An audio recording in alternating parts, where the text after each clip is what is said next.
the roots, he let the beats build, bitch. And we never switch. Even if I'm rich, I'll be broke like I'm Mitch. Niggas talking down, but that's headed in the wrong direction. But I knock that shit out like the boxing section. Cause they can't touch what they can't see. All I gotta do is be the same me. All I gotta do is keep it cheap. Always be the same me. While I'm solid, boy, they can't change me. No.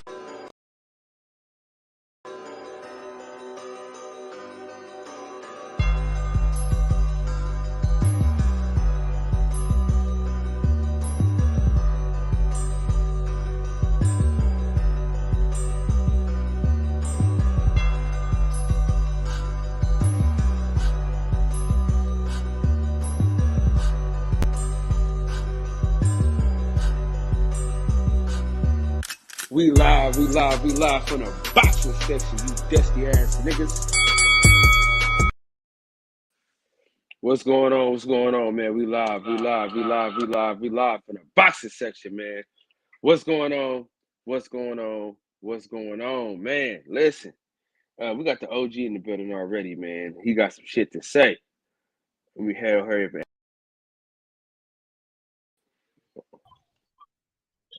What's going down? Wakanda Forever, brother. Hey, man, did you see the interview? Which one? That Kate Abdo interview with Crawford. No. You gotta check it out, man. Good interview. I seen some of it, but I didn't see all of it, though. Where the hell is Box Talks? Box Talk, what up? I can't find your damn intro, man. I'm trying to... Hey, man, that interview was funny as fuck. Why was it funny? Because the dude is contradicting. Hey, Mr. Winnick. It's the weekend, Budnick. I don't know you. You do not exist. It wasn't funny if you're a Crawford fan, but... Why was it funny? Tell me why it was funny. Hold on, let me fix my fucking screen here. I want to hear why it was funny. All right. What about the part where they asked him to name his signature wins, and he said Ndongo, Jeff Horn, undefeated. Both of them undefeated. Were they both undefeated champions? Let me get the shout outs real quick. Don't matter, man. What do you mean it don't matter? Shout outs. Where they at now? Real quick. Let me get the shout outs. It doesn't matter. It doesn't matter if they were where they are now. Were they undefeated champions when he fought? Yes. Okay. So what's is that good? Is that good enough for you? Look, would you talk about the other guy? I answered your question. Is it good enough for you? Answer mine. Yeah, it's good enough. Because you talk about the other guy, you want to bring up the other guy. He fought a guy in England. Mm-hmm. Terrence went and took a belt from a guy, a 3-weight champion in England. Same thing, right? Mm-hmm. The guy that the other guy fought had just got Hold on, wait. Let me finish. Australia. I gotta correct you. It's Australia, not England. He fought Ricky Burns in Australia. No, he's talking about Ricky Burns. He's talking about what his accomplishments at the other weight classes. Yeah. So the other guy at 147 fought a guy who had just got destroyed by Triple G, had eye surgery, and 11 months later had to fight him. So you saying that's a better version of the guy that Crawford fought, who had not lost to anybody since Spence and was 3 years removed from the surgery and had already healed. That's a better version? Yes. No, it wasn't. He was. No, it wasn't. How was he? He was a champion. He just came off eye surgery. He just got busted up by Triple G. Okay, and what happened with that? He was not the same guy that went to fight Triple G. Did that eye? You said he had eye surgery. Did that eye cause him any issues in the Spence fight? No, the other eye did. Exactly, the other eye did. It didn't make a difference. So that you using that argument that everybody uses. Kell Brook was washed. Kell Brook lost to 3 people. He was. How was he washed when he lost to 3 people? Because what did he do since then? He beat everybody else he fought until he fought Crawford. He lost to Triple G, who he should have never fought.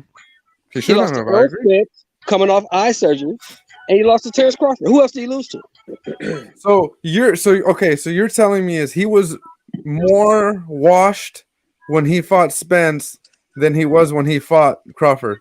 Yes. I'm Yes. sorry, man. I can't.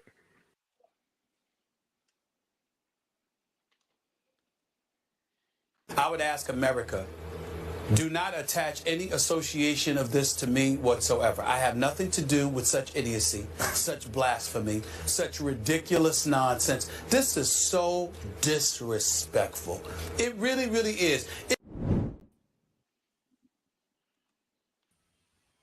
Nah, we're breaking We're all gonna the leave. rules today. We're gonna leave Sheldon out for a second, man. Nah, Oh, man. All right. that's How ridiculous. the fuck is a guy coming off surgery and going right into another fight 11 months later a better version of a guy that's completely healed and then knocked out the last 6 guys he fought? How is that a better version? Explain that to me, and I'll shut the fuck up. Mr. Shelton. No, Mr. stop. Shelton Moore. Stop. I can answer. Explain that to me, and I'll I shut can. the fuck up. Okay. Wow. Because you yourself just said that even after that fight with Spence, he beat everybody he fought. That's what you said until he fought did. Crawford. He So did. how was he washed? I told you he wasn't washed. That's my point. He wasn't washed. No. You said he was washed for Spence. He wasn't washed. He was more compromised for Smith than he was for Crawford. Yeah. I say that. How? Because he's just coming off eye surgery 11 months prior, motherfucker. What part of that did you miss? You are fucking ridiculous, OG Sheldon. And I love you. But this How many ridiculous. surgeries did he have before he fought Crawford? 2. And he was coming off surgery 11 months prior to fighting Spence. He had 2 surgeries. So make that shit make sense. OG Sheldon, he had 2 eye injuries, bro. That means his eyes was. He had 2 The less eyes second than he after had. the Spence fight, he had surgery again. That was 3 years before he fought Crawford. So make it make sense. He still had 1 less eye than God, shut the fuck up, man. Y'all just some bullshit. Anyway, let's move on from that because y'all don't. Yeah, let's move on. Let's move on, man. Let's move on from that. Let's move I on don't from even that. know how we got on that topic. Hey, see what you started, Sheldon, because you brought up the interview in the first place. Because you guys are not that smart. You guys. Nah, you brought up guys the interview. suffer- You started it. You guys suffer from confirmation bias. It doesn't How matter the hell is that, what bro? new information you receive. You're gonna tailor it to fit what you already believe. That's what you suffer from. That don't even go for me though. I suffer from big dickitis. I don't know what you're talking about. Now you're suffering from lionitis. I just Now you're suffering from lionitis. oh man. I had to change the subject. That was the best way I knew how. Anyways, that was a bad switch, my boy. Yo, what the fuck what fights happened this weekend? I forgot already, man. Oh, the guy who ain't what they say he is. What's his name? Janabek. Don't you say? Janabek. Oh, And that the fucking other dude. guy. No wonder it was forgetful. and the new WWF Intercontinental Champion. What's his name? Montana Love. Montana Love. Yep. No, he's not the Intercontinental Champion. He's the Royal Rumble winner, which means Royal Rumble winner, that guy. He has a shot at the Royal title. Rumble. He's the #1 contender. Yeah, for the WWE title. You're right. Yes. Hey, I'll be right back. I gotta do something. I'll be right back. Yeah, get your ass out of here, OG. What's your ass? Hey, man. You need to leave that man alone. That shit was fucking ridiculous. So what's going on, man? What's the word, man? You ready for next week or what, man?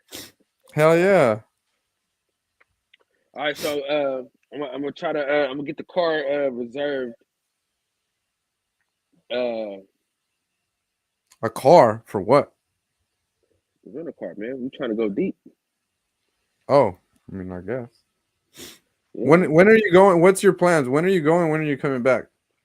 My plan is to go Friday and to leave Sunday. Your plan is to go Friday and leave Sunday.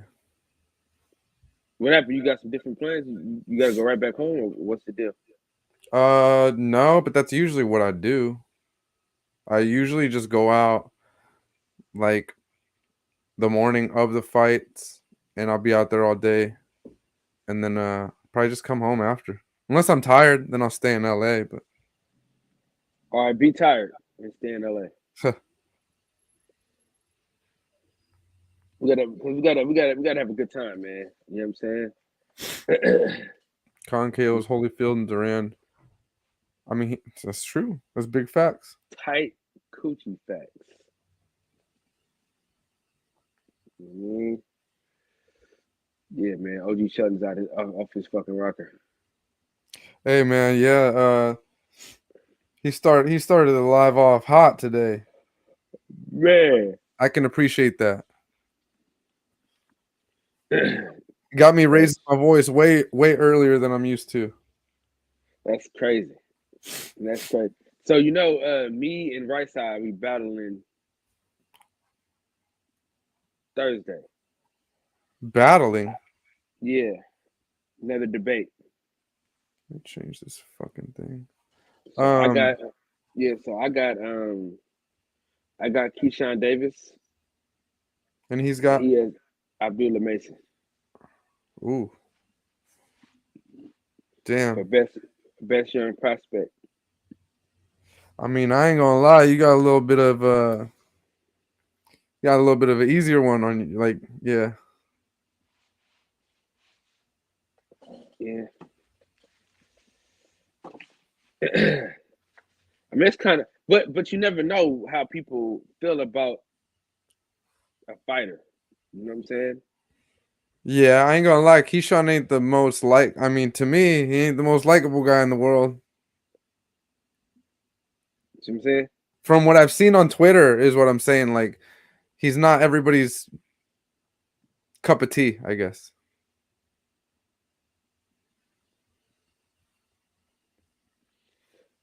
For me, this is what I'm saying. People are ridiculous, right?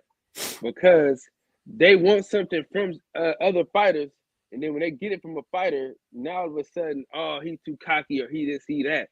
But that's what y'all like. That's what we like. That's what we buy into. Yep. You know what I mean? And that's what makes this motherfucker so goddamn good. You know what I'm saying? If he didn't believe in himself, he wouldn't be as good as he is.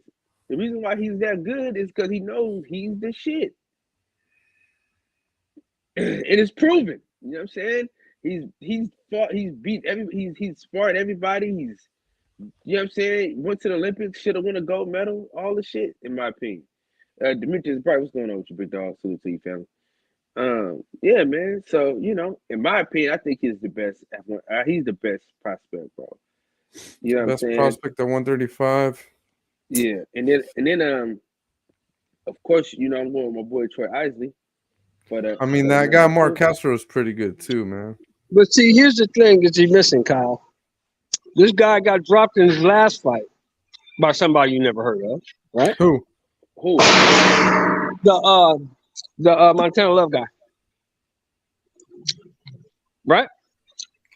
Yeah, we heard of the guy. Then he gets dropped by this guy who nobody's ever heard of, and they basically beat around the ring. What are you eating, Sheldon?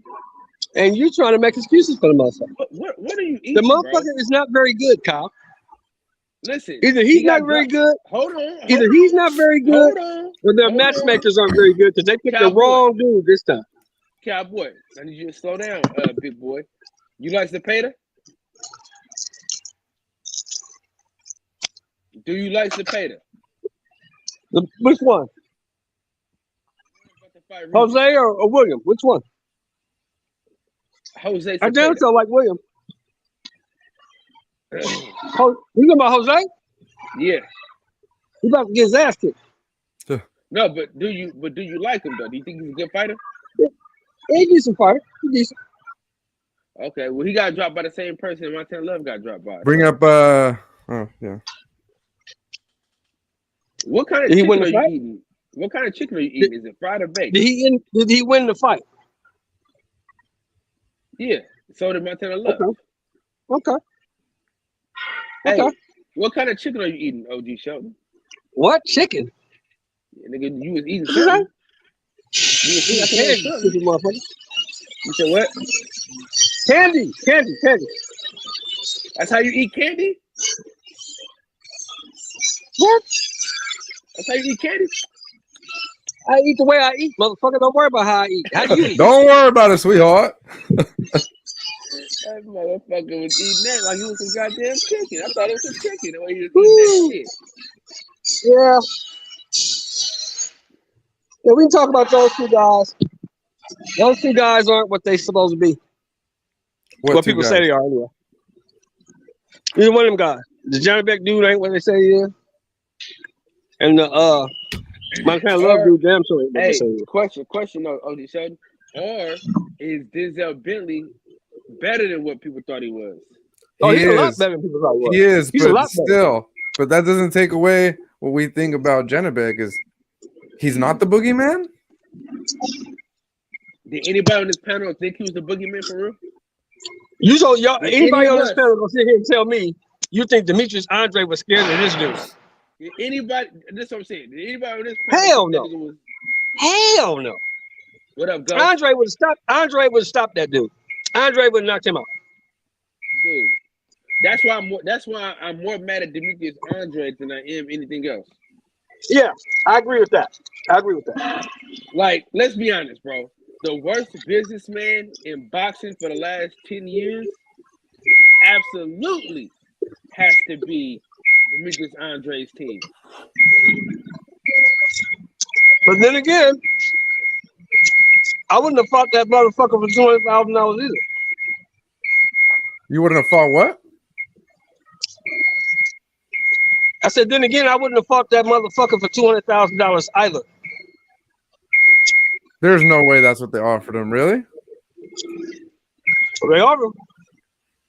I mean, it is top. I mean, you ain't got no other fight. Huh? You ain't got no other fight? Shit.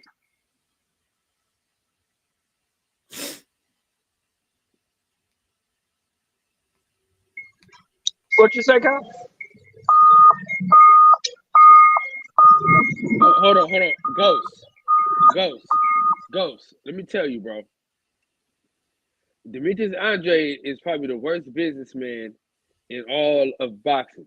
People talk shit about Spence-Crawford about how he left this deal on the table and he left negotiations. He left the negotiations and got $10 million. Demetrius Andrade hasn't got a big fight since he walked out on the Jamel Charlo fight. Yeah. Not one big fight, brother. So he is the worst businessman. I'll tell you this. I'll go. His belt and his leverage. Hold on. He gave up his belt and leverage for no reason. Because as a WBO champion, you have a direct pipeline to this 168-pound champion, and you gave that up instead of beating up Janet Beck and then waiting on your next fight to be Canelo Alvarez or whatever the fuck. So I'll go as far as to say this: as much as we sit here, some of us, not all of us, because obviously I know like Shelton's okay with it. As much as we sit here and bash Terrence Crawford for fighting David Avanesian, put the money aside. Don't worry about the money. David Avanesian and Terrence Crawford is a better fight than anything Demetrius Andrade has ever had. Damn. Can't argue that. And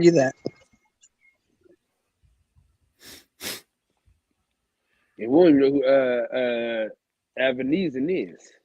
Huh? I ain't never seen him fight before. I seen him fight who'd he beat? Josh Kelly? I don't remember. He beat somebody. I think it was Josh Kelly, actually. Ain't nobody finna fight nobody for no 150. You know what I'm saying? Hey, let's go to last night, fellas. I had a dude. Yes, it was. I had a dude ask me last night. I was giving a ride home. He said, "Man, do you think the Skins can pull it off?" And my answer was, you can never determine the outcome of a division game because these guys know each other. They play each other twice a year, every year, and in this case, they don't like each other. Who are you talking about, Sean? Nobody saw that shit coming last night. Who are you talking about? Oh, the Eagles and the fucking Comanches or whatever. The Skins. The Comanches. The Redskins. That's who they are. Fuck all that other shit. They're the Redskins. Nigga, the condoms. Yeah, the Commodores. Condiments. Whatever they are. They Condiments. beat the fucking Eagles. They beat the undefeated Eagles. Whoever the fuck they are. Yeah. Well, actually, you know what's funny is I was looking at it, bro. And Hey Don. Hey Don. The link is in the chat. You can join the panel and you can tell me and we can argue about how I'm a casual fan or not. I was looking at the Eagles schedule and I hadn't realized, bro, they've actually had a pretty damn easy schedule all year. What were they last year, Box Talk? When it was in playoffs, they were like I don't remember, bro. What were eight they? and 8-9. Let me see. They were 8-9 last year, I think, when they went to playoffs. Were they? Yeah. I think they went to the playoffs with a losing record. Damn. Yeah, I was looking at their I was looking at their schedule like for the year. I was just looking at it yesterday. Yeah, they got an 8-9. They got an 8-9 schedule. They went but this year. Yeah, they got your schedule this year is based off your record from last year. Yeah. They were 8-9. So they went life and death with the Lions in the season opener. Yeah. They beat the Vikings. That was a good win. I ain't gonna lie. That was a good win against the Vikings. They beat the Comanches. They beat the Jaguars. Mm-hmm. They beat the Cardinals. That was a decent win too. I ain't gonna lie. That was a decent win. They beat the Cowboys. Good win. Yeah. I think that was wasn't that already with Dak out though? Yeah, Dak wasn't there. Yeah. They beat the Steelers. I don't know who their cowboy is or who their quarterback is. They beat the Texans. I don't know who their quarterback is. Huh? Everybody beats the Texans. Everybody beats the Texans. Yeah, I know. So they got like some good wins, but I'm like, damn, they got a pretty easy schedule. I ain't gonna lie.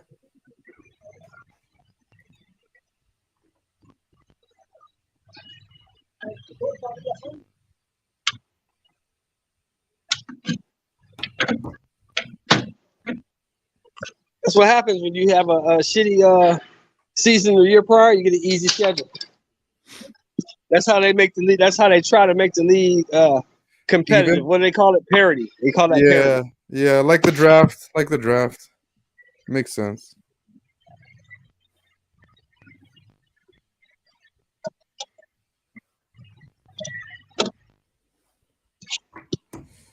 Yeah, man.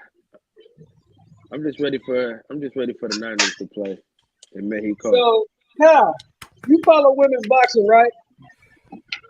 I am a casual at best. The reason I ask because I'm hearing some rumblings about Natasha Jonas wanting to challenge. I don't think that's going to be good for her. You know, the person to really talk to is Mr. L Dub himself. You know, I don't think that'd be good for her. I mean, it's a money fight, sure, because as of now, Clarissa Shields is the bag. She is the bag in boxing, women's boxing. But she gonna beat the shit out of Natasha Jonas. She gonna fuck her up. Probably bad. And she won't get no credit for it. Let me see. You know, I think she needs to just go to MMA. Who? Clarissa? I think she needs to focus on MMA. Just do what's up with it, bro. I just think she needs to go to MMA and do her thing over there. Because she proved it. She's done everything you could do here, bro. She's proved everything, bro. There's nothing left for her to do. Yeah, I agree. There's nothing left for her to do in boxing. She did everything already.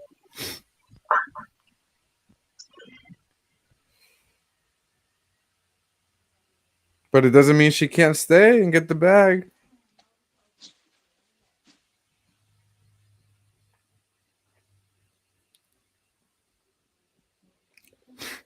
You don't think her bag would be bigger in MMA? I think it's like this. I think it's more secure in boxing because she can continue to get whatever she's getting paid in boxing right now, and it's gonna be consistent income.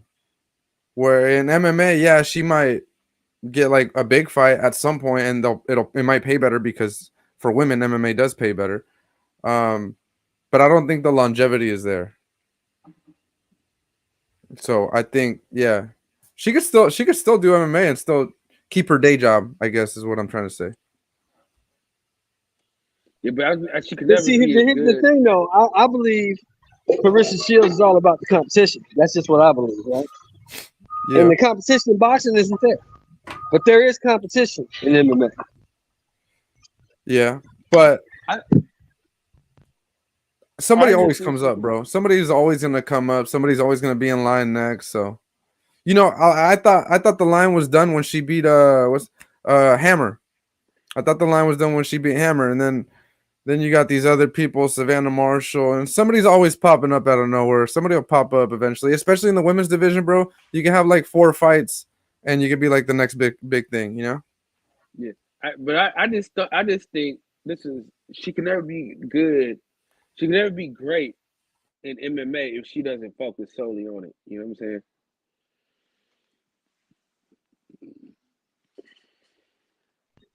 Yeah, I just think the only thing in boxing that's gonna beat Clarissa Shields is Father Time. That'll be it. Hell, Father Time might not beat her. Shit, because she don't rely on she rely on skills and not just fucking athleticism. Father Time gets everybody, Kyle. Father Time is undefeated. Mayweather made it out. Oops. Yeah, Father Time got his ass. Father Time got his ass too. That's why he fighting pizza delivery guys now. Oh man. Who you guys talking about now? My bad. I had a phone call. No, we talking about No, I said the only thing I believe that's gonna beat Clarissa Shields in women's boxing is Father Time. But that's an intergender fight, so it would have to be Mother Time because Mother Time? Yeah, it would have to be Mother Time. Okay, well, Mother Time gonna get her. Right? That's the only thing that's gonna get her. Mother Time is undefeated also. There's no such thing as Mother Time. This man Freddy's. Hey. The year is 2022. We gotta be equal opportunity or whatever the hell that is. Mm-hmm. Mex gonna come in here and start some shit. Watch. They gotta go meet that girl, man. That girl's too goddamn good. Ain't nothing gonna beat her. Yeah, I know nobody's gonna be here, but you know what, Sheldon? Somebody's always gonna try. Yeah, they gonna try.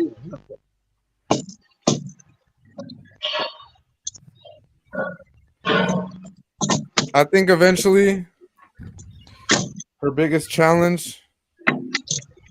Kyle, you got it ready? I'm gonna pitch it to you. You ready? Her biggest challenge? No.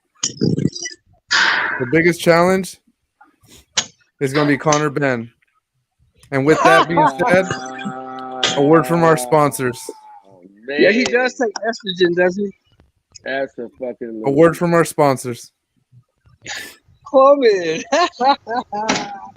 Titty pills. Conor Benn wants titties.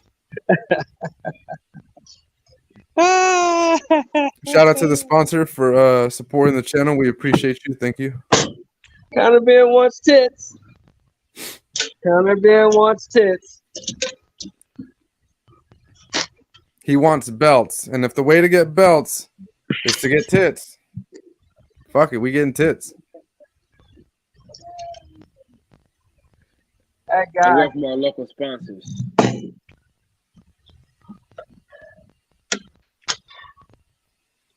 I gotta drop so cold, dude. Oh, we got my main man. Say what? We got my main man Alex on the ones and twos. What's up? On the twos and fews. I was just out on a walk and, I was hearing all the opinions. How's everyone doing? Sheldon, how are you doing? How are you doing, good, Box bro. Talk? Hey, good, man. I hope you're well. The better question, Alex, is how's Izzy doing? Oh man, I said he would lose. I said he would lose. I didn't say he would win. But hey, Box Talk, have we been on together before? I don't think we've met on the panel. I don't think so, bro. I don't think so. Yeah, but I know of you. You probably know of me. So nice to meet you. Is that good? Hopefully, I never talk shit about you. I tend to talk shit a lot. No. We're good. We're good. All right, cool. But nah, you guys, like, I don't understand. There are plenty of fights. Hold on, there's plenty of fights for Clarissa. All three of those fights went the same way, Alex. All three of those fights went the same way. I'm trying to talk about Clarissa. Because, what about her? Like, nah, you guys saying she should go into MMA.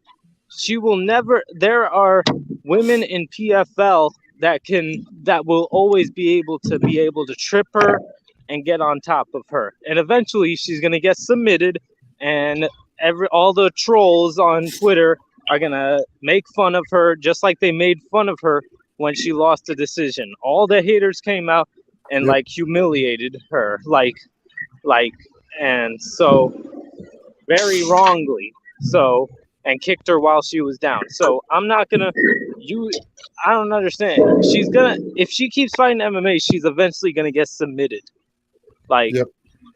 So she's not gonna get no big fights against no Kayla Harrison, no Amanda Nunes. That ship has sailed. So, and I'll piggyback on that. We all know Clarissa is a competitor. She's a winner, and I don't know what that's going to do to her as far as in her boxing career if she loses. Even if it's an MMA, that shit's going to hurt your ego. And we all know Clarissa has an ego. Well, she deserves it too. It's deserved, but on the undercard of the Savannah Marshall card, there was the UK Olympic gold medalist Lauren Price. She fought on the undercard. She's at middleweight. Eventually, she's going to be ready to challenge Clarissa. So that's a big fight for Clarissa eventually. And Clarissa named 3 possible opponents for her next fight on IFL in their interview. She said, one candidate is Natasha Jonas, of course, but Ben Shalom, like yesterday, I read he changed his tune. He said, I think Terry Harper or McCaskill or Katie Taylor would be best for Natasha. But Clarissa's a big fight. So he kind of like backtracked from his comments last week. Clarissa also said Terry Harper, but I personally think Natasha and Terry Harper are going to be fighting for undisputed at 154. But Clarissa, the third option, she said the third option for her next fight, she mentioned Shadeja Green. Now, can any of you guys tell me, do you know who Shadeja Green is? Nope. No. Shadeja Green is 11-0 with 10 knockouts. She was part of the U.S. women's boxing team along with Clarissa and Desern Cruz. She went viral like a few years ago because like in the gym, like she proposed to her, like, you know, her girl, you know, she's one of those. So, you know, she went viral for that. Yeah, I think that's a really good fight. I would like to see that fight next for Clarissa. Her versus Shadeja Green. Have any of us ever considered the potential of a rematch with her and Franchon? They're best friends. They said they won't do that anytime soon. They could go to it for a big bag, but as of right now, they're very close right now, and so, you know, they're gonna, you know, probably wait a few years for that. Yeah, Franchon is calling out Hannah Gabriels and Hammer. She wants one of them. Or she said Savannah could move up and she wants the smoke. That Raquel Miller's been around forever too, so she's still there. Yep, Rocky Miller. Yes, sir. They're adding freaking speed bumps to my neighborhood. God damn it. That's gonna be testing my springs. I'm still gonna speed through them. I don't care.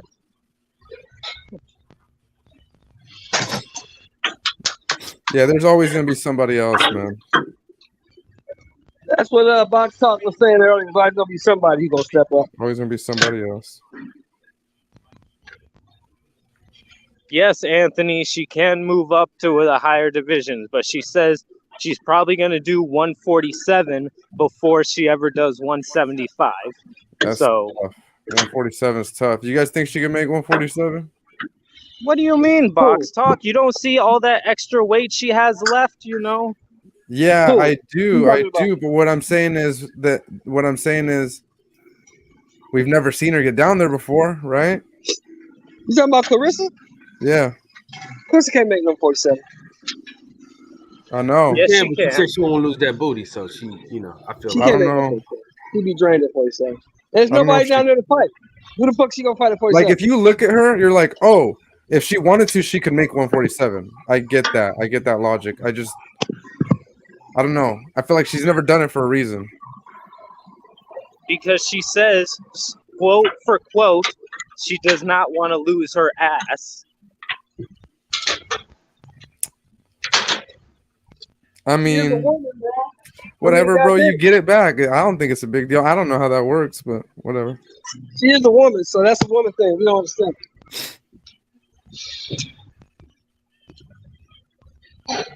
But McCaskill is still undisputed at 147. She lost the fight at Come on, 140. man. McCaskill. Come on, man. Stop.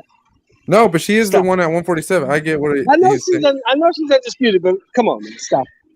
What do you Come on. mean? She could, if Clarissa, No, she could can't. probably No, call she can't. Mauricio. She could probably call Mauricio and be like, "Hey, I'm moving down to 147. Mandate me versus Jessica McCaskill for 147." And if she doesn't accept it, Clarissa ain't strip her stopped of the nobody. belts. Clarissa ain't stopping two people. She gonna stop her ass. Come on, man. Stop. Just stop, Jessica. You don't want to see that happen? No, I don't want to see my pretty little girl I get do. stopped. I mean, there's nothing else, Shelton. There's nothing else. Jessica too pretty to get beat up like that. You can never be too pretty to get beat up. I don't know. Oh, Too Pretty Love got his ass whooped, did he? I know.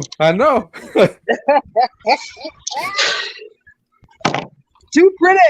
He said, "Man, I'm getting my ass kicked in here. I'm too pretty for this shit. I'm gonna throw this dude over the top rope." You get the fuck out of here. My mama in the crowd. Fuck this. I'm out. Yeah, I don't think it was like that. What you think it was like, Kyle? He was trying to rough him up, man, and I think the dude took the easy way out. I think the dude rolled over the ropes on his own because he was being strong the whole night, and all of a sudden you ain't strong no more. Get the fuck out of here, man. No, Kyle, you just make excuses. Oh yeah, and speaking of pretty women, I want to give a shout out to Ebony Bridges. She's fighting December 10th, defending her title against this bitch O'Connell.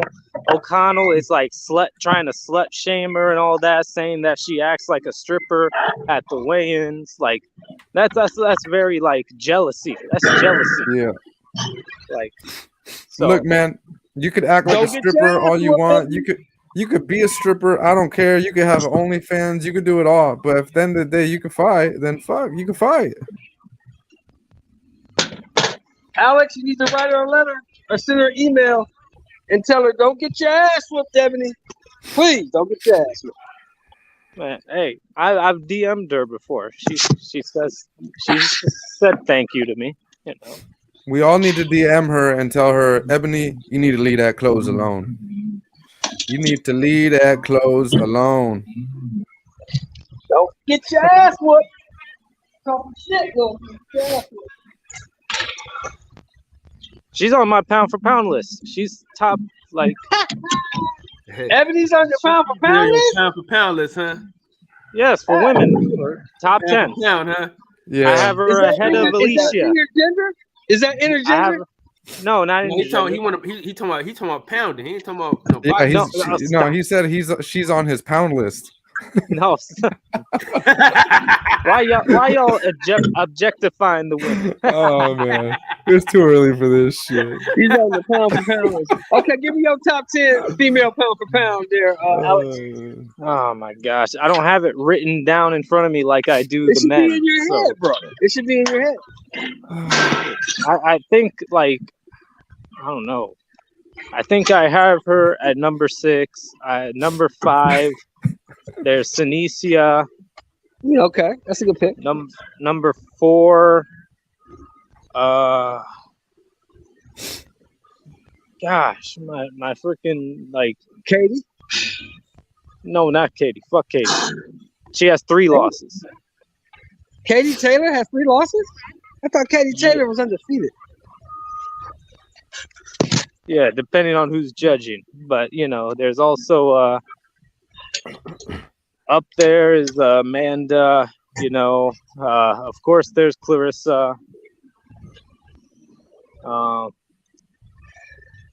Yeah, I don't know. I'm gonna have to freaking go back and look. Okay, top 5 for me. Top 5 for me is Clarissa, Katie, Franchon, Amanda, and Sinicia. You say it again, big fella. I got Clarissa number 1. I got Katie number 2. I got Franchon number 3. I got Amanda number 4. And I got Sinicia number 5. That's not a bad 5, dude. That's not a bad 5. For an old, decrepit, senile motherfucker, that's a good list. I don't know, man. I like Alicia Baumgartner, though, bro. I mean, I don't like her either. I think that Serrano whooped her motherfucking ass. But she is undefeated, and she is undisputed champion, and she's a long-reigning champion, so you got to give it to her. Yeah, I would put, instead of Anise, I would put Alicia Baumgartner. She got a better win. No, she didn't win that. Yeah, I thought Serrano beat her motherfucking ass. What, Alex? What are you speaking of, Alex?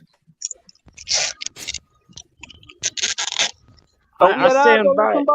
Did Serrano beat her ass or what? What's up? Say that again. Are we at odds on this one? Did Serrano beat her ass? Katie Taylor? Yeah. She did beat her ass. Serrano beat her ass. But he has a caveat for you, though, OG Sheldon. Yeah, I don't know where you stand on it. This is where I stand on it. Amanda Serrano beat her ass. But Katie Taylor won the fight. Nah. Yeah, bro. That's the way I see it. I'm with Box Talk on that one. Because look, man, the rounds, we have to score round by round, right? That's how boxing works. So the rounds that Katie Taylor won, she barely won them, bro. Like she barely won them. Hey, but she did win more rounds. Quick update. Quick update. And I beg to differ if there was 2 or 3 10 rounds in the fight. Regret. Hey, boy. There was 2 boy. Don't finish. I told you. Oh, don't treat me like a boy then. I'm going to finish my sentence of my idea. At least I beg to say that there was at least 2 10 rounds in that fight.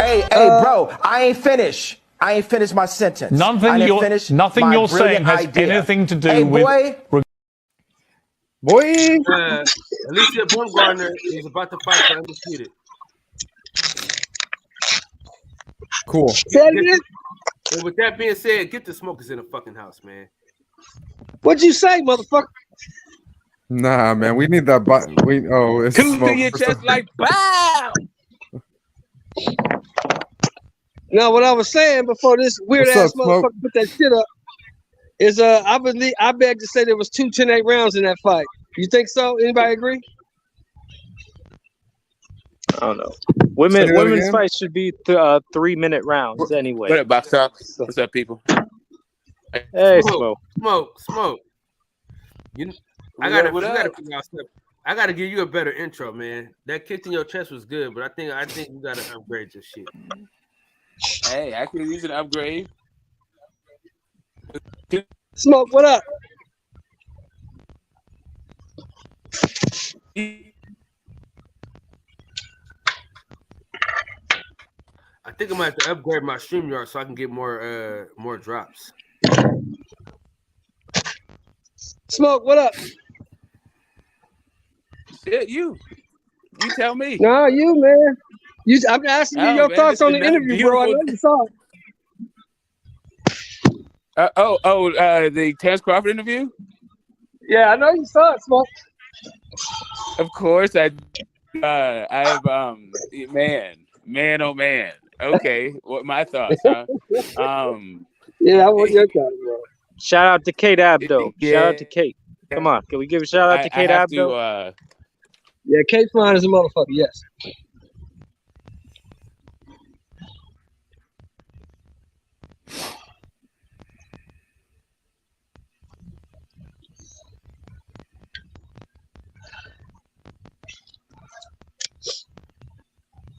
Where you go, Smoke?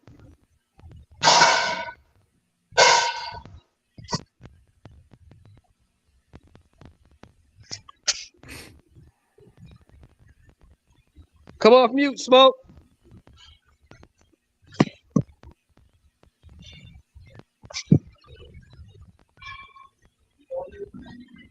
Hey, Box Talk.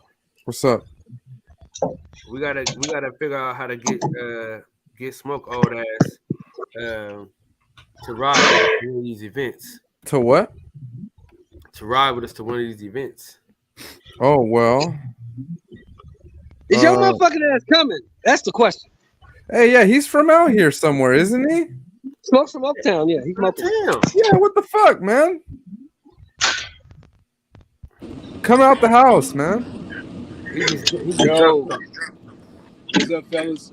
Yo, what's up? Hey, Box Talk. Is this dude gonna show up this time, Box Talk? Who? Hey, Kyle, is he gonna hit me with all 42 fake again?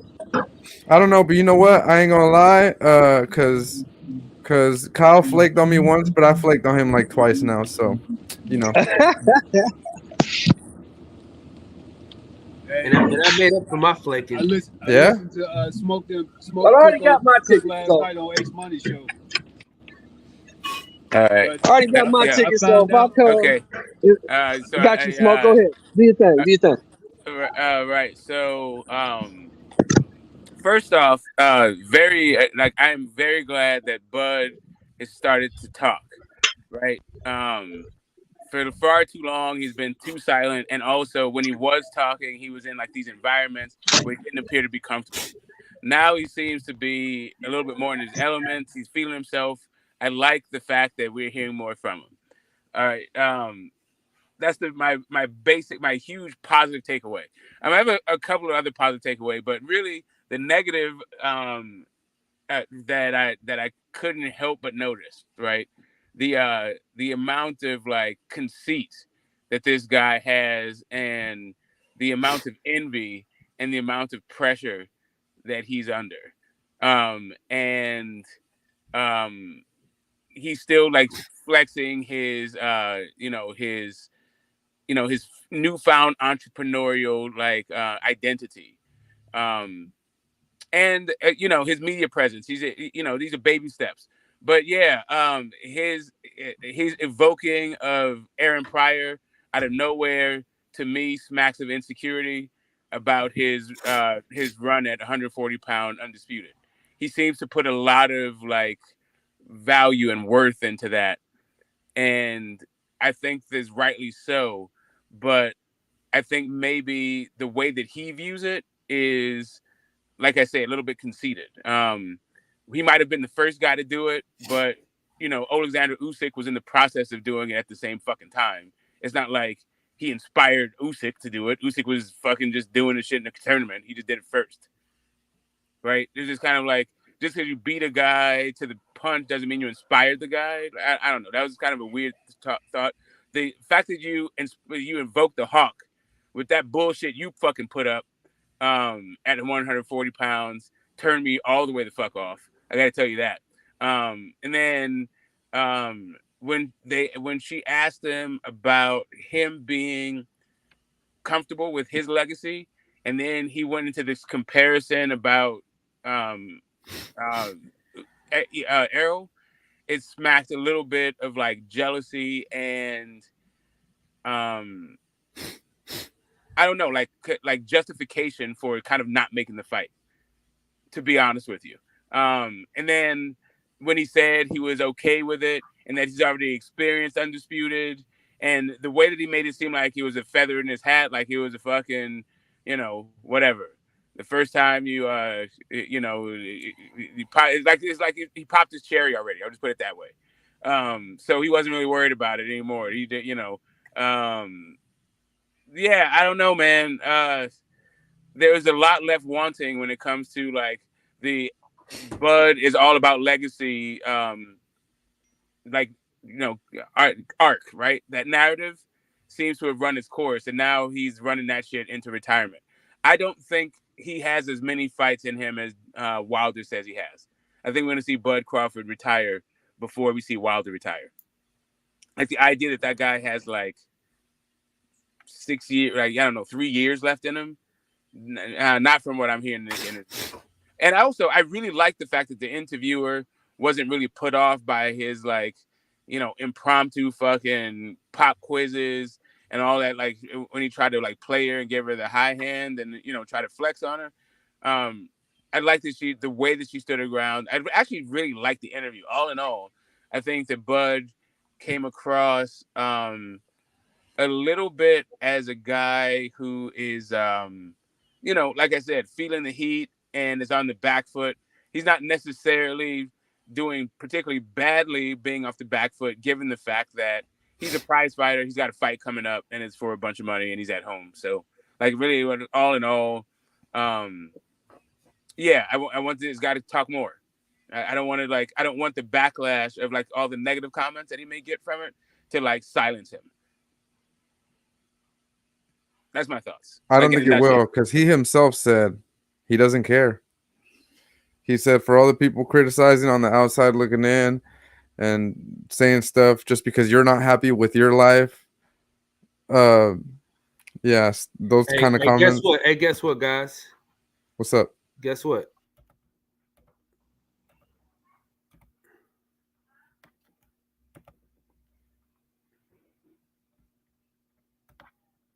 This is my show. I do what the hell I want on my show. All right, then I'm fucking leaving. All right, Kyle, I have a question for you. What's up, Big Dog? Have you ever wore a cowboy hat? Like when you had, like when you like past the age of consent, like when you were able to choose what you put on your head. Say again.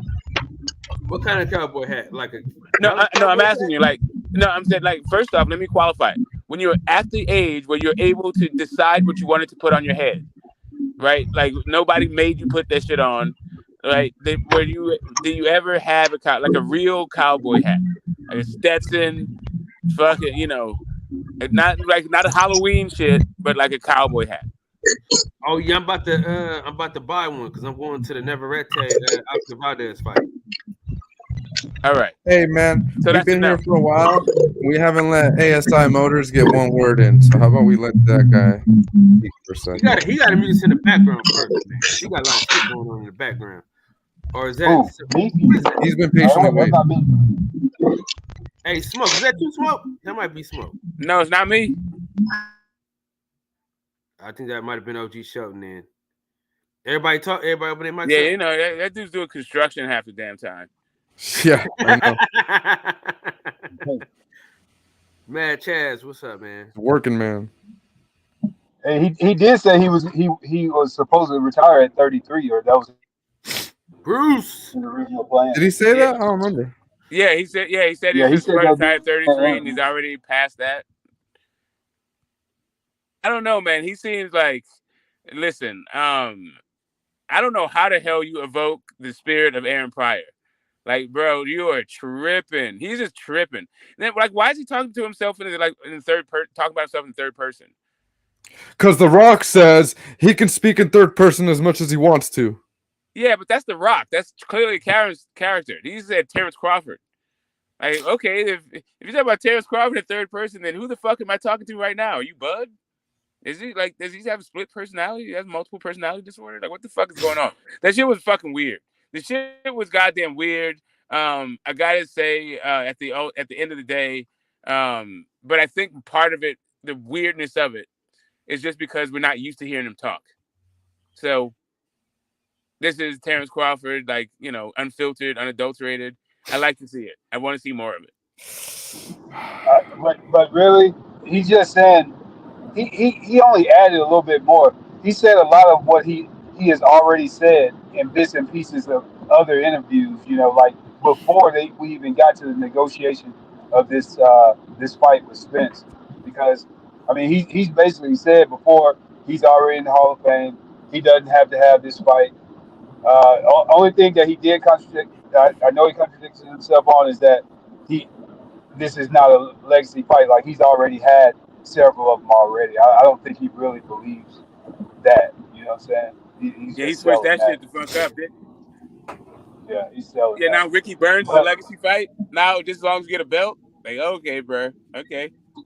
Yeah, no more ATT. I came on really to add, you know, what I did here once I saw Smoke come in was that H Money highlighted that what I was telling you guys on Barbershop is that they were going to make Showtime part of that package deal like they did with Disney Plus, and now Showtime Boxing is on Paramount, so that's where you'll go and get your subscription. They're going to eventually do away with Showtime as a standalone app, and that's what they said in that article. It didn't say that Showtime was like that. Drew guy came on saying Showtime is done. They're out of here. They're not going to be. They have too much content, too many shows that people love. They're not going anywhere. Showtime's just like HBO didn't go anywhere. They're still, still there. So, I just really want to kill that whole narrative that PBC is going out of business. That's just BS, man. I get sick of hearing it, really. Right, so yeah, that's it. That's the thing. The PBC, like whether or not Showtime has a bunch of content, is like I think separate than whether or not PBC, whether they'll get their contract renewed with PBC. Although I do think that they will.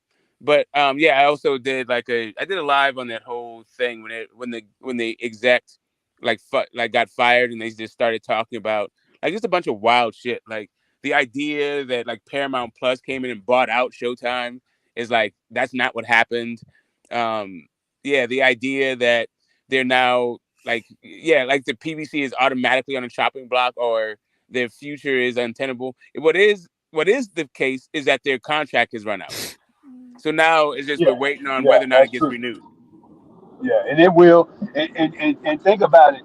I mean, just to say the PBC is going out of business and they have, like you guys say, over 200 boxers signed. It's just ridiculous. I mean, even Don King can come back right now and put on a show. I mean, let's just be serious, man. I mean, I understand you got a grudge, but just let the rest of the bullshit. Real quick, ASI. I want to ask everybody.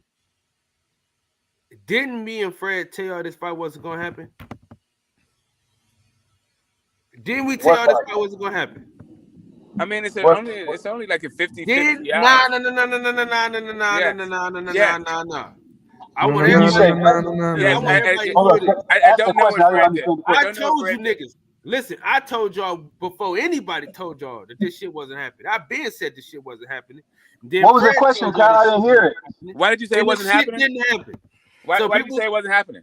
I'm talking to my boy. I'm talking to my good friend Reggie Owens right now. Okay, all right. What was the question? No, I'm reading the chat. What's that, Reggie? But guys, this is what I'm saying.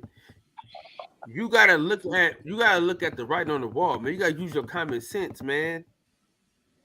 You gotta use your common sense, bro. Common sense is not common. You gotta break it down sometimes. Not anymore. What was your original question? What did you say was going to happen? Listen. We're not going to say the PBC is broke per se, but we will say that they are delegating their boxing business to other people to run. What Kyle said was, didn't I tell you guys that the fight wasn't going to happen? That's what he said, ASI. Or A. Oh, you talking about Earl Spence and Terrence Crawford? Yes, that's what he was referring to. Yeah. Why did you say? All right. So the PBC delegating its business, or outsourcing, I think, is really what you're talking about. Why do you elaborate on that? Yeah. What do you mean by that? And how is that? How did that make you see that the fight was going to happen? Are you talking to Kyle Davis, the great Kyle Davis? Yes, sir. You're the one who said the reason why you knew it wasn't going to happen because they didn't have the money for this year. Outsourcing. Maybe you can tell me if I'm right about that. And then also, they didn't have the money. They didn't have the money. They didn't have the money for this year. Why do you say they didn't have the money? The budget was up. The budget. They didn't have a budget for this year. How do you know that? Because they told Errol Spence that he didn't have a guarantee, and neither did Terrence Crawford have a guarantee, and they haven't had a big fight. Because hold on, bro. Can you okay, go ahead. Quiet down and let your boy talk. Hold on, man. I was in the middle of a sentence, boy. Man, boy. Let me regret. Hey, boy. Don't call me boy. Don't finish. I told you. Oh, don't treat me like a boy. Then I'm gonna finish my sentence and my idea. Hey, bro. I ain't finished my sentence. Nothing you're saying has anything to do with the tweet. Cool. Bro, I was in the middle of a sentence, boy. All right, listen. They haven't had a big fight since Deontay Wilder. So you knew that they wasn't going to have, that they had the money to put up for Errol Spence and Terrence Crawford for this year. That's why Jermell Charlo only fought one time this year. That's why Errol Spence only fought one time this year. And that's a fact. And guess who didn't fight one time this year? David Benavidez. So the money ain't there. So they got to wait until 2023 for the money to be available. That's why all they fights, if you notice, all the big fights for PBC normally happen at the beginning of the year when the money has just been given out. Hence why we're going to get Jermell Charlo early. Why we're going to get a big fight from Errol Spence maybe in February. Why we're going to get a big fight from David Benavidez and Caleb Plant early in the fucking year. But use your common fucking sense. You can realize that, and you can look at it, and you know that. You don't have to be a business major. You don't have to be a rocket scientist to know that the money isn't there.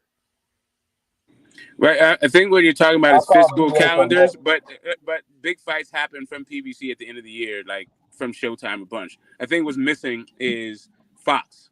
Like, because the Fox dates were erased, now you have all those guys who are fighting out on Fox now trying to fight out of Hold on real Showtime. quick. Get the smoke. I hate to interrupt.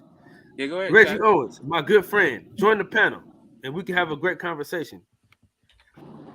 Yeah, that's BS, Kyle. Yeah, how is that BS? I just gave you the real.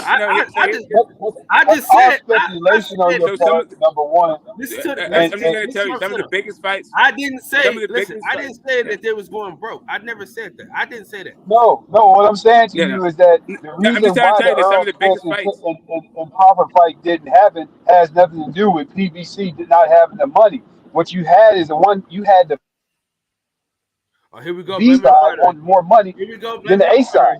Okay, that wasn't gonna happen. That's why they both went to zero. Here we go blaming the fighters again. All right, cool, man. You keep on believing that bullshit that you making up. We'll just keep believing that. What I'm starting to see is this, man. I'm starting to see that I don't think these motherfucking Errol Spence fans even want this fight to happen. I don't think they want the nigga. Man, stop that bullshit. Y'all making all these bullshit. Y'all making all this bullshit up. Y'all making all this crap up for Crawford. I don't think you want to. Y'all want to move nigga up to 54. Y'all want the nigga to fight this nigga. You need to leave that dope alone. He need to leave that dope alone. Tripping.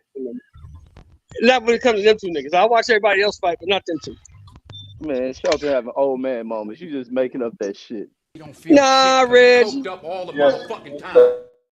Fight, go fight. You can't stand to lose stuff, my nigga. To go fight David Avanesian, and everybody making an excuse like David Avanesian is a good fight. Like, come on. Y'all niggas that lost one king, you can't stand to lose another one. No, I ain't a fan of no fighter like that. I'm a fan of boxing. I know like you're not. I'm just fucking with you, Red. I'm just fucking with you. Boxing, but Bud wrong for that shit, and I don't see how people ain't saying that, like seeing it clearly that he ducked this shit. Every move he made is a stupid ass move. He ain't do nothing intelligent. All that talk that Cal keeps spewing out that he learning from Fred is stupid talk. Delegating, Bro, you made. Let me say this. Fred, I learned this shit on my own, bro. You can look at everything that's happening. You learning this shit from that damn buffoon Fred. Go ahead, bro. You learn this shit from the unsuccessful business nigga who act like he a business person who don't know shit. This dude talks about some delegating a task. Don't you know how many major companies delegate tasks to outside the company? Companies don't do shit in-house. Boeing doesn't do it. They one of the biggest companies in this country. Ford doesn't do it. GM doesn't do it. Everybody outsources shit. You trim the side of a company. So it's like, y'all gotta know what y'all talking about when you talk business talk. Like, it's not the way the world functions. Okay, all right, so let me... Just like Fred got y'all believing that they giving stock to all the fighters, and he gives you a company, then I look it up, it's a privately owned company. I mean, it's just BS, dude. You gotta read. You need to read between the lines and get some common sense when you talking about that. I mean, it's just a bunch of nonsense, bro. Yeah, because he spews that shit out, and people don't know the function. People don't know the function of Fortune 500 companies in the way they work. And Fred will come lying to niggas like he a millionaire when he ain't. That girl is, and then act like he know business. He don't know what the fuck he talking about. A property owner nigga ain't no fucking business dude like that. Like, this nigga don't run no Fortune 500 companies. All right, fuck Fred right now. We ain't talking about Fred. We talking about this shit here. All right, so this is what I'm saying. This is how you know that the shit is short, because they use the money for Deontay Wilder's undercard, bro. This is how you assume, bro. This is how you assume. Oh, that's what you need to say. This is how you assume. That's cool. Bro, I was in the middle of a sentence, boy. Listen. Yeah, that's an ignorant assumption. No, it's not, bro. No, it's not, because you can look and see. It's not, because if you think about it, on every PBC undercard, they only have one big fighter on there. Everybody else getting paid minimum money. And then, but for Deontay, listen, god damn, bro, let me finish. Shit. God damn. Because nobody want to hear that stupid shit. It's dumb. Point, man. Hey, I think it's good to listen to shit. Hold on, brother. I got the. Let me go ahead and tell you something real quick though. Brother, this is my show. I do what the hell I want on my show. And don't try to forget that. So what I'm saying is this: every time the PBC has a fight, and it's a big fight, they'll have they reserve all the big money for the headliners. They didn't do that this year. They put Caleb Plant with Deontay Wilder on his undercard. So the money that they had for the budget, it went to Deontay Wilder's card. It's simple. It's that plain. It's not, it don't take rocket scientists to know that's what happened, because they normally don't do that. They normally have the pay-per-view on the shoulders of the best fighter, of the main fighter. They don't do major undercards like that. They don't do it like that. They never done it like that. Man, Cal, that was not a big fight. You had two fighters. Let me say this. Watch this. Hold on, watch this. I'm gonna kill you on your point. Remember, you talking to an intelligent nigga. Listen, I don't give a fuck who I'm talking to. Who was on the Errol Spence undercard? Who was the co-main event on Errol Spence undercard? Who was on it? I don't remember that shit. But I'm gonna tell you about that Wilder one. That's the fucking problem, bro. The person that was on, you know who was on his undercard? The same person that got beat by Gervonta Davis. Who was on this shit? That was his co-main event for the undercard. It was Esau Cruz, So he but wasn't getting you also paid had Stanionis, $1,000, Boots, but you also had Boots on that card. You also had Stanionis. Boots was not on that card. Boots wasn't on that card. Boots was not on that card, bro. What fight? Which fight are you talking about? Sorry, no. I got mixed up. People don't remember. I know you got mixed up. People don't remember undercards like that. He's talking about Mario Barrios, man. Listen, Cruz was on his undercard. Was his co-main event. His co-main event was Cruz. Okay, so just so you understand, hey Kyle, here's really the issue.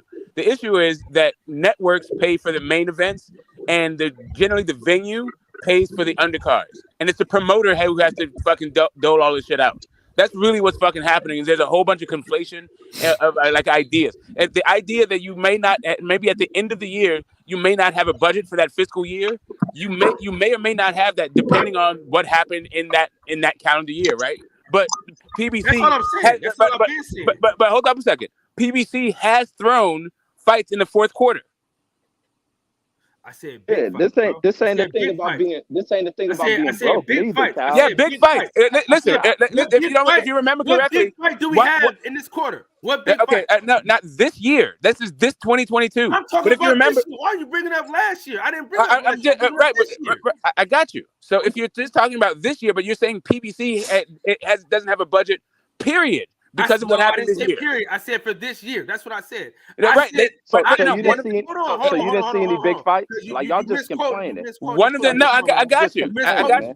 I'm not misquoting. I never said it was going broke. I never said that's not my talking point. But you complaining talking about you didn't see a big fight. You didn't see no good fights this year. No, right. Okay. Like y'all just complaining. You guys, you missed everything. I said the reason why we didn't get the Terrence Crawford Errol Spence fight. Because the budget wasn't there. That's exactly what I just said. That's bullshit. You didn't get that because of. You didn't get that because of. You didn't get that because Crawford walked away from the table. That wasn't no budget thing. Do you think that the reason why we didn't get Jamal Charlo fighting or Tank Davis fighting or Errol Spence fighting is because of budget? I believe it was. Okay, so you don't think it's because of court dates? You don't think it's because of injury? Hold on. David Benavidez just had a fight on the table and pulled out of it. For a bigger fight. All right. And because he pulled out of it, that means next year. For a bigger fight next year, dog. It don't matter when it's Do you think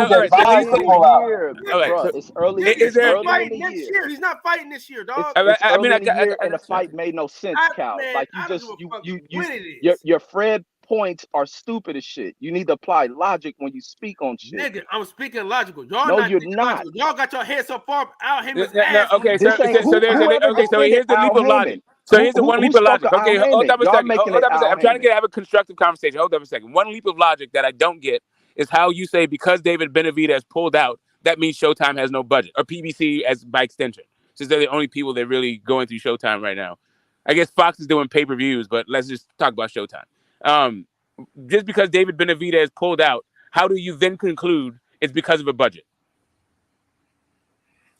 Because if you think about this, right? If he's fighting this year, you get paid when you fight. You don't get paid if you don't fight. So he's gonna have to wait a couple more months to get paid. So nobody just pulls out a fight just to pull out of a fucking fight, bro. If you're talking about David Benavidez, he gets expenses for his camp. He's being paid. So stop it. Y'all can't overtalk. Come on now. Listen, especially when you know you can beat Uzataki within 5 rounds, bro. You don't skip out on Uzataki whooping his ass real quick and then going into the fight with Caleb Plant when y'all both can still fight at the same time because y'all fought at the same goddamn time. But you know what was plaguing? Let me say this. This one was plaguing that damn fight. You had Yusakagi coming off a loss, and the fool had been suspended for drug use. Fans have already started to rain on that fight the same way they did with Bud's current fight. It made no sense, being that a lot of these fights are becoming losses. Why the hell is Benavidez taking this fight when he should be running to this opportunity to fight Caleb Plant? It made all the sense to cancel that damn fight out. And now you complaining that Benavidez ain't fighting used to Tagi in 2022. Like y'all are delusional as fuck. I have another. Well, hold on a second. I have one other thing. But none of this stuff has the. Can I go? I'm just telling you what the budget says, bro. Okay, right. I got it. So here's what. How about this? How about this? Given the fighter, because you made a general statement and it didn't have anything really to do with David Benavidez. You just said what fighter, right? Why would a fighter pull out? How about, since we know that David Benavidez has weight problems, he knew he wasn't going to make weight. Why would you jump to budget being the reason? Like, if there's any number of things that are just as reasonable, like why just budget? Right. Because they don't like Al Heyman when they never met him. He won't interview with him. So these people got issues. He won't give them credentials because they don't want them. He don't want them slandering up his events. It makes sense why they don't want a lot of media people at these events anymore. Let's point this out too, Reggie. Let's point this out too. Is boxing a business? Is it a profitable business? So how does throwing a fight throw off stop when you're going to make money by throwing the fight? I mean, are the boxers just getting paid out your pocket just for everybody else to see, or is the promoter making money off these fights? Yeah, sometimes they are, sometimes they not. Like even when you listen to that's why I know, but overall, do you think boxing would still be around if it was non-profitable or unprofitable? Yeah, it's very profitable. Okay, that's why these dudes stay in there so long. I mean, it just doesn't make any sense to say that's a reason why we can't throw a fight that we're gonna make some money off of. Now, I see if you said, well, that fight wasn't gonna make any money, so they just called the fight off. That would make way more sense. Yeah, that is actually another more reasonable expectation, right? That the fight wasn't selling, and that's why Adrian Broner all of a sudden got like mental issues, right? Because nobody wants to see those fights that are being made. That could be the case, but I'm just saying there's a bunch of reasonable explanations I think you can go to without being certain that it's about the budget. Just when it comes to that example, that's all I'm saying. When it comes to David Benavidez, you may still be right, Kyle, that they have no budget. I'm just saying that particular example seems to be a leap of logic. And let me say this, because we got to define the word budget. Budget doesn't mean you broke. Budget means you being very responsible. I just said let me that. say this. No, but when you on Fred shit, Kyle, stop being so stop acting like so tactful. Because y'all keep putting words in my mouth, dog. No. It's not just in your mouth, because this is not just about you. It's about everything. I hear people misspeak, especially when y'all on Fred's show. It's not just about you. People's misuse, so they don't got the budget. That means they're broke. No, responsible companies stay within the line of a budget. Responsible people stay within their budgets. So if you don't have it, if the profit margins aren't there, because you can go into events and have a loss in expenses and all that shit. You don't make profits on some of these things. You did with fighters. You did, but this the other. But no, Kyle, I just said I don't think they're going broke. I just said I don't think they're going broke. Being reactionary. He's only talking about we're only talking about the fiscal year 2022's budget. That's all we're talking about right now. Right. So that's all we're talking about. But we're assuming. Listen, I don't give a fuck about their books. I'm talking about right here, right now. But the other thing, right here, right now.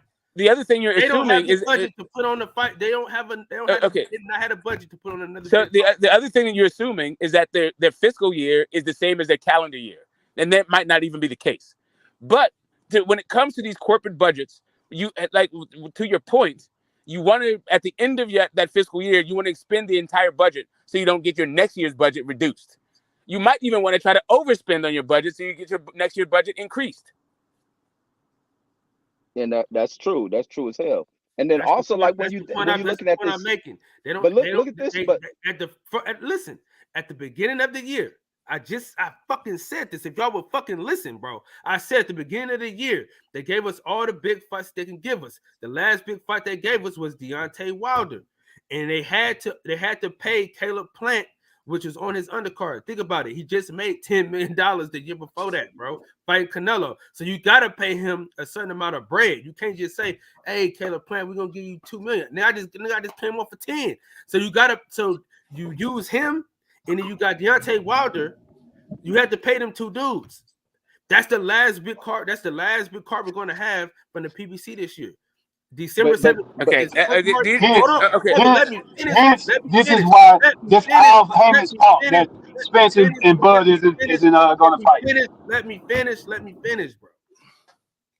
The fight in December, on December 17th, Frank Martin in Ali. That's a big fight for boxing fans, but that does not cost you as much as another fight would, bro. That's why they're giving us some great fights to hold us over. And then next year, we're going to get the big fights at the beginning of the year, like I fucking said 10 times already. That's it. That's it. That's a stupid ass point. But this is a big fight. That was a bad point, bro. These Hold on. This is what he's saying. This is what he's saying, though. This is what he's saying. He's saying it's Al Heyman's fault that Bud and Spence didn't fight because they didn't have the money. So let's just let's wrap that up. That's what he's saying. Yeah, so here's the issue. Here's the issue that I have. It's Here's like the he's issue with what I have with what complaining you're that saying. Frank Martin and them are fighting. That's crazy because this is a big fight for both of these fighters. For one, it's just not they fighting on the last day of the calendar year. Is that after this, the pay scale for these dudes go up. The position they push these people in go up. This is a main event fight for both of these fighters. This is huge for them. And it's also huge for Errol Spence on the promotional side of it. Like, there ain't nothing wrong with them making this fight. And then you got to think of trying to schedule fights with the networks. You don't just make a fight and act like Al. He has to sit down with these executives. These are executives who run other programming. You got to fit within their schedule. And also with them wanting to make ratings. And so it's difficult, and especially when you get fighters that are, if a fighter, and this is the other thing with the promotional side, people got to factor in. You're dealing with a fighter. Is he dealing with going to jail? Is he dealing with interpersonal shit, family, being divorced, court cases and shit like that? And then you fuck off the schedule for a network. Do they want this fight? Because you have to produce numbers for these networks. They ain't just giving you dates. You got to show something. It's just a lot of assumptions. Like, it's just to be certain, to be like, there's a correlation causation issue. Like, you're just saying because this XYZ happens, that means ABC, and that may or may not be the case. You might be right, but there's a lot of other reasonable explanations, right? That's not what you're saying. But see, you gotta understand where his talking points are coming from, like Reggie said. Because at the end of the day, all he's saying is that the reason why Earl Spence and Bud didn't happen was because of PBC. They didn't have the money, and that's what is. I mean, so if you believe that, if that's what you believe, then that's essentially all you saying. It depends on what you That's mean. That's what how you describing as the money. It depends on how you describing as the money, right? Ain't none of you motherfuckers in PBC's offices, so you don't know why the fight didn't happen. All we know is that the fight didn't happen. That's all we know. Right. Yeah, we know Bud walked away. We know that. And we know why he walked away. Yeah, we definitely know that. That's what I say. It's Bud's fault. He walked away. All right. So listen. This is Google, guys. This is Google. This is Google for those of you that like Google. Errol Spence. This was his guaranteed purse against Ugas was 1.5. That was his guaranteed purse. So now for the biggest fight of your life, there's no guarantee though. Yeah, and point being, do you think Bud Crawford wanted a $1.5 million guarantee, and then that would have been an issue? But also, like, really, the issue is there was like, no guarantee though for neither fighter though. Smoke. Yeah, I got you. I understand that there's no guarantee for either fighter, but do you understand how that could be advantageous to both fighters? And that's not necessarily an issue about no budget. Teach, Smoke. Teach right now about that ownership. Teach. Well, it's not just ownership, right? Like, let's say, so what Bud was talking about when he said that 25 million, that was giving up 20% of the ownership rights, like, over the lifetime of that, over the lifetime of that IP. But the other part of that is if you get a guarantee from the network, you're going to have to hit a minimum of pay-per-view buys. That's why that whole Fire Stick conversation comes into play. If you think people are going to pirate the shit, then why would you put a limit on how many pay-per-view buys you need to sell? What you'd want is no guarantee, so you get to keep all that pay-per-view money. So if it only does 200,000 pay-per-views, you don't have to give that money back to the network. You just can pocket that shit. That's why, the entire thing about guarantees don't really make a whole lot of sense for this fight, no matter how you slice it. Unless you think the fight just ain't going to be worth anything and you want to leverage your ownership rights right now. If you think there's shit, if you want to give up 20% of like ownership rights for a fucking payday loan, then go ahead. This is kind of like when Crawford first came out with his first interview where he sat down on he was on his IG live, and I said it sounds like these guys, one is used to the pay-per-view model and one is used to the guaranteed model, and that's all it is. But he's used to getting paid a guarantee. He don't want to have to worry about selling the fight. He don't want to have to think about none of that. Earl, he's used to pay-per-view. And that's just the difference. Yeah, and it's the other sad thing with Bud. Like he can't be a guy that believes in betting on himself because he's doing a horrible job at betting on himself going into this current fight. Like he ain't doing nothing to sell this damn fight. Like you have to pitch the market. You have to do the marketing pitch for people to buy the fight. He ain't doing none of that. All you seeing in these interviews is him trying to explain things away about why he didn't fight Earl. Like no, he's that's a leveraging bad the fight thing. to fight other people. That's what he's been doing. That's what he's still doing, and nobody's fucking feeling that shit anymore.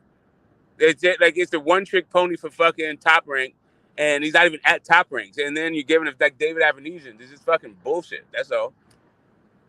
Yeah, it's He's crazy. talking about like how people great, don't see. how hard a tough fight David Avenesian is. Like, man, like whatever. It don't matter how many times you say that shit. Nobody thinks you're not gonna knock that dude out. If you don't knock that dude out, then basically people are gonna say that you're fucking in the decline even more than they already are. Listen, this is what I'm gonna say. This is what I've been saying. I've said this 1,000 times, bro. Everybody involved except for Errol Spence has blame in why this fight didn't take place, bro. I don't give a fuck, man. Everybody getting that. No, you can't say that, bro. You can't not say that, bro. You can't say that everybody don't got no blame. Everybody got blame in this shit, bro. Nobody's exempt from getting blamed, bro, because everybody in this situation could have did something differently. Everybody could have did something different. Everybody no, Cal, you different. Man, Cal, you compromise on bullshit. Now, how everybody owes on bullshit? Because this is in what way, Reg? Because Bud shows you that you compromise. Because now everybody's to blame, but Bud's the only one who has had an opponent, set date. The fight is already on the schedule. So I mean, and then you working 2 negotiations in at once. So you got a built-up plan that any moment you pull away from the table. You plan what he is playing is hostage situation, and that's exactly what he went in here to do. To try to play hostage situation, give me what I want, or else everybody died. And that's exactly what he did, walking away from the table. Well, Spencer ain't got no opponent. Why ain't nobody else got to come up with the plan that Bud, okay, you take a fight, we're going to get a fight in too. That's the bullshit behind Bud doing this. And then now all of a sudden you got some unknown network that ain't nobody ever heard of, and now y'all running the deal to put on a fight. This shit was already in the making with this dude. He was playing We already saw the Molly same play. We already saw the same play to discredit people who have way more experience. When we saw Eddie Hearn try to do this shit with the AJ and fucking Wilder thing, like calling dudes Shirley Winkle and all this other dumb shit, when this dude has done way more in the fucking sport than talking about like how Al Heyman does shady business, when these guys are like pillars of the fucking entertainment fucking business community. And while you're talking shit about those people, you bring in guys who are like the shadiest of the shady in local fucking business, like not even used to doing national and international business at all. And man, I don't know. Whatever. If this is a way that you think you can spread blame, to me, it's not that what you're saying. I don't think that what you're saying has no foundation. It's just the examples that you give are really bad. I don't think that they show what you're thinking that they do. Yeah, that shit is a horrible point, Kyle. Y'all can't stand on trying to defend Bud. Like even me talking about Bud, people be like, "Oh, you going?" Nah, man, y'all don't see how y'all don't. But you can't say that. Listen, bro. If this is the thing about it, right? If you give a man an offer, he can't refuse. He take that offer. They fight, right? Or you can say, "Hold on, listen." Or you can say, he should have did what Devin Haney did, bet on himself, and fought the fight. Either way, 2 things could be true. Both of them could have did something different, bro. They could have given him a bigger offer, a guarantee. Okay. Now Devin got fucked over. Devin ain't really. Devin got paid, but Devin got fucked over because the money is all guaranteed. So here's the other thing. That Bud could have been leveraging the fight so he could really get the fight out of BLK Prime. He could have been telling them every fucking thing about what was going on with Errol Spence, so he could get the deal that he wanted out of BLK Prime for a softer touch. That also could be the case. Right. Great fucking and point. that is just as reasonable to take as, and I think even more reasonable and supported by the facts than Showtime doesn't have the budget or PBC doesn't have the budget. If that's what it was, he's a motherfucking duck. Yeah, he a duck extremely. And I don't see, and it's crazy that people don't want to call it. It ain't to say, oh, he's a bum and all that shit. No, he did something that's wrong, and then he may never get the fight because he's always talking about he don't even need the fight. He's accomplished what none of these other dudes gonna accomplish. So it's almost like you're using the belt to kind of hold away the opportunity of this dude, or even yourself becoming 2-time undisputed champion in the division. He done all this shit of calling out PBC fighters. The only angle to go is to the PBC. It's dumb. It's the same thing with Eddie Hearn delaying the Wilder fight, except Eddie and them got paid. Eddie was still able to find lucrative fights because the only reason why it worked for Eddie is because of the profile of Anthony Joshua. He was still one of the premier heavyweight stars. So they was able to get the money. He had a big market. Bud ain't afforded that opportunity. Bud doesn't have a big market, big following like that. He's known. He's one of the premier skilled talents, but that shit doesn't translate into him being this lucrative pocket generating star. He would have been that shit with the PBC. Here he runs away from the PBC and he's just in shambles. BLK Prime has no ability to market this dude. That's the dumb shit of just saying to take all money ain't good money. You done took this money from these people. You don't even know if you're gonna get it all, and they have no ability to market you. That's the purpose of being in this industry and being with promotional companies. It ain't just them paying you, it's them doing the thing to market you. His thing for getting away from Bob wasn't about Bob paid him well, right? But Bob didn't market his ass. And that became a problem. And then he goes to somebody else who's doing less work of marketing him. He's a boo-boo Andrade, man. And that shit is sad, man, because he's too gifted. Nah, Reggie Owens. He ain't no fucking Demetrius Andrade. Now that's something we can all agree on. Demetrius Andrade. Listen, Demetrius Andrade might be the worst businessman that ever touched boxing, period.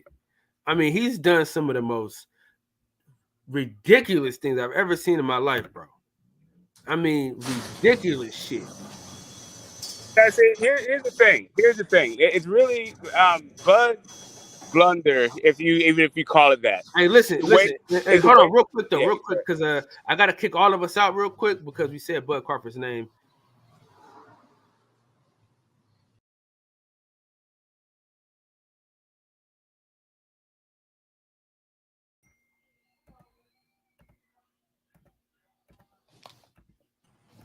All right, we back. Can we not refer to him at all? Well, you gotta refer to him as a champion from Omaha, Nebraska.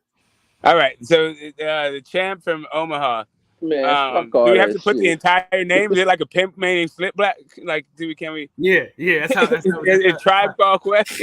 That's how it's gotta go. You gotta say the whole thing like this. Hey, shit. All right. Hey, let's see. Hey, Smoke. Yeah, what's up, man? Hey, because you know. Yeah, man. I'm aware. I'm up on my Aaron Magruder. We were actually in the book together. That's a different subject for another day. Like I was about to say, I think if there was a blunder being made by the champ from Omaha, Nebraska, it is the way that he handled the PR, right? I think the way that he tried to play like if he wanted to do this, like even if he wanted to keep the PBC in the dark, then the way that he kept the fans in the dark is just I don't know. It is what it is. Some fans will be fine with it because they don't really give a shit. But other fans that really were like going to bat based on what he was saying to them, he's going to experience a backlash from those guys if they are, depending on like how they are with integrity. But when it comes to like the business move, it's just the difference between, I think, being like contract labor and being an entrepreneur. Like he is just really he's used to being paid as a worker, right? He just doesn't understand how to exploit the actual asset. He's not part of the asset class and doesn't understand that shit yet. Or, I mean, it seems like he does. I mean, I'm not saying he's not part of the asset class because I'm sure he has a bunch of assets. but it seems as though he doesn't understand how to exploit those assets and be like a capitalist. He just seems to be still like a fucking worker. Now go ahead. That's it. Yeah, no, I agree with that point, man. I definitely agree with it. And that's the sad thing. That's what makes him in the class of Boo Andrade. It's like these dudes have made horrible, and this is his first time stepping into the market on his own. And he made the wrong test into this damn free market.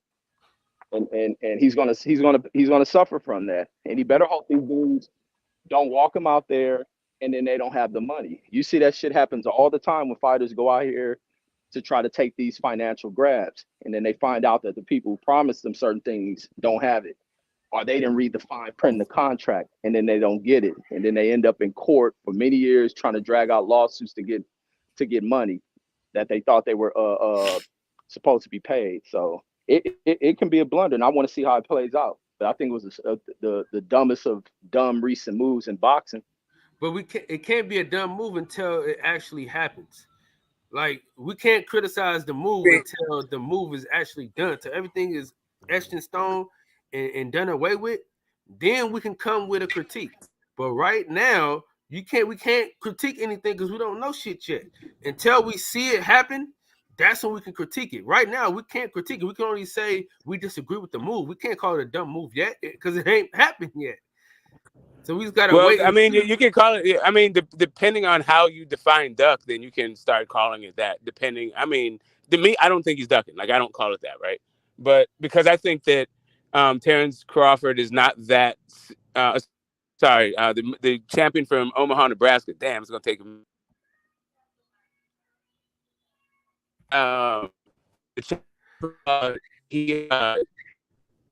He seemed to be perplexed. Not why and why they didn't take that 25.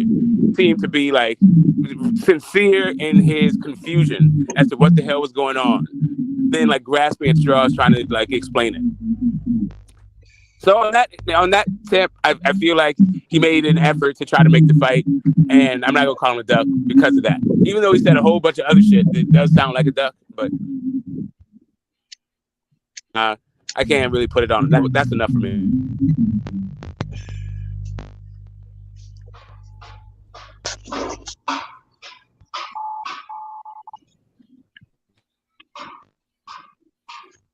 You can have your own. Anybody? You still talking smoke, or because your shit breaking it bad? Nah, I'm done. Go ahead. Okay. Does anybody know if this other dude is gonna fight? Anybody heard anything? It's looking like February. Are you talking about the unified champion at 147? Yeah, I'm talking about that guy.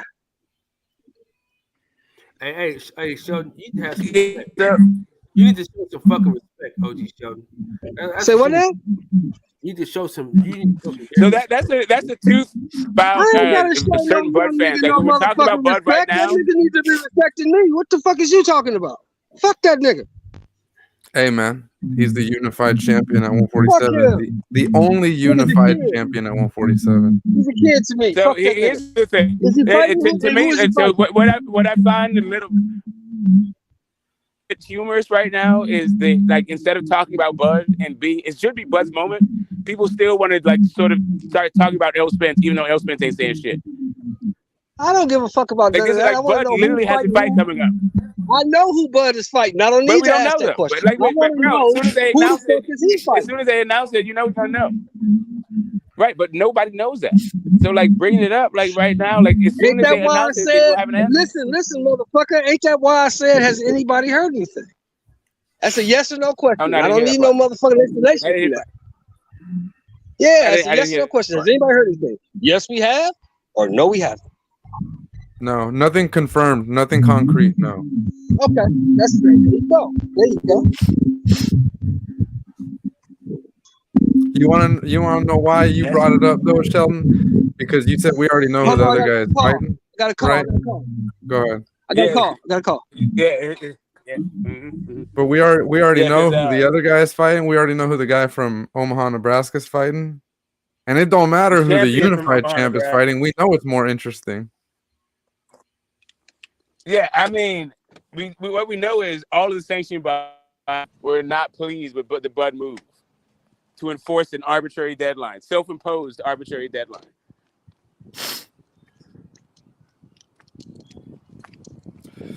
They felt like Bud was taking the power out of the sanctioning body's hands. That's what they do. But he's breaking up bad, Smoke. Yeah, you cutting out, Smoke. Yeah, go ahead.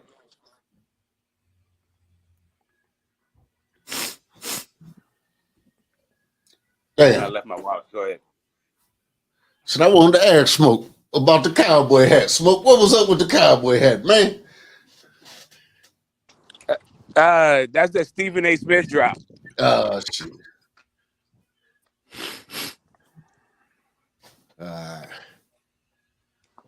Oh, what? You sound like you own several cowboy hats. Well, no, I do not. I just was wondering.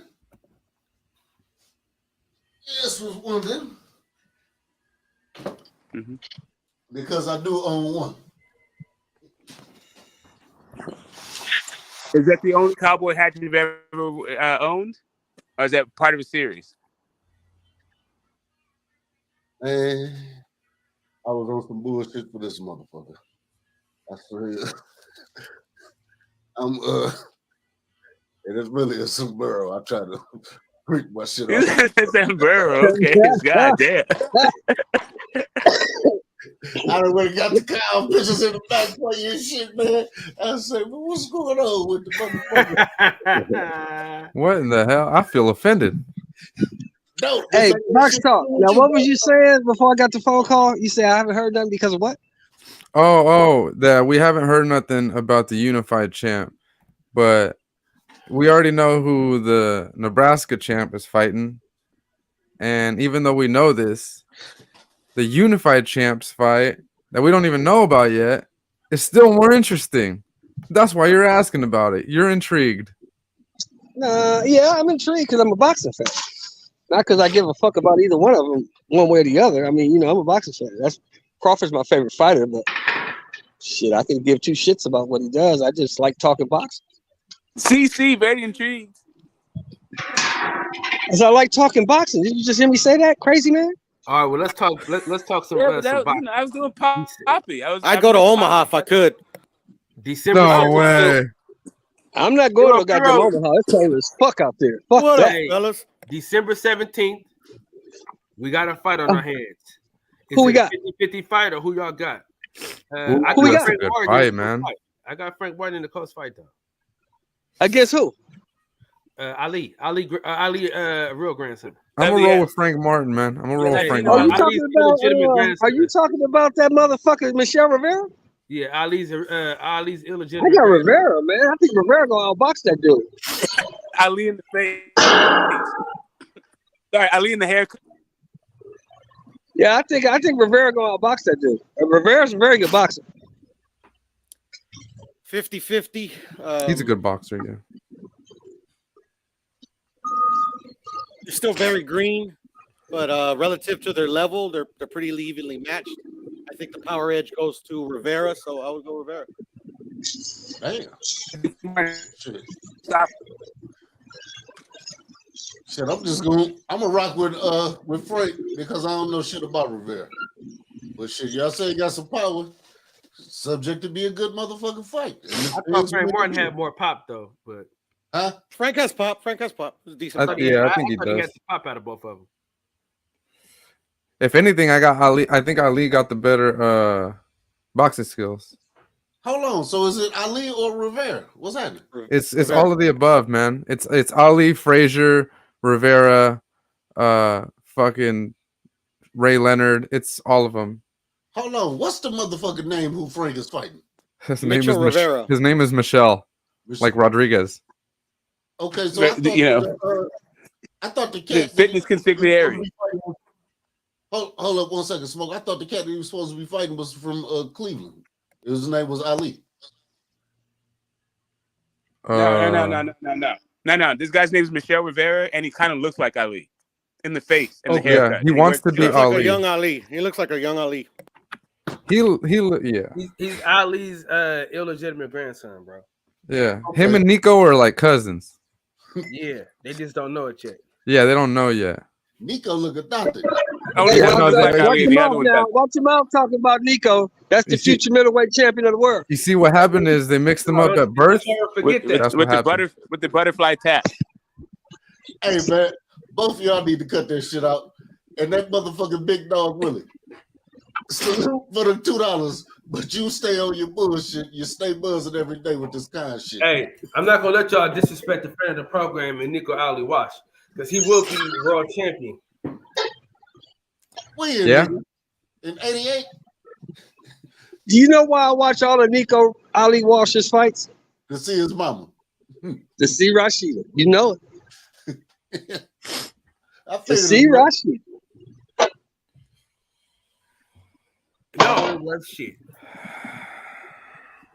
Hey, every nigga got a dream. I ain't mad at you, Mr. Moore. Yeah, I can't. You know, she ain't fuck with. She don't like my kind though. She got what she like. Speaking of Nico, yes, sir. I want to know what you guys. I want to know who it is for you guys. I'm just gonna say it, man. For me, it's Nico. But what fighter are you guys tired of these companies shoving down your throat? Fucking Hergovich. Kyle, who is it for you? That dude is trash. I mean, fucking Big Bang beat his motherfucking ass. That dude ain't shit. Vasily Lomachenko. Ooh. Damn, Kyle. I mean, I can see it. He ain't wrong. Yeah, I understand. I get it. But it had to be Nico for me. It's gonna be Nico for you too? Hey, hold on, bro. Hold on, bro. I need let me go ahead and do this. You know what I mean? That's who I want to see fight some of these motherfuckers. I want to see Big Bang Zhang fight some of these motherfuckers. This is my show. I do what the hell I want on my show. Hey, I like him. Yep, whoever your prospect he don't give a is, fuck. That fool's down. Let's see what he got. Man, Big Bang Zhang is garbage. Y'all guys will never. He better than Hergovich because he beat his motherfucker. Pick.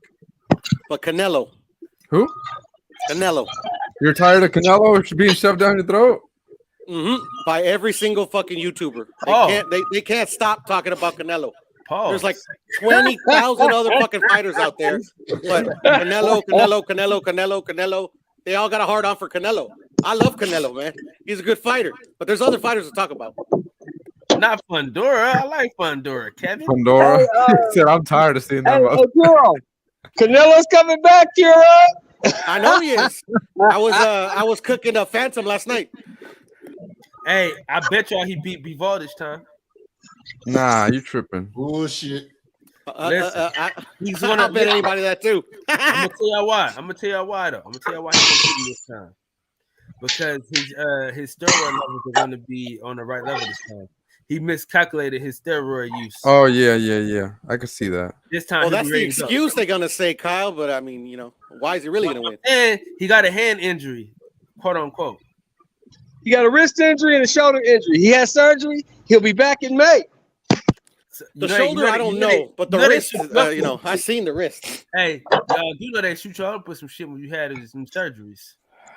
Yeah, so he has an excuse this time. Yeah, but see, though, case in point, Canelo again. And he says he's coming back for Bivol. Hey, man, it don't matter. You can give it. Then he brings up Canelo Alvarez. You can give him all the street tacos. He ain't beating Bivol, man. I was just being honest. We could talk about somebody else. I keep trying to tell Puro that, but Puro is a true believer.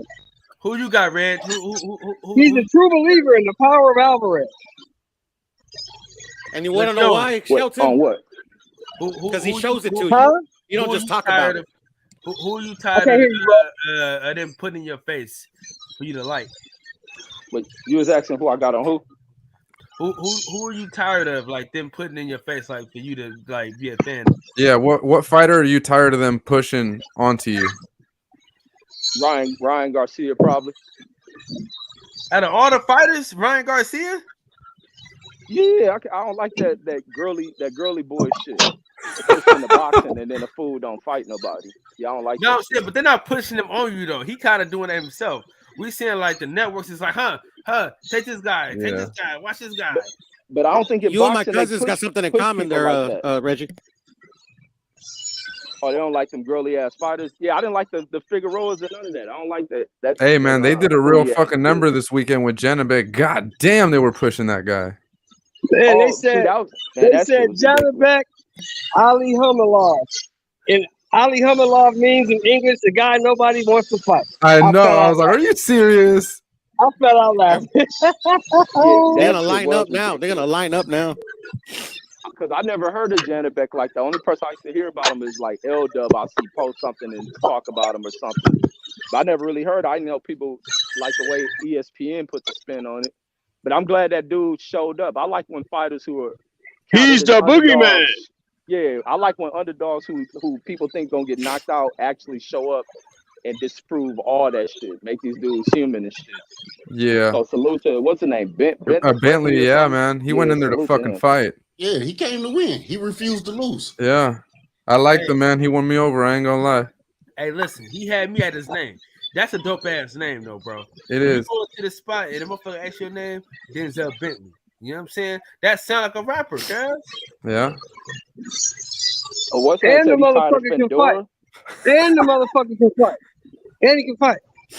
I think it's more so heart. That really wasn't. I ain't see a lot of skill. I seen heart and refusing to lose. But I agree. Janabek doesn't give that much. He like even what Buddy McGirt was saying in between rounds, like you're not throwing enough, or he'll rock the dude. And even Tim and him was saying like he doesn't do anything. He just sits there, so he's not active. He ain't very active. So he's gonna be easy to defeat. It's just like they hyped all that shit up. But let me say that about Fendora. What's the name? Kevin Bauer says he don't like Fendora. Fendora does his thing though. Fendora is not that Fendora's push. Fendora fights, and if Fedora brings results, his fights are exciting as fuck. He ain't a fighter that moves around. Like his shit is action packed. The shit he's done to Gallimore, the shit he done did to Erickson Lubin. Like he's different than these other push people. Yeah, I agree. Janabek reminds me of a slightly more aggressive Bivol. Just a notch. Aggressive, but not always effective. But I think with Janabek, if he gets an opponent, he fights back, that'll fight back with him. He ain't that dude that has been doing what he's done, unless that was just a fluke on that night, because they did say that 15-month layoff. But I think he that's the sign of some shit. You fight back with him, you block his shit, you ain't got to worry about that dude. Hey, Reggie, and Bentley came to fight. That motherfucker did not come to lose. Right. All the skills in the world wasn't there, but that motherfucker got hurt. Yeah. That's what It kind of pissed me off at the end when Mark Kriegel was doing the interview, and he asked him, and he's like, "Yeah, I saw at one point when you guys exchanged, and you got scared." And I was like, "What the fuck, bro? What's wrong with you, man?" Yeah, Kriegel said Mark was saying what he saw, man. What's wrong with that? Nah, but this guy's scared. Come on, man. Nah. They got to run with their little narrative, man. They got their paychecks. You know, they performed for their check. Yeah, but well, I mean, you can say what you want about Denzel Bentley, but I ain't gonna say he was scared. We gonna see what he look like in his next fight, because what I saw with Janabek is he ain't never had nobody stand up to him. Fact. Saturday night he had somebody stand up to him. Let's see what he look like in his next fight. There you go. He may be a different Janabek after somebody can prove to him that he ain't the baddest motherfucker on the block. Okay, well, in a battle of countrymen, can he beat Triple G right now? Hell no. Triple G would knock his ass off. I agree with you. Yeah, I would have to agree with that too. Because what I saw, I'm just saying, you can tell me if I'm wrong, anybody on the panel, the motherfucker gasses. He gasses out. No, I agree with you. Yeah, Triple G can hit. Can he deal with a punch? And Triple G got a chin. Triple G, one of them dudes, ain't gonna never get knocked out, and probably ain't gonna never get dropped. Yeah, Triple G gonna beat him up. Yeah, even with being old, they both gas though. But Triple G, if you notice, the Triple G fights around 8, 9, or 10. Triple G starts to step on the gas. Yeah, he just looked old against Canelo a little bit, but Canelo couldn't do nothing to get him away from him and shit. Be honest. If Denzel Bentley would have stepped on the gas in later rounds, he probably would have beat that dude, correct? Yeah, but I think he was getting buzzed at times and stuff. Yeah, he was. Yeah, he was getting hit. He was getting hit. Yeah, for sure. But Denzel Bentley's a lot tougher than I thought he was. He was landing his own shit too, though. Don't get it twisted. Hell yeah, man, he was getting on his ass. Oh yeah, for real, yeah. Yeah, he was catching Janabek. Janabek was feeling that shit. That's why it was slowing his offense. Buddy was mad. Buddy McGirt was real mad.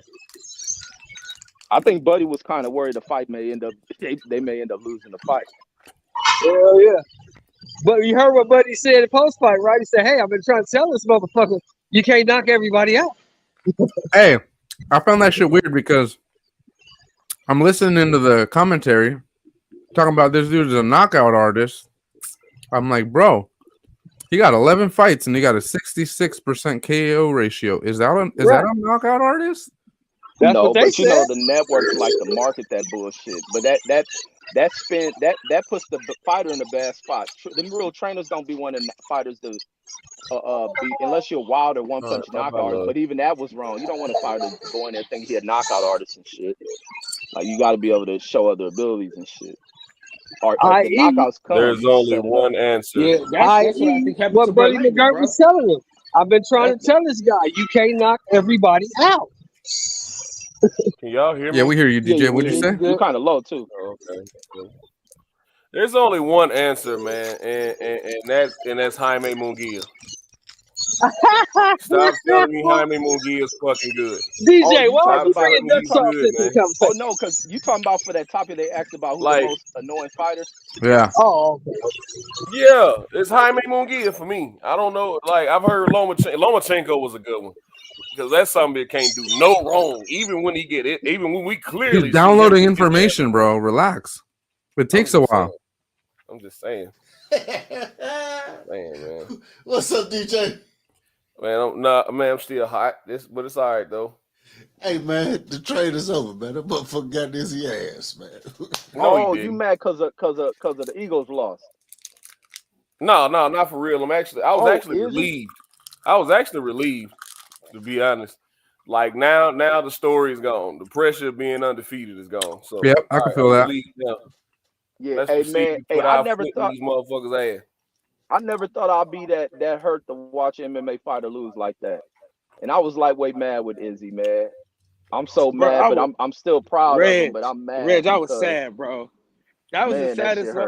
That was sadder than that. Bro, I'm telling y'all, man. I was at that Kelvin Gastelum. If y'all hadn't seen Izzy and Kelvin Gastelum, please go back and watch that fight.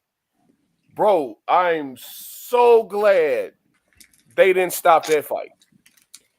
Because Izzy was in some bad spots in that fight too. He was hurt and wobbled in that fight too. But Mark Goddard, who was the same ref, didn't stop the fight. So I'm of the mind in a championship fight. This ain't no fucking prelim. This ain't no fucking just regular main event on a Saturday night. Just a random ass main event on a Saturday night. This is a championship fight. You gotta let that motherfucker go out.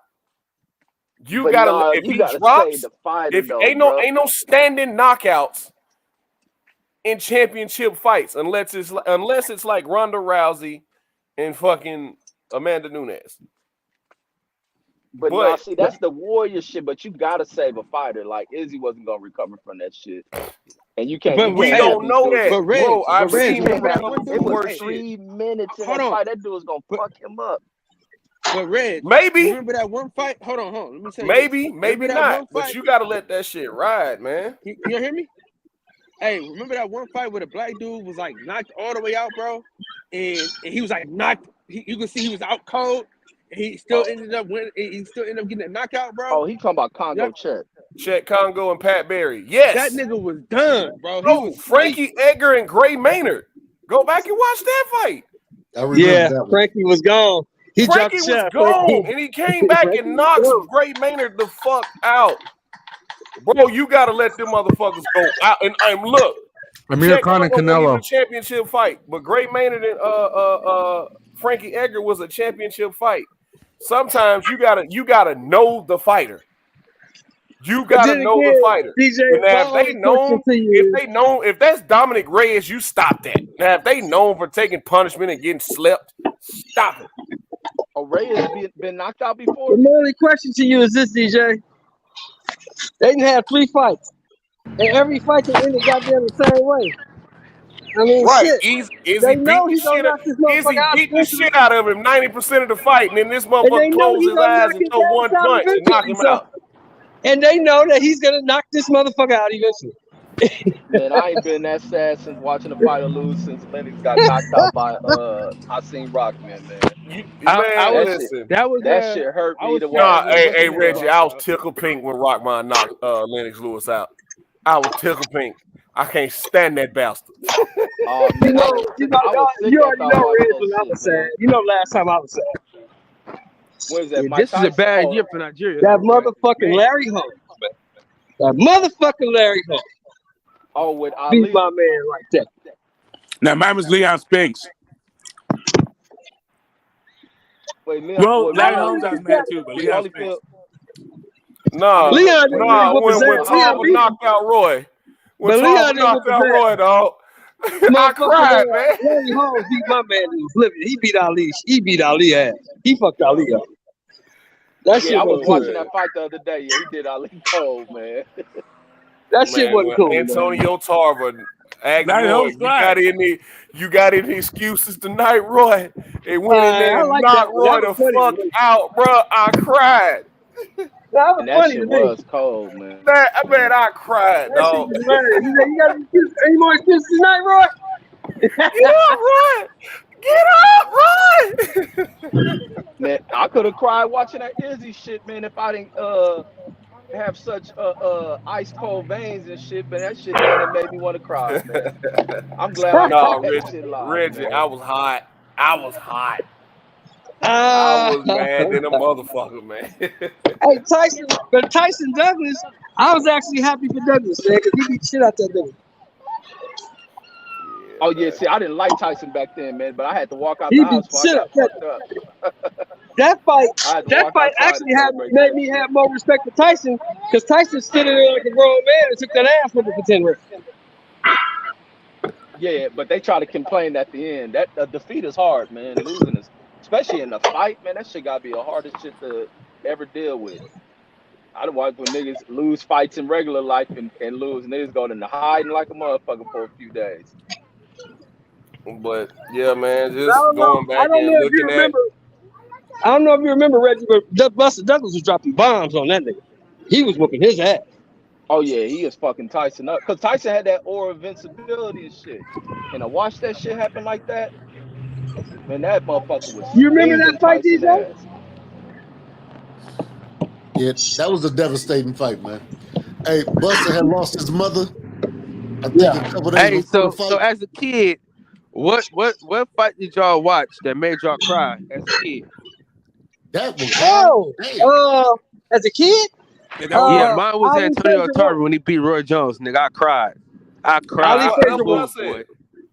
Ali Frazier one made me cry. I cried. Yeah, like I said, mine was Leon Spinks.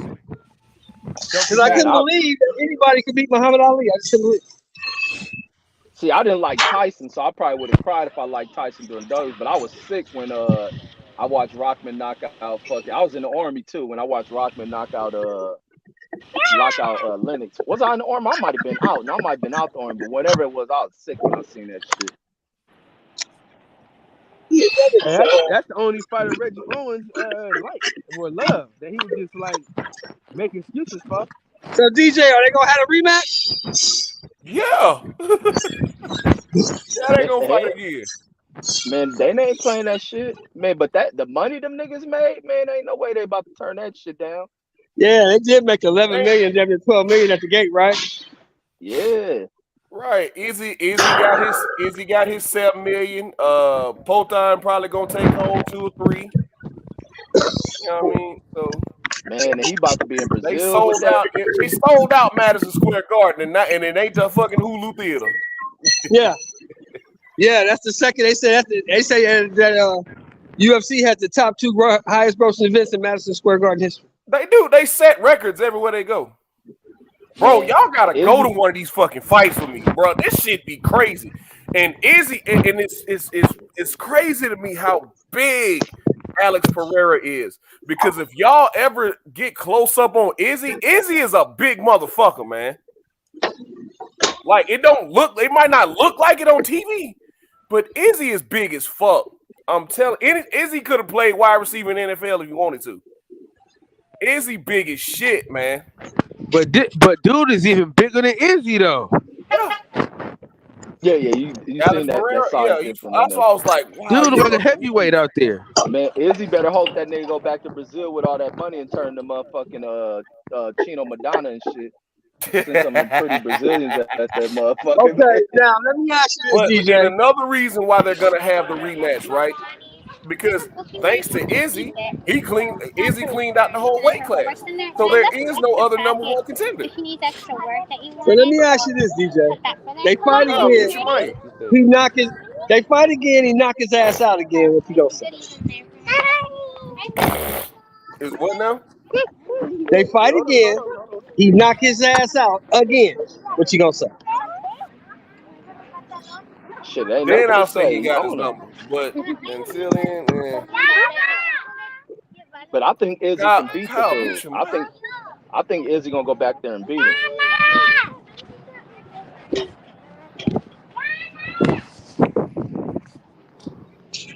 You know how we do this shit, DJ? We don't give a fuck about what happened during the fight. All we care about is the end result. But see, you have to. Because all of a sudden, right? All of a sudden, everybody said, oh my God, maybe Juliana Pena got Amanda Nunes's number. Wrong. But that was only one fight, though. Right. This motherfucker been knocked out 3 times. He been beat 3 times and knocked out twice by the same dude. See, that's that boxing life, man. Shelton, man, we gotta stop that shit. I think the rematches and trilogies are necessary. You may get different results, especially when you know motherfuckers is matched up and they the elite of the elite. Just because you win one fight don't mean you got person number. I didn't watch a person. Matter of fact, I didn't watch multiple times, but I remember I always use this the classic highlight of seeing people fight. I watched this motherfucking young dude come over my block, the fighter dude get knocked the fuck out with the first punch. This crazy motherfucker, I know he had to go to the hospital. Within a month, he back over there to fight this dude. I'm out, man. Y'all ain't about to fight over here. This dude, I'm thinking in the mindset like he got your number. I watch how bad he knocks you out. This dude went over and beat the dog shit out this dude and made him quit. But you see that shit happens a lot of times. Like that dude just caught him with a punch. But that's what I'm saying. Izzy's a better fighter. It's only little small things you got to clean up, and that's defense to stay off that cage. But that's the thing. See, that's what I'm saying. If he beats this motherfucker again, it gets to a point where it's just not going to work out for Izzy. It may just be Izzy just can't beat this guy. It's just like Ali and Norton. Now, Ali won 2 of the 3 fights. But we all know by watching, Muhammad Ali didn't win any of them fights. Ken Norton beat his ass all 3 times. He just couldn't figure that dude out. Yeah, but see, that's a difference even with that. That was a competitive fight. Izzy separated himself in this fight. He just got caught. He may have gassed a little bit, got caught, and went to sleep. He went to sleep on what he should do. He shouldn't have been on that cage.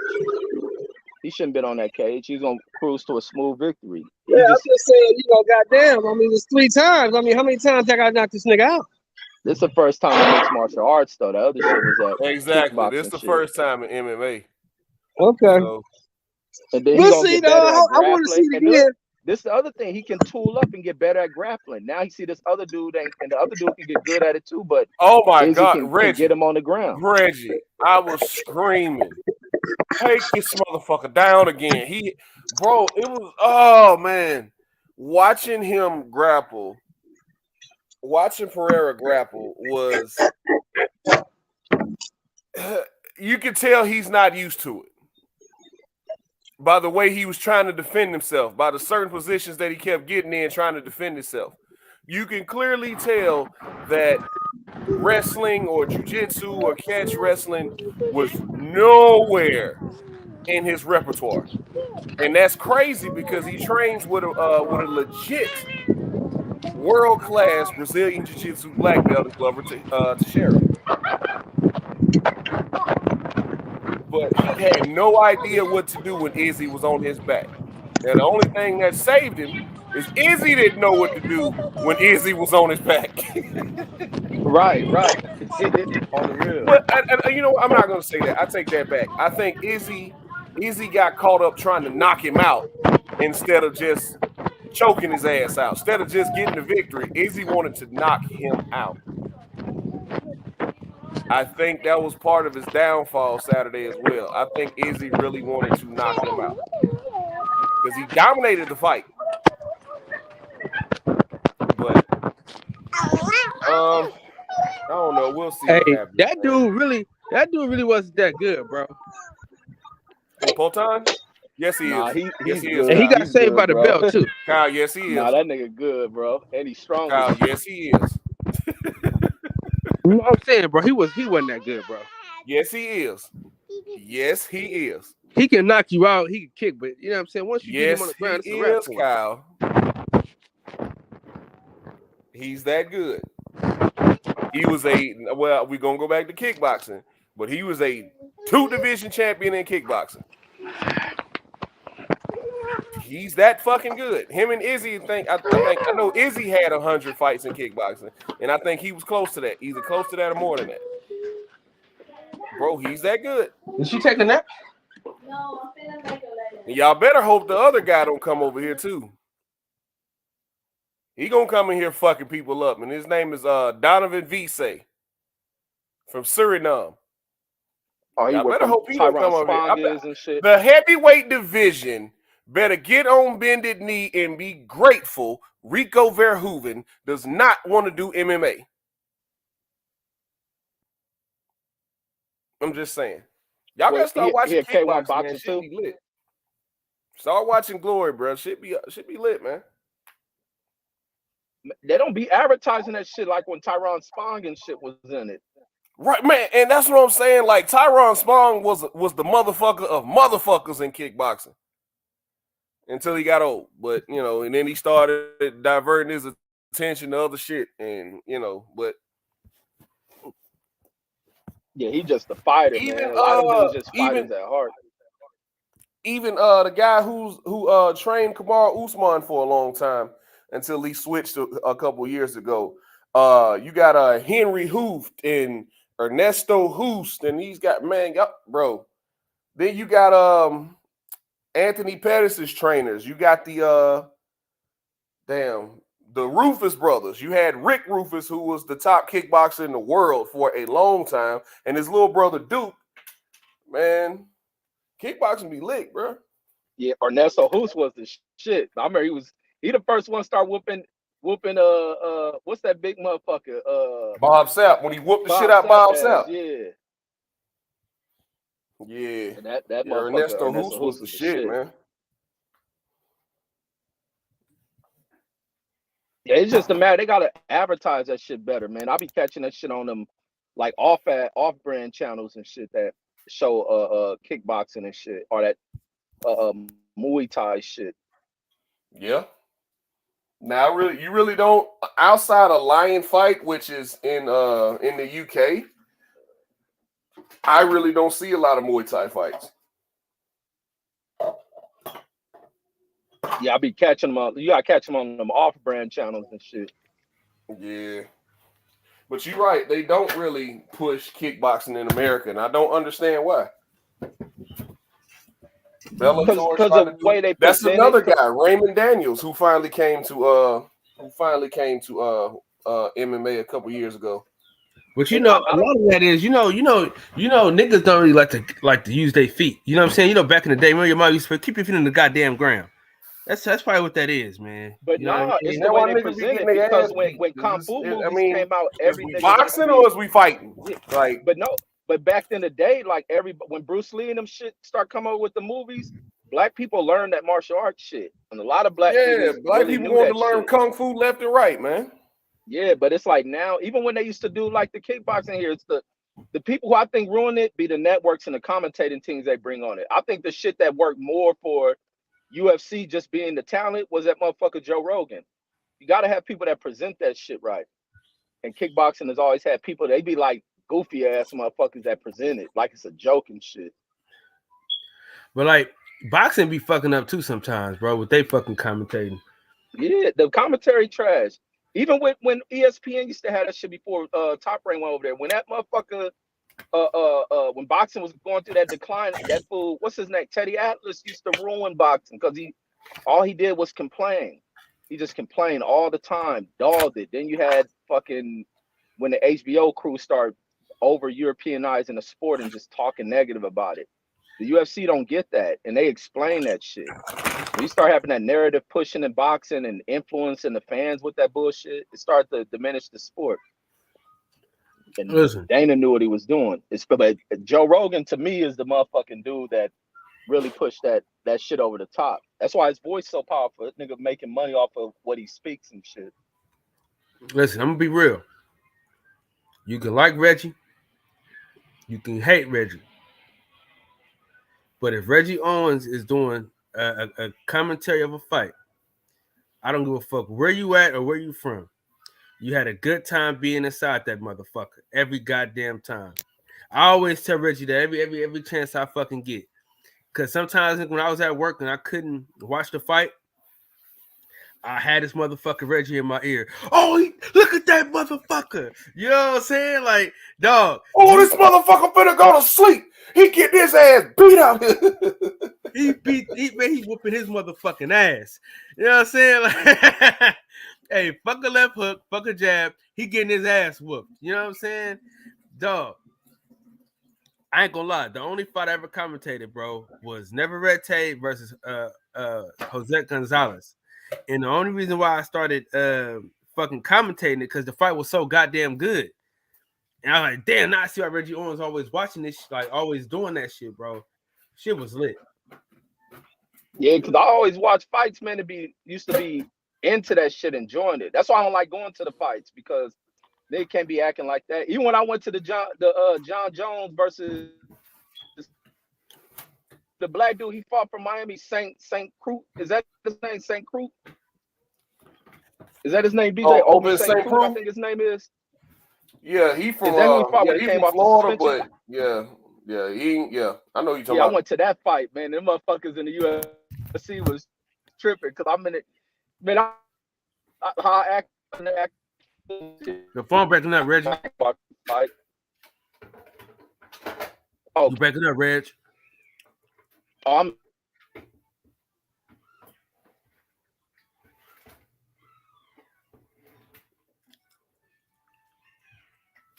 Hey, you know what? You know what, DJ? What's up? I think Adesanya should let his hands go way more. I think he should have took more chances. That's not how he fights, though. And I mean, you know, he out, bro. I don't know, man. I gotta go back and watch the fight one more time, but bro, I feel like he could have capitalized on that dude a little more, though. Man, but that's the danger. If you can't sit there and throw 5-6 punch combos with him because something coming back. And make no mistake about it, when he was hitting Izzy, he was touching Izzy. He was touching him. That's why I say Potan is that good, bro.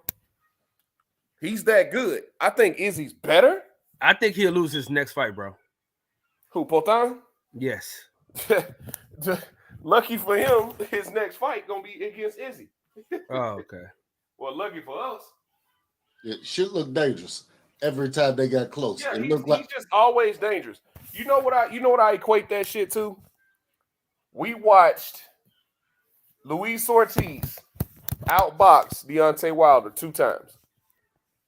Thanks. We watched him beat Deontay Wilder 2 times until what? Boom. Pop goes the weasel, right? Uh-huh. So we see Leon Edwards getting his ass pretty much beat. What's happening with Izzy and Potan, or Alex Pereira? I keep calling him by his nickname. And then same thing with what's the name? When Leon Edwards, that weak ass kick that he got, what's the name with? But see, that's the difference with that is Kamaru Usman has completely dominated him 2 fights. 2 fights. The first time they fought back in 2014, like the scorecard, I think there was like a couple 10-8 rounds in there. The fight was completely lopsided. And Kamaru Usman got a lopsided decision against him, right? So, comes back. He dominated 19 minutes of that fight. You see what I'm saying? Like, Kamaru Usman dominated 19 minutes of that fight. Until he leaned. Like, I was more shocked with that than I was with Izzy. Like, if Izzy had lost in the second round or some shit, I wouldn't have been shocked. Right? Because Alex Pereira is that good. He's that dude. But, oh man. The way he lost is what aggravates me. Not that he lost. It's the way Izzy lost. That's what upset me more than anything. It's the way he lost. I get it. But, you know, it's all good, man. He's going to get his run back. They probably going to fight next March or April. You know what I mean? And because we got a couple fights coming up. I think Volkanovski and Islam Makhachev are going to fight in they're going to fight in Australia in February. Saturday, Jon Jones is going to be returning early 2023. Listen. They got him a fight. It's either going to be Tai Tuivasa or Stipe Miocic, and they're trying to get Stipe Miocic to come out from hiding up under this fire truck and fight. That nigga ain't fighting no more. Nigga said, I'm done with y'all niggas. I got my ass whooped last time. Yep, indeed he did.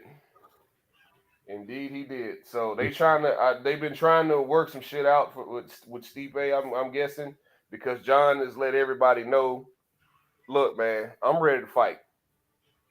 And I wanted to fight Stipe, but I think Tai Tuivasa gonna take on the challenge. And yeah, John will beat him easy. And we'll be back talking about John and Francis. And I don't think Francis can beat John. I really don't. I don't think nobody can beat John, dog. Honestly. Huh? Can't nobody beat the nigga, honestly. I'm not gonna say that, but I don't think Francis can do it. And we saw last Saturday why Jon Jones is so special. Just by watching the Adesanya and Pereira fight, we saw why he's that special. There will never be another Jon Jones. Man, imagine if he didn't get caught on that dope and beat up his girl and crash into the car and shit. Allegedly. What's alleged? They beat up his girl. Allegedly. Okay. I guess it's alleged. Okay. Because we know you wasn't finna say shit about that sugar booger. Oh, no. He was definitely on cocaine. That boy liked to party. Yeah, that boy liked to party. I mean, people have been telling him that for years. Like, Jon Jones is a wild motherfucker. He liked to party. That was an open kept secret in circles. You know what I mean? Like, hey, John liked to party a little bit. Man, it's just that we didn't know about it until USADA came around. Once USADA came around, man, in 2014, a lot of shit changed in MMA. Well, specifically in the UFC, a lot of shit changed. All of a sudden, motherfuckers can't take a punch no more. All of a sudden, guys who were champions done lost 5 straight. You know what I mean? All of a sudden, guys can't make weight no more. Like, the shit was crazy. Man. It's hella funny because that nigga told Dan Clement, I beat you on a weekend of cocaine, nigga. I beat you after a weekend of doing cocaine. Like, man, that's some of the coldest shit, bro. Like, I'm up here sweating my ass off in here, doing all the push-ups and training I can do. And this motherfucker out here doing his happy powder. Like, oh yeah, I got a fight next week. Shit. You just ain't shit, man. You'll kick it all week. Come kick your ass. Ah, shit. Yeah. That was one of the greatest rivalries, man. That was just now that's a situation where somebody just got your fucking number. Yeah. With Jon Jones and Daniel Cormier. And I don't like when Daniel Cormier did that interview, said, I don't know, because he got caught by you something. Man, look, dog, you know. Like, come on, Daniel. I like Daniel Cormier. I even liked him while he was fighting. I think he should have stayed at heavyweight the whole time, but wasn't his partner or something? Yeah, because the American hero Cain Velasquez was at heavyweight. So why he just didn't go back up to heavyweight? He did and knocked out Stipe Miocic and won the heavyweight title.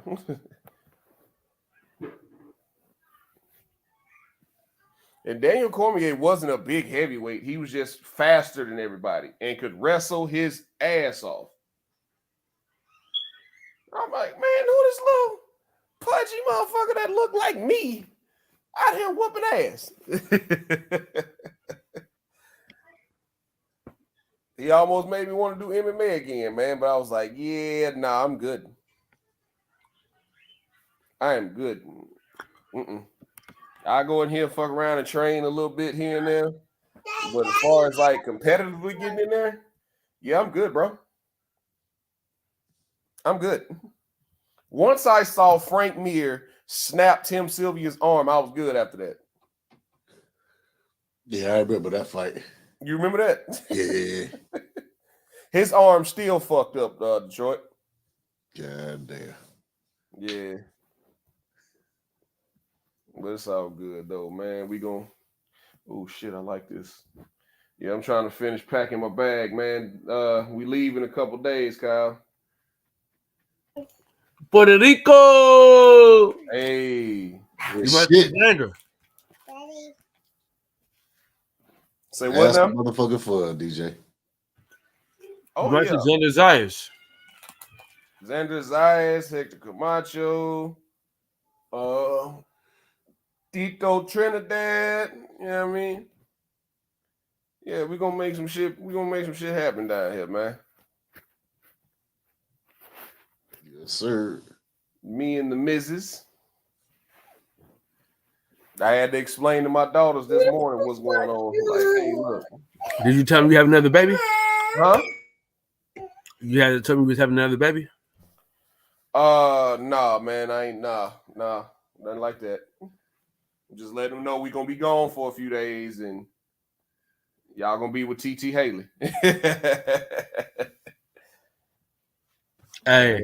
My daughter asked me, where y'all going? Hey, shoot to the left. What? Shoot to the left. No, man. I got clipped. We ain't having no more kids. We ain't get snipped, nigga. Yeah, I did. Wise man, wise man. What it feel like? Huh? What it feel like? I don't know. Inquiring minds want to know. If we ain't having no kids this weekend. Without getting into it. Yeah, we ain't having no kids this weekend. Inquiring minds want to know. Hey, Kyle, you ain't gonna feel shit, man. I ain't had the shit done, but nigga, you're gonna get some anesthesia. You're going to sleep. You talk about the after effects. Where Box Talk at? You on Keon channel? Yeah, okay. Okay. Keon over here. Keon. Oh, that's everything boxing. I was like, who's Keon? Yeah, man. I'm in that one too. Reading the chat. Yeah. Me and him got into it. But I like Keon, but he be emotional sometimes. Me and him got into it about Tank one day. I like Keon though. I like his channel. Yeah. Box Talk over here talking about motherfucking Jeff Horn, a god. Yeah, they tell me, I get so tired of hearing about fucking Terrence Crawford and Earl Spence. Oh my god. Yeah, it's over with. They not fighting. We probably finna get me and L Dub was trying to do dates today. We probably gonna get Spence and Thurman February 7th. Yep. And then get Benavidez and Plant March 18th. Man. So, you know.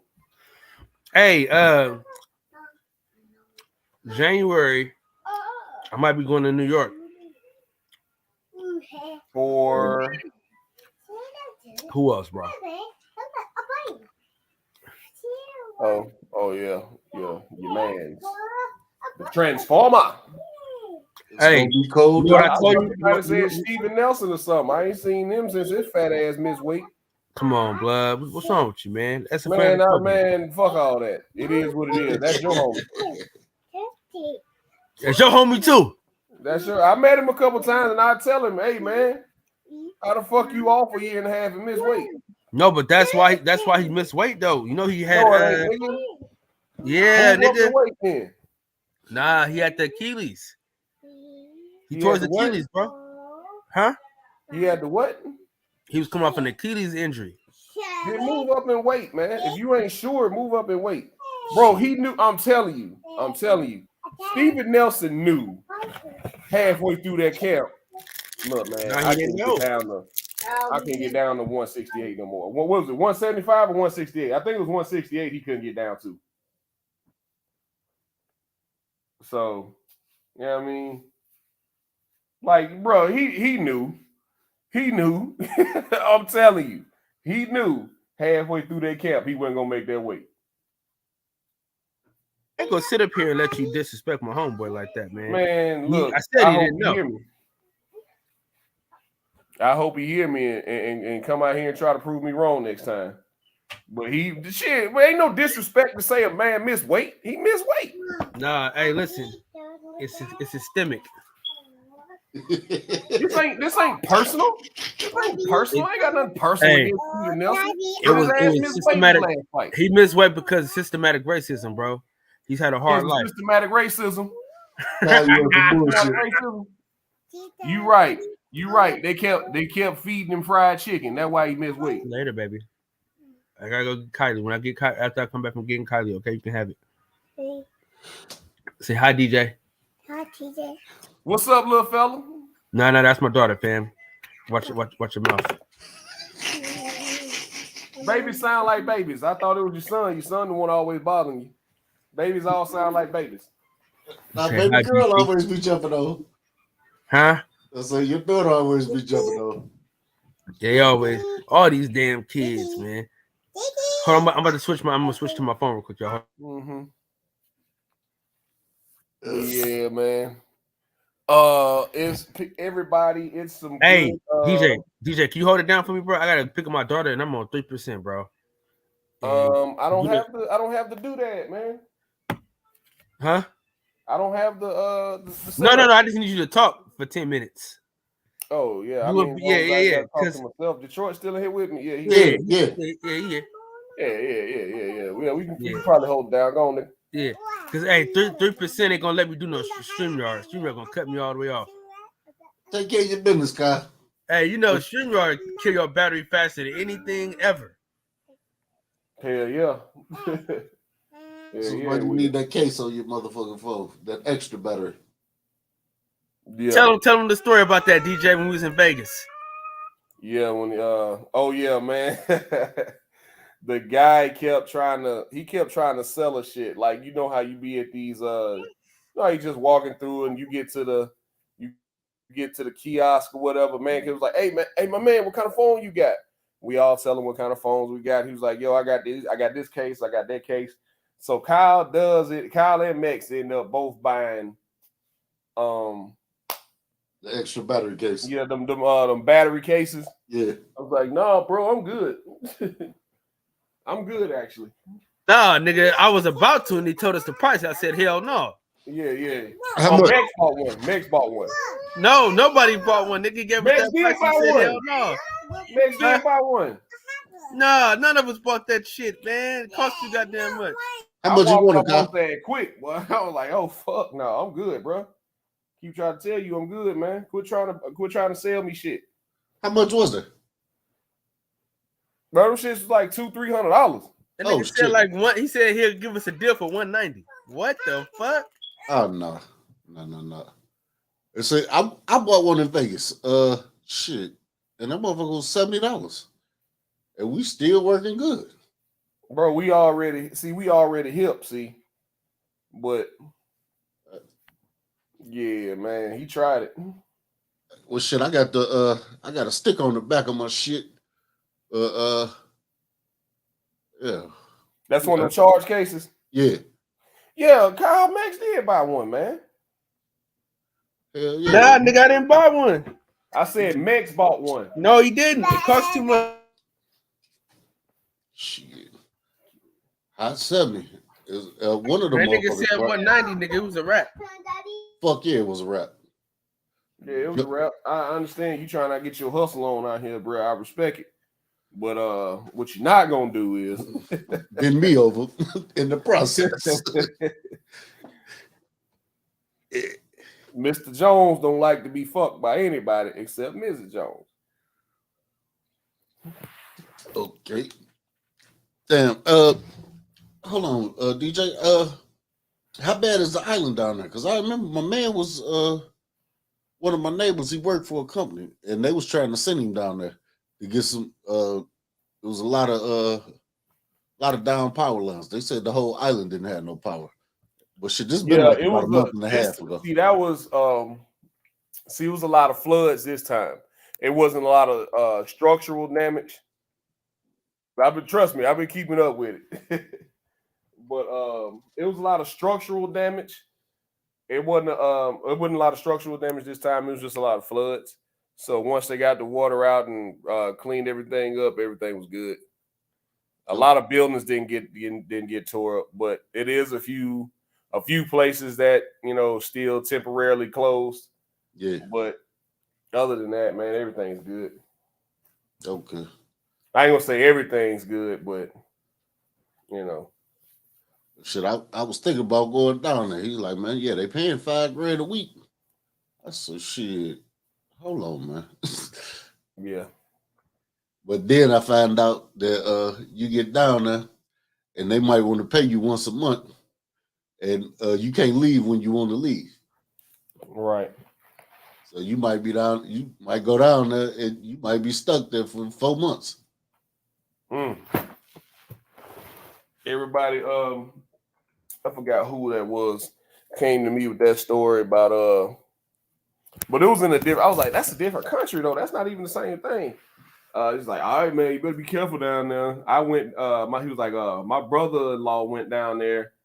My brother-in-law, and my sister went down there. They didn't want to let my brother-in-law come back. I was like, for real? It's like, what do you do in Puerto Rico? He's like, nah, I'm talking about the DR. Nigga, whole different country. Yeah. Like, I'm just saying, I'm just saying. My old barber back home, him and his clique, they used to go down there. And they got they used to be telling me these stories and showing me the little videos and shit. They like, man, slide down there with about 2,000 and have a ball.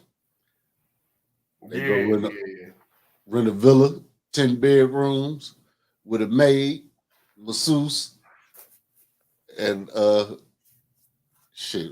I think he was saying some shit like, well, I can't even remember. He just was showing me all the girls. Like, man, I have no problem with dropping a big face on them and getting as explicit as I feel.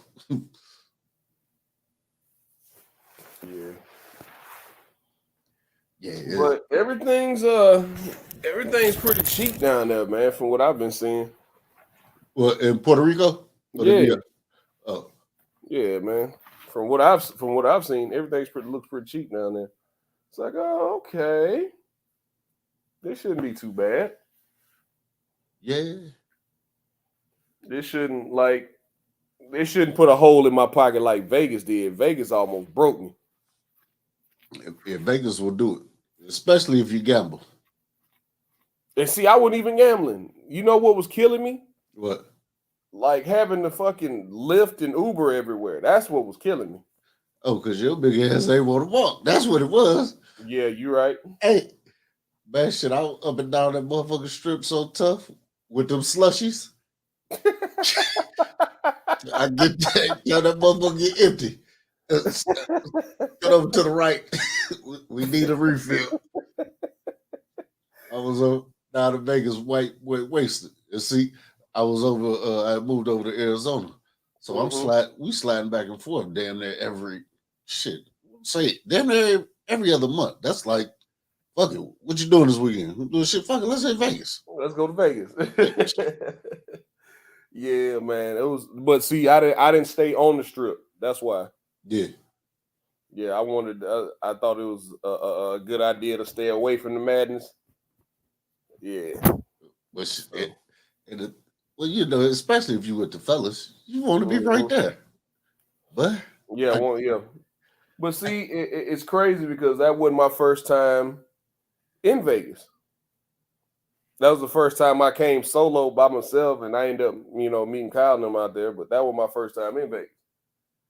Last time I came, it was over 10 years ago, and we ain't gonna talk about it. Yeah. It wasn't a good trip. Okay, I understand.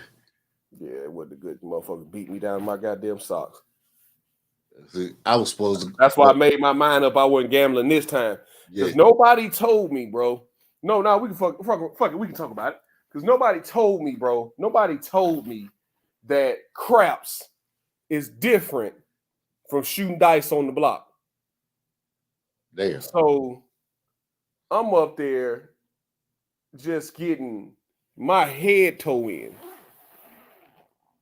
Bro, before I knew it, man, I done lost so much damn money. Well, you supposed to step up to that motherfucking table and game tap for a minute and peep the plays. But you might have been feeling it and jump right in. Yeah. Especially after you done hit a few times. Man. Yeah, man. Yeah.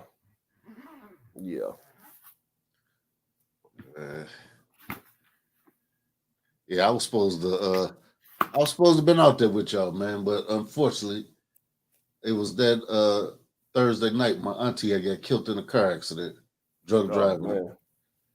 Yeah, so I rescheduled my flight, shoot back on up to Detroit, get up there for the week, get back, then 2 weeks later, my son's grandmother passed. Then 3 days later, my uncle passed. Damn, man. I'm right back up to that motherfucker. Like, man. So I didn't even get a chance to watch y'all good while y'all was out there.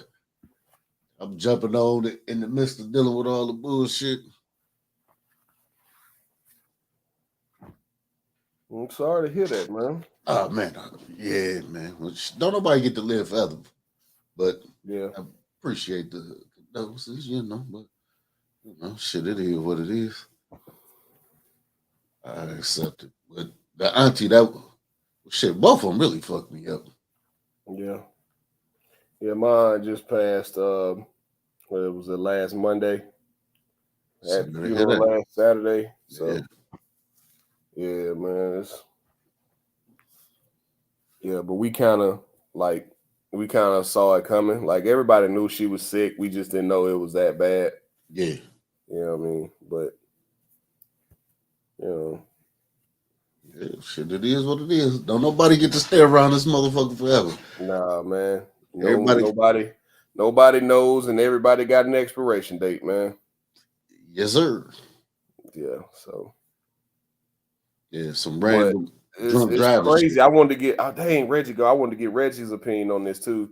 It's like the situation that happened yesterday with the Virginia football players, man. Have you seen that? No, I don't be following football. We all get to talking that shit. I just mute the mic. Well, this apparently one of their former players just walked up on the bus and just started shooting. Damn. And he ended up killing 3 guys. He ended up killing 3 players and injuring a couple more people. And yeah, man, that was crazy. That situation was crazy. Like, wait a minute, he just walked up on him and started shooting? Like, yeah. Okay, I just pulled him up. Yeah, man. So yeah, he killed 3 players and oh man, that was rough.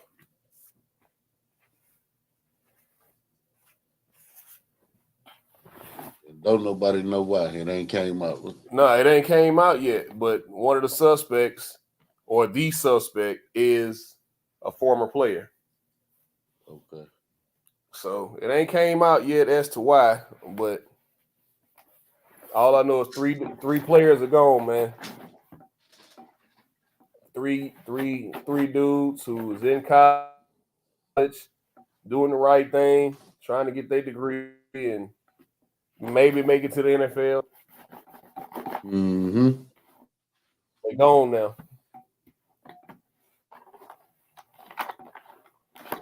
Now I don't know what type of shit they was into, whether it was, some other type. I don't know all the details about it, but them 3 dudes gone, man. From something that probably could have been avoided.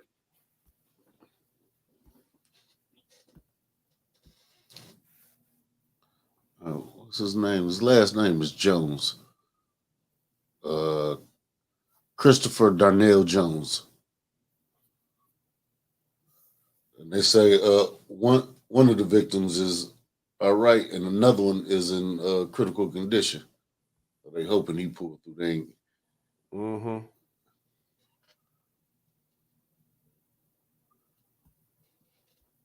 So, oh man, what's up, man? I see y'all in the chat. Piro, what's up, man?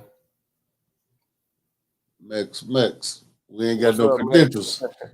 Hey, Kyle will be back in a second. Yeah, easy come, easy go, man. But yeah, I was sick, man. Because I don't like losing, Piro. I don't like losing. That shit drive me crazy. Mm-hmm. Like just the other day, I was fucking around. Quick story. Just the other day, I was fucking around playing cornhole at work. I'm just, I ain't never really played before. I think this, this one of them drunk games. You know what I mean? Yeah.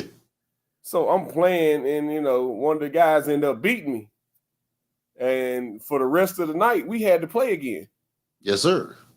We gotta go again, man. Yeah, we gotta go again. And then he beat me again. It's like, we not leaving this motherfucker till I win, dog. Like, nah, fuck. He was like, come on, man, we gotta do stuff. I'm like, nah, stay your ass out here. We got shit to do. We're gonna get back to that. So I don't like losing, man. I really don't like losing. I understand. Hey, soon as I move down to Georgia, I go over to a little house get together. Some people that I know, and man, they over there playing this shit, and they just called me out. I'm just sitting on the sideline watching. Yeah, man, motherfuckers kick my ass. I say, okay. Yeah, okay. See, now we got to get some straightening around here. Yes, sir. I did. Oh, hey, I could not get back. I had figured it out. I figured the game out. Mm-hmm. So, but these niggas, they have been on this shit. They been down here for a couple years, and this is what the fuck they do. And I figured out that I wasn't finna beat nobody here today. So tomorrow, I must go to the store, get my own shit and practice. Because next time I see these niggas, ain't gonna be no ass kicking.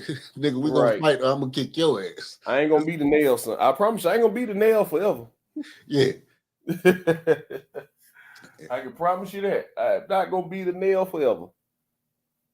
We gonna get this shit figured out, and we coming back and we fucking y'all up. Uh-huh. And that's just what the fuck happened. All right, we back. All right, you got I think you got Mex waiting backstage. 7 Cullinan. You say, oh, Pearl, you a Blaxican. Yeah, he talking to Pearl. You got Ooh. Yeah, with the classic burn. It's all right. Yeah, I'm about to say, 7 Color Nan and Jiro got something going on right now.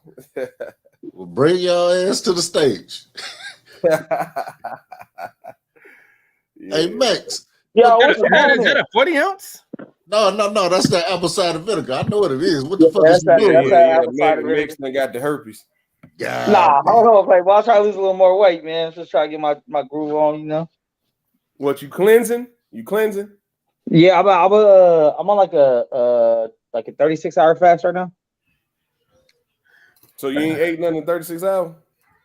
No food, just water, apple cider vinegar. But I'll eat tonight and make a fat ass dinner. He ate some coochie though. Nah, it's Shark Week. I ain't doing that. Damn. Hey, Max, I think you got some Red Wings, man. Oh shit! It is 4 o'clock. Max, you got a pair What'd of you Red say? Wings somewhere. Nah, hell nah, bro. Hey, that shit grosses me out, bro. I be telling all my bitches, if you want to cheat on me on that week and go fuck with a motherfucker that's ready for that, by all means. You feel me? Like, cause you ain't gonna get it here. I mean, it's obviously happened when they think they done it and whatnot, but but nah, I'm not a fan of that shit. It's one thing I don't like. Hold on, Max. So what you say? You got a baby red? You got a baby wing? What you say? You said after it done, obviously. Go ahead, rewind. Well, I mean, you know, sometimes, you know what I'm saying? I thought it was there. Oh, you brought it early. Like, yeah. But I mean, just being like, you know what? I don't give a fuck. Hey, my homie tells me, he goes, hey, why you tripping? Blood's God's lubrication. That's what he told me. I was like, you nasty. Hey, listen. You put a towel down. Nah. Go for what you look. Look. This is not the late night show. He gonna look like Jeffrey Dahmer's apartment. Wow. Hell nah. Hold on. Hey, Kyle, you have Red Wings? Call me Dahmer. Damn. Call me Dahmer. You're a sick fuck, goddamn it. He the motherfucking coldest. Yeah. Man, you probably be eating. No. Yeah, hey, the combination of the God damn, Kyle. I ain't eating. Oh, okay. You draw the line somewhere. He said, "I'll eat the booty, but I ain't that nasty." Yeah, blood is too far though, family. Oh, bro, that's wild, man. Hey, what's up with these tickets, bro? You think they're gonna sell out, or are we gonna get them? We gonna group them? What we doing? Selling out, dog. I mean, that's what we thought about Tiafimo, dog. Them sold out by accident, though. By accident, because they knew we was there. That's why. Hey, so they really can't. Hey, listen, and then when we got there, it wasn't even sold out. It definitely wasn't. Definitely wasn't at all. Not even half sold out. Or if they did, motherfuckers did not come watch. Niggas bought them tickets just to sell them and didn't even get the. Yeah, probably. I'm glad they all took a loss. Fuck them. Hey, what's up? Hey, bro. Hey, we met out at the cat though. Tell me you saw that Reggie shit. Reggie and Michael Fuller, bro. I seen a little bit of it. I didn't get to see all. Oh my god! Hey, Big Dog Willie is the greatest troll of all time. My god. Hey, hold on. I'm gonna pull it up then. Bro, because there's the part one. No, I ain't got time, bro. I'm actually finna hop off because I gotta go pick my daughter up. Well, there's like long story short. There's part one. You ain't got time. Well, just I guess give me Cliff Notes version, man. Yeah. Cliff Notes is Reggie pressed Mike about supposedly buying $900 tickets. Mike was kind of like said, "Nah, I'm about to buy," kind of thing. Reggie was just like, "You ain't going to fight. You ain't right." All this shit about $900 tickets, and then Big Dog Willie comes on and starts talking about, "Yeah, I bought some $6,000 tickets for me and my wife. I'm actually taking a private jet from Seattle to the fucking Cornhuskers fucking stadium, and I'm taking the team bus to the stadium to the fight, and I'm staying the night in the stadium." Bro, and Michael Fuller believed him and said, "Oh damn, you must make some good money." So Big Dog Willie says, "Yeah, I'm a oil executive or some shit." So everyone in the chat's talking shit because they know he's trolling. But Mike thinks they're talking shit about him. Like, see, this is what we need to do. You got a young black man here. He's an oil executive. He's doing something with his life. He's bro, you gotta watch it. This is the funniest shit, bro. It is the funniest shit. And he gets off and no one says nothing. Like Reggie's just dying in the background on mute. And Reggie lets it go, bro. Just let it, bro.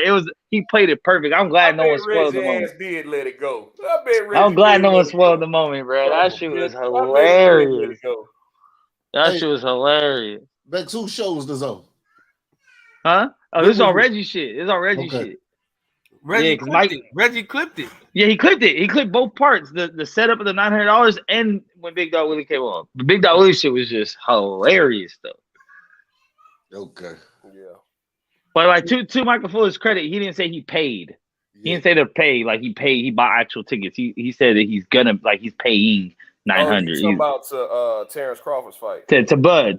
So you know Reggie's like, you ain't going to no Bud fight. He's like, what hotel you booked? Like, and then Michael Fuller's talking about they have great food in Nebraska. Reggie started clowning like, ain't nobody ever fucking say you go to Nebraska for food. So when Big Dog Willie came in, he was like, yeah, man, if you want to kick it, if you want to go to one of those nice restaurants in Nebraska, we got it. Like, you want to link up? Bro, he really convinced Mike he was a fucking oil exec and had a hell of money. Mike's like, damn, you must have got like 7 figures. He's like, yeah, something like that. They're supposed to say he's going to take a private jet from Seattle to Nebraska, take the Cornhuskers team bus to the Terrence Crawford fight, and then stay the night in the stadium where the fight's at. That's the worst part. Boy, he out of line, man. Oh, bro. I watched that shit like 4 times. That was probably one of the funniest things I've seen in a very, very long time. How long is it? Oh, it's probably like 5 minutes. You know, Big Dog Willie don't stay on too long. And when he got his troll off, he made sure to just wiggle up out of there before it was too late. But, bruh, perfect execution, bruh. Big Dog will stay on this bullshit with that Kyle shit. Kyle, hey, bro, you asked him to kick me out the room. Hey, find that. Hey, play that shit. Play that shit, Kyle. You gotta play that shit. That shit's hilarious. Hey, DJ, you don't mind, do you? No, go ahead. Like I said, I'm finna hop off. I gotta go get my daughter from daycare and shit. Man, you can stay on, nigga. No, I can't, nigga. Hey, DJ. What, man? You got my number? Call me, nigga. It never gets old. Oh man, I'm not even gonna dig. Oh yeah. I'm not even gonna say. Don't even entertain that shit. Huh? And at first DJ was running from Michael Fuller, but then when DJ came back on, Mike was running from him. They're just playing like a cat and mouse game right now. But man, that Big Dog Willie's a fool, dog. Yeah. You can tell he came in jokingly, and then like when Mike started taking it serious, Big Dog just went with it, bro. Like, and then he asked what his name was. Mike said, "What's your name?" He's like, "Oh, I don't use my name, but on here it's Big Dog Willie." That shit was hilarious. But Reggie was pressing Mike about the ticket, which, like I said, to his defense, he didn't say he paid one, he bought one. But Reggie just kept pressing him, like, what hotel you staying at? How you getting there? Like, where your accommodation is? Oh, so you ain't even book a room yet? All kinds of shit like that. But if Reggie be going so hard on Fred that I just jump off his shuttle. It's like, damn, man. I get you don't like him. Listen, Fred don't give a fuck, so I don't give a fuck, I guess. I used to try to like play mediator, like, come on, man, you know what I never say though. My thing is I never say you big you too good for this. I never tell somebody that. Yeah. I mean, you too good to do this. No, you're not too good to do this, but you shouldn't. He's good at it. Yeah. Well, shit. I don't know why the fuck they hate each other, but he be giving it a lot of energy. Oh, here we go. Crawford haters, man. What's happening with y'all? Man, you gotta stay away from them nuclear chemicals at that plant, man. Can't believe you wasted that good money on this shit. Hey, man, you know what? I mean, I want to see a fight, bro. Go ahead, Big Dog Willie. Yeah, I bought some tickets. My tickets were on the floor for $6,000. Yeah. Fight? Man, yeah, man, they're really good seats. I'm actually, I'm coming from Seattle, so I'm catching a private jet down there, and I'm landing in the Nebraska Cornhusker Field. They're dropping me off there, and then I'm catching the Nebraska Cornhuskers team bus to the fight. And then hold on, let me finish. And my hotel's actually at the stadium. So they have a place just for me at the stadium, me and my girl. So we go right back there after the fight, then we catch our private jet back to Seattle. Beautiful. All in one day. So if you want to hook up with me at the fight, we can go there, go to one of those great restaurants and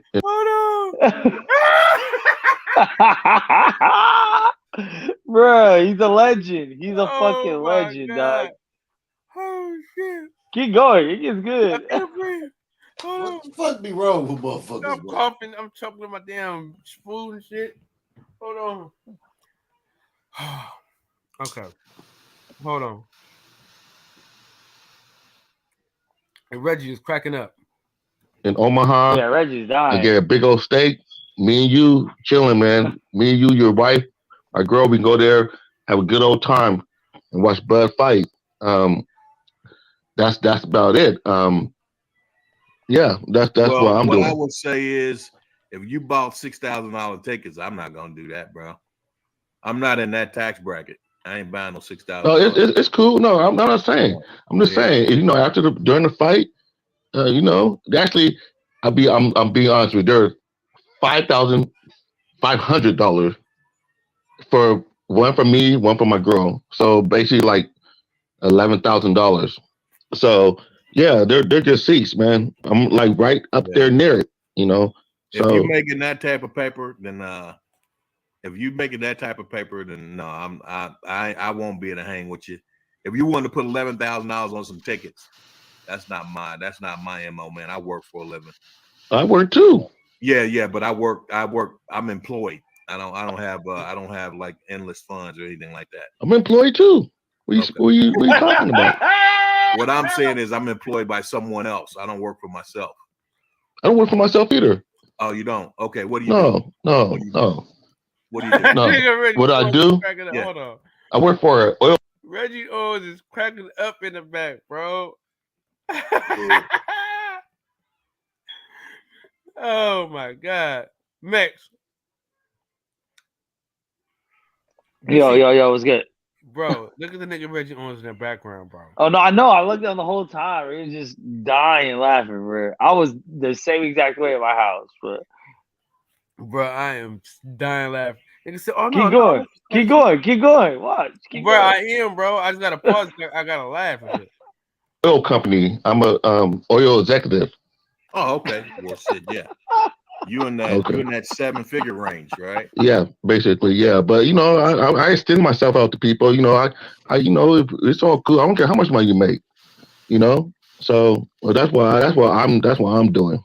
Well, okay. Well, that's great. I'm happy for you, bro. But I can't do that. Wait, hold on. Let me read the super chat. I can't do that. AG says Reg got a regular barbershop caller on his live, man. Go ahead. Yeah. All you clowns out there, man, that constantly try to backdoor me and talk that crap, about me, man. You guys are losers.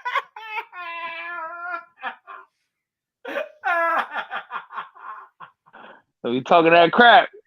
Oh shit! Damn. Losers. When it comes down, you losers. When it comes down to it, if you see someone that's actually doing something positive and living life the right way or trying to live life the right way, applaud that, man. Don't be a freaking fool, right? I don't know why they're hating on you, man. Exactly. Like this brother. I just don't understand it. This brother is right here. He's an oil executive, right? He's an oil executive. I'm happy for this brother. He's a good example for us. So there's no way that I'm going to come in and be critical. Bro, this is gonna be the funniest thing on the internet, bro. Oh, Big Dog Willie is the funniest man on the internet, bro. Dude, I'm drooling in all this shit, bro. God damn. Okay. Hold on. For him or anything like that. I'm happy for the brother. I'm glad that he can do what he wants to do like that. I can't buy no $11,000 tickets to go to a game. I'm not. I could, but I'm not gonna spend that type of money because I don't make that type of money to do something like that. And still, facts. And still be frugal. And still be frugal with my money. So that's bottom line. But I'm not gonna be critical of this brother. I'm not gonna come in and try to talk crap about him and be a damn fool, right? Yeah, they're just haters. I'm saying that this brother is doing something positive. He's a good example for our people and for what black men should be out here trying to do. And you clowns are coming in and out of this damn feed, acting like you half of you niggas can't rub two nickels together. Oh, you said niggas right? too? Excuse my language. Max. Rewind it. Max. I'm about to make a montage. Rewind it. I'm about to make a montage of him saying the word nigga. Oh man, hold on. He said nigga again. Oh, Michael Fuller. Half of you niggas can't rub two nickels together. Right? Excuse my language.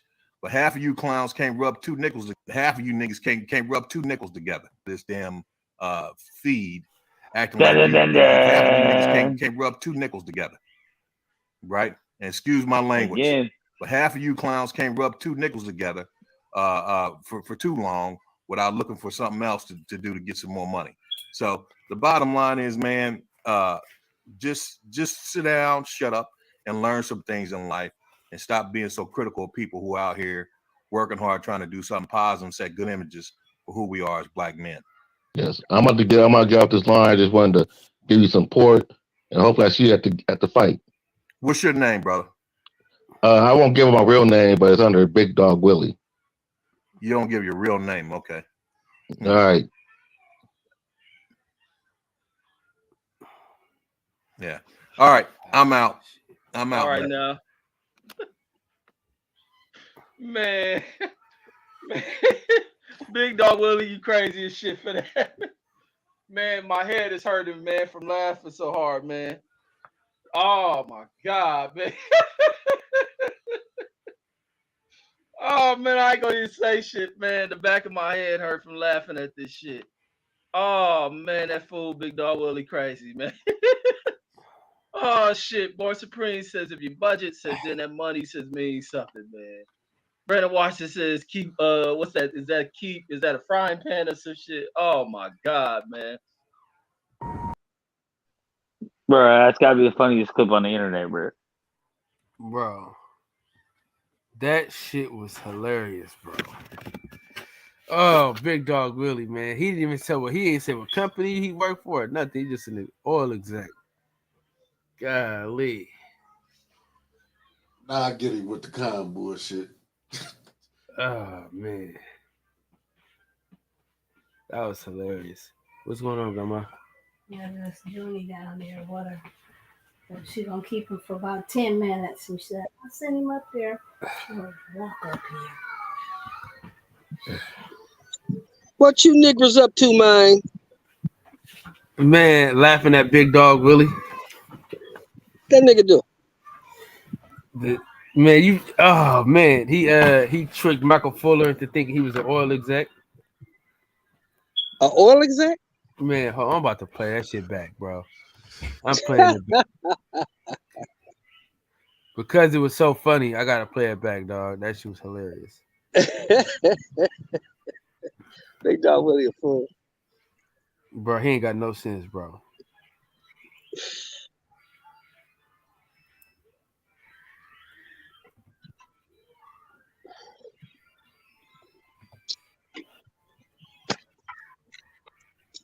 Yeah, I clicked in. I heard some nigga talking about niggas' pockets.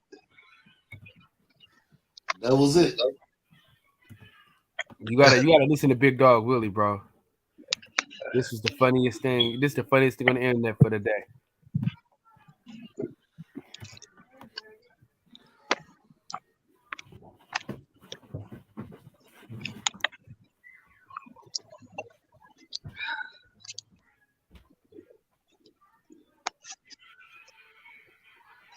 Turn it up, nigga. I can't hear. Oh, my bad, Joe. My bad. stay away from the nuclear chemicals at that plant, man. Can't believe you wasted that good money on this shit. Hey, man, you know what? I mean, you know, I want to see a fight. Go ahead, Big Dog Willie. Go ahead. Yeah, I bought some tickets. My tickets were on the floor were $6,000. Yeah, Fight? man, they're really good seats. I'm actually, I'm coming from Seattle, so I'm catching a private jet down there, and I'm landing in the Nebraska Cornhusker Field. They drop me off there, and then I'm catching the Nebraska Cornhuskers team bus to the fight. Cool. And then hold on, let me. Hey, y'all know what's so cold, bro?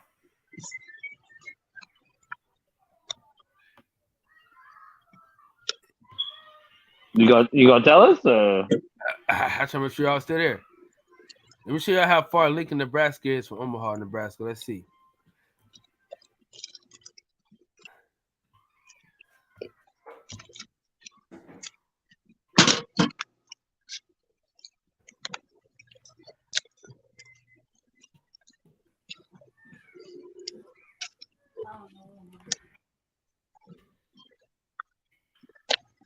Hold on, because he didn't even peep that part.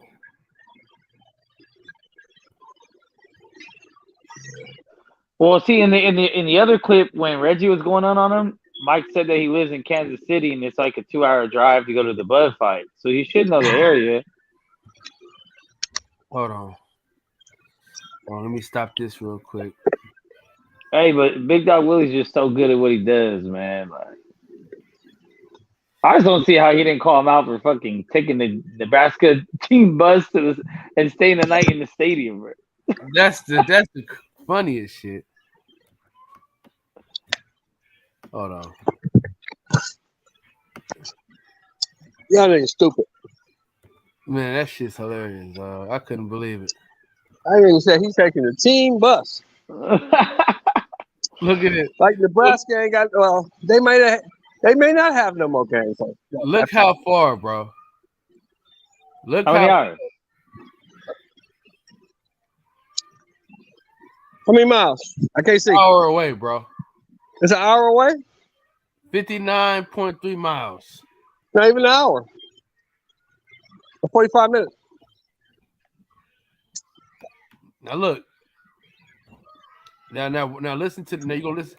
Now listen to the video though. Now listen to the. I'm listening. Now listen to the Big Dog Willie, bro. It's gonna make you laugh even harder now.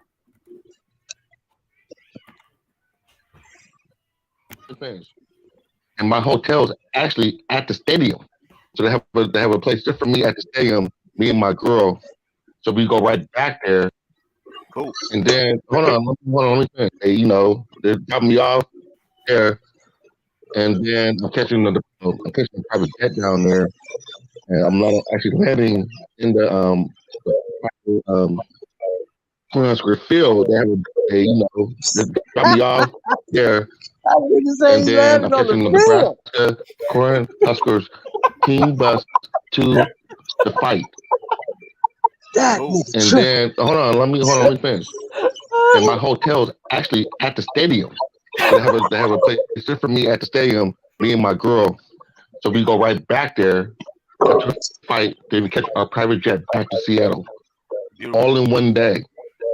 Okay. So all in one day. If you want to hook up with me at the fight, we can go there. Go to no dog. Because he going to see good, nigga, day, bro. That's some Warren Buffett type shit right there, nigga. Dog, he said all in one day, dude. I didn't even catch all in one day, nigga. What the fuck you need a hotel for? All in one day, nigga. Willie be on this bullshit.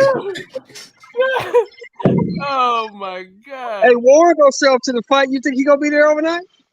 No, Warren getting right back on his private jet and going right back home, nigga. Red. He said that they got a hotel room. at the stadium, but then he said this is all in one day, like they going home in one day. So they're not even staying at the hotel. All right. To one of those great restaurants in Omaha and get a big old steak. Me and you chilling, man. Me and you, your wife, our girl, we can go there, have a good old time, and watch Bud fight. That's about it. Yeah, that's what I'm doing. What I would say is, if you bought $6,000 tickets, I'm not gonna do that, bro. Half you niggas ain't I'm got not in two that nickels tax to rub bracket. together. I ain't buying no $6,000. No, it's cool. No, I'm not saying. I'm just saying. You know, during the fight, you know, actually, I'm being honest with you. There's $5,500 for one for me, one for my girl. So basically, like $11,000. So yeah, they're just seats, man. I'm like right up there near it, you know. If you're making that type of paper, then no, I won't be able to hang with you. If you want to put $11,000 on some tickets, that's not my MO, man. I work for a living. I work too. Yeah, but I work. I'm employed. I don't have like endless funds or anything like that. I'm employed too. What are you talking about? What I'm saying is I'm employed by someone else. I don't work for myself either. Oh, you don't? Okay, what do you do? No. What do you do? No. What I do? Yeah. I work for an oil company. I'm a oil executive. Oh, okay. Well, shit, yeah. You in that 7-figure range, right? Yeah, basically, yeah. But you know, I extend myself out to people. You know, I you know, it's all cool. I don't care how much money you make. You know, so but that's what I'm doing. Well, okay, well that's great. I'm happy for you, bro. But I can't do that. Wait, hold on. Let me read the super chat. I can't do that. It says Reg got a regular barbershop caller on live, man. Go ahead. Yeah. All you clowns out there, man, that constantly try to backdoor me and talk that crap, you know, about me, man. You're losers. Losers. So it comes down, you're losers. When it comes down to it, you see someone that's actually doing something positive and living life the right way or trying to live life the right way, applaud that, man. Don't be a freaking fool, right? Well, I don't know why they're hating on you, man. Exactly. Like this brother. I just don't understand it. This brother's right here. He's an oil executive, right? He's an oil executive. The dude say he makes 7 figures. I'm happy for this brother. He's a good example for us. So there's no way that I'm going to come in and be critical of him or anything like that. I'm happy for the brother. I'm glad he can do what he wants to do like that. I can't buy no $11,000 tickets. I'm not. He might be going. I'm not going to spend that type of money. They probably sent to the store or something. Type of money to do something like that. And yeah, that's bad. Still be frugal with my money. So that's the bottom line. But I'm not going to be critical of this brother. I'm not going to come in and try to talk crap about him and be a damn fool. Right? Yeah, they're just haters. I'm saying that this brother is doing something positive. He's a good example for our people and for what black men should be out here trying to do. And you clowns are coming in and out of this damn feed, acting like you and half of you niggas can't rub 2 nickels together, right? Excuse my language, but half of you clowns can't rub 2 nickels together for too long without looking for something else to do to get some more money. So the bottom line is, man, just sit down, shut up, and learn some things in life, and stop being so critical of people who are out here working hard, trying to do something positive and set good images for who we are as black men. Yes. Hey Max, can you rub 2 nickels together, nigga? Barely. What about you, Kyle? Can you rub 2 nickels together? He wasn't talking about us though. Huh? He was talking about Mex. He wasn't talking about me or you. Well, he wasn't talking about Mex neither though, because Mex a Bud fan. So he wasn't talking about Mex neither this time. That nigga know you, Max? Nah, motherfucker don't know me. Then how the fuck you know what you can rub together? No, he wasn't talking about Mex this time, no, because Mex. Nah, he was just talking about people in the chat on Reggie shit. He wasn't talking about me. Well, he might have been inferring me too, but I don't know. I don't really care. But I wasn't on there. I had just seen this like the day after it happened and shit. But now because people in the chat, I think, were hating on Big Dog Willie because they knew he was trolling, but Mike didn't know he was trolling, so he was like defending him. He's like, this man's an oil executive doing something for himself. He's an example of what a black man should be. And the whole time he's trolling his ass. Oh, okay. Bruh. That motherfucker said These motherfuckers, man. He said he's staying the night in the stadium, bro, in one day. And flying out the same night. He's taking the Cornhusker team bus. They got to get out their feelings and get their motherfucking lives together, dog. Bro, hey, this shit about to be fun in LA, Hey, bro. I can't OG wait. Sheldon, he on your side though. What'd he say? He a bud fan. They got to do anything.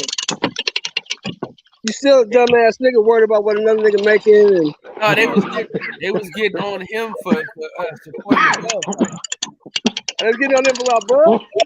Because he was supporting the Bud Crawford fight. So they was going him about that. Okay, what's wrong with supporting the Bud Crawford fight? Nah. So Reggie was getting on Mike because Mike said he was gonna buy $900 tickets. So Reggie was like, "Man, you ain't going to that damn fight." And then Reggie started pressing him like, "What hotel you staying at? What restaurant you going to? How you getting there? What time your fight leaving?" Like just pushing the issue. And then Mike was like, "I didn't say I bought him yet. I said I'm planning my trip. I'm still about to buy him." And Reggie just kept pushing him. So that's why Big Dog Willie came in like, "I'm buying $6,000 tickets. I'm gonna be front row. I'm doing all this extra shit, just trolling." Well, okay. Oh, I get it now. I was out of the loop. I get it. Yeah. But ain't wrong with supporting that fight, man. I already paid for my BLK Prime subscription, and I got my motherfucking couch ready. Yeah, I got my Fire Stick ready to go. Nah. Oh no, BLK Prime ain't big enough for Fire Stick, bro. You ain't finna get no stream on that. Hey, I'm catching up with Mike Fuller. Kev. Mike Fuller. What up? Hey Kev, I got what up, Cinto? I charge my phone. Big Cinto, what's up, man? All right. Where the white women at? Kid. You know, Bro, KB. Who is Jungle that? Fever. Oh, what's up, boy? What up? My God, Santos. Hey, man. I'm gonna kick it with Mike soon. As soon as Mike come on somebody's page, and I catch up with him, I'm gonna let him know we hooking up at the fight. Someone shit's echoing. You going to the fight, somebody Santos? echoing. Is that me? Yeah. You going to Nebraska, Santos? Yeah, I play. That's my plan is to go to the fight. Damn, I'm gonna miss you on that one, man.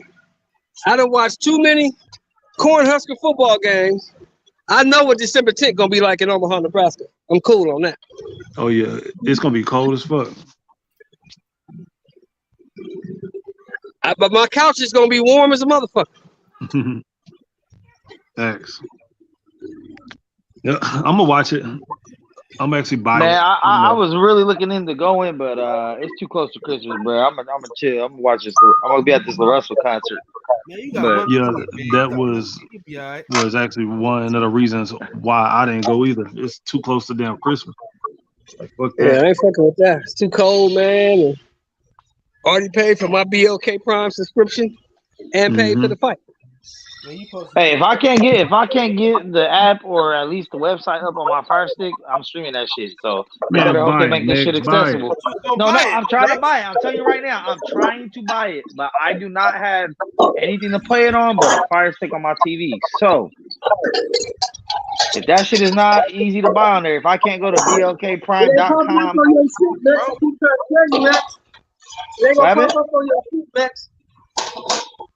Well, that's not my fault. Get the shit together. Big enough, man. You ain't gonna be able to stream that. It ain't my fault. I'm not about to buy the app on my phone and stream my phone, and then bitches be like, "Oh, what's you doing?" I'm gonna have to. Oh, hold on, man. I respond to this shit. Like, nah. You might want to watch some of the African movies on there, bro. Hey, Mix ain't buying that shit, man. He trying to pay that shit. I swear on my kid, bro. I'm gonna try to buy it. But Mix, if it don't pop up on my Mix, they shit, not taking no goddamn pesos on that shit, bro. Not taking no what? No pesos on that shit. You playing? Oh shit. Mex said, "Fuck it." Mex ain't buying that shit. Mex like me, man.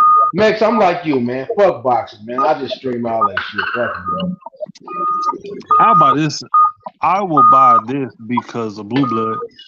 You know, man, I used to go to the fights, man. I ain't got time to be fucking with them. Yeah. I ain't going to no damn Omaha. Hey, Omaha's only 4 hours from me, bro. It's too fucking cold. It's 30 degrees right now. Yeah, that's a fact. Yeah, it's cold here too. Cold as fuck. I think it's like 42 right now. Hey, Max, What's happening? you might What's have to good? buy it, man, because they not big enough to stream, man.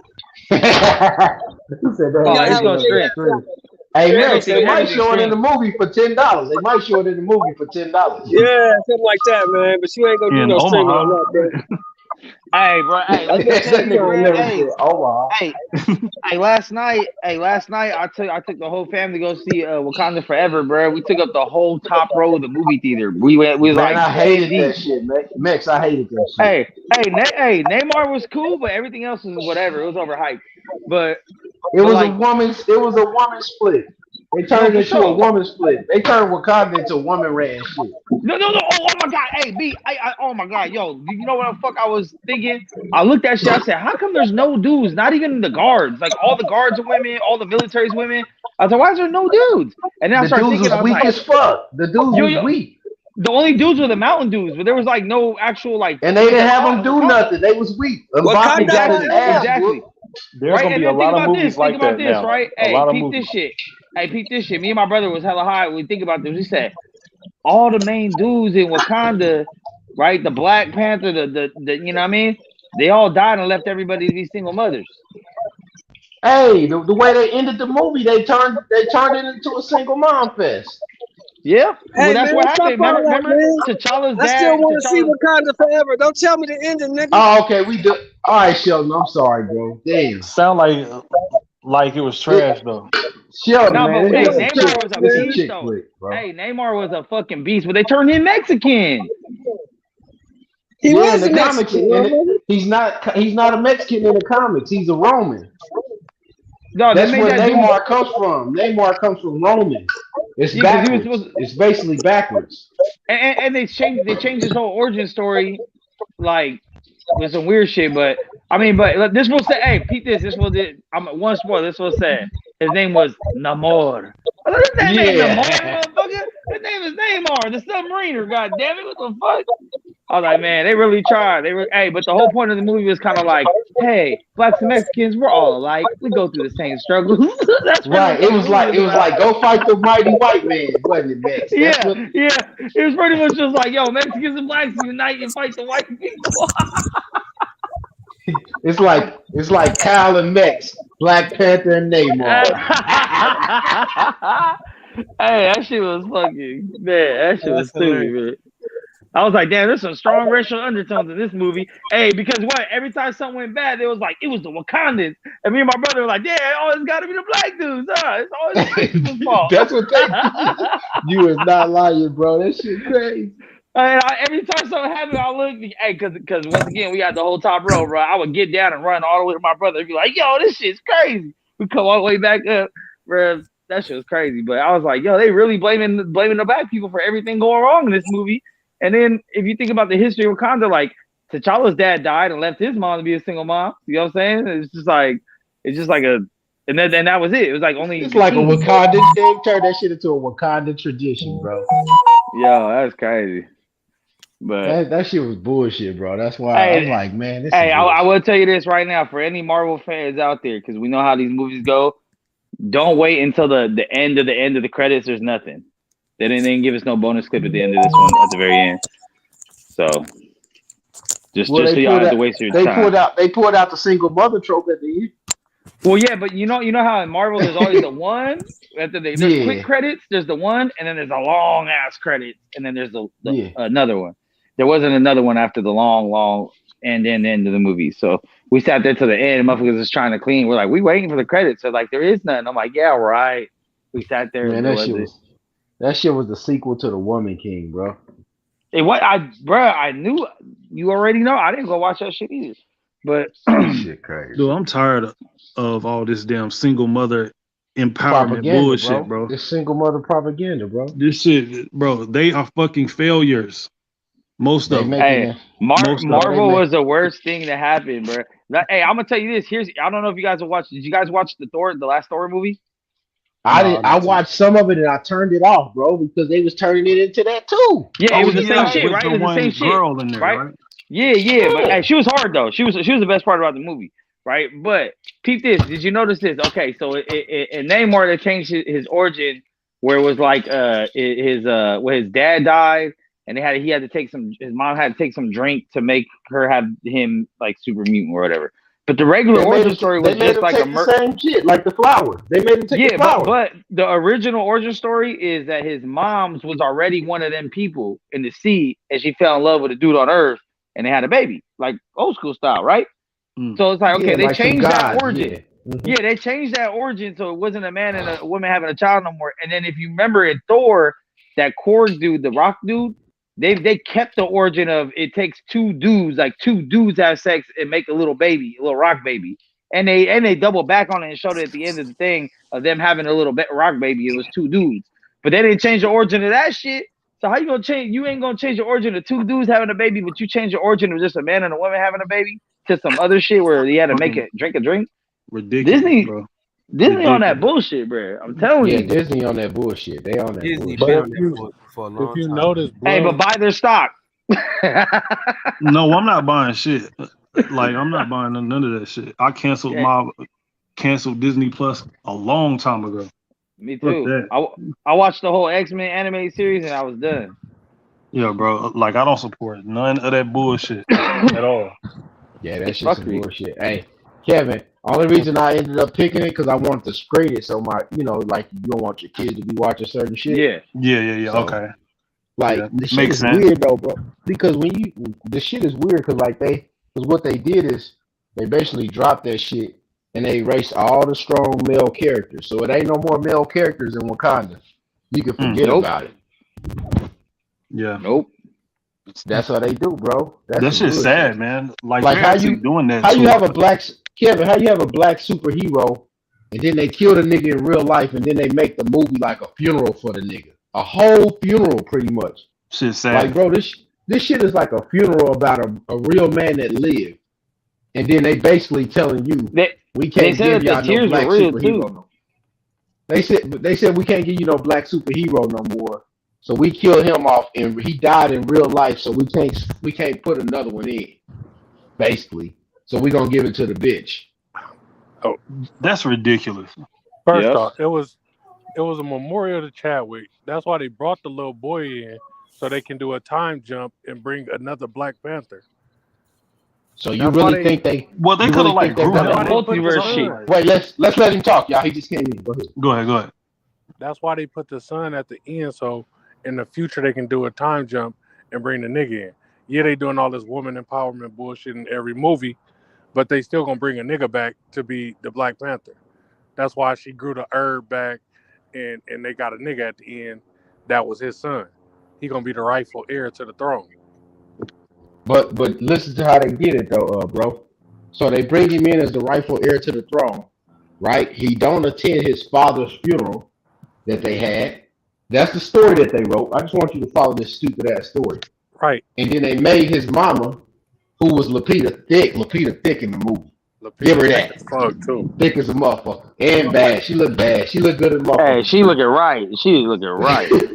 Hey, if anybody was gonna be a single mother, I'd fucking accidentally make her one. But so look, they make her a single mother, so she never married the king. Because if you remember, in the first one, he was chasing her around. Yeah. Like he gotta chase around the bride. He the king. Why the fuck is the king chasing the bride around? It don't make no sense. And that go away from the comics too, because he had a baby with Storm, right? Right. That's what I'm saying.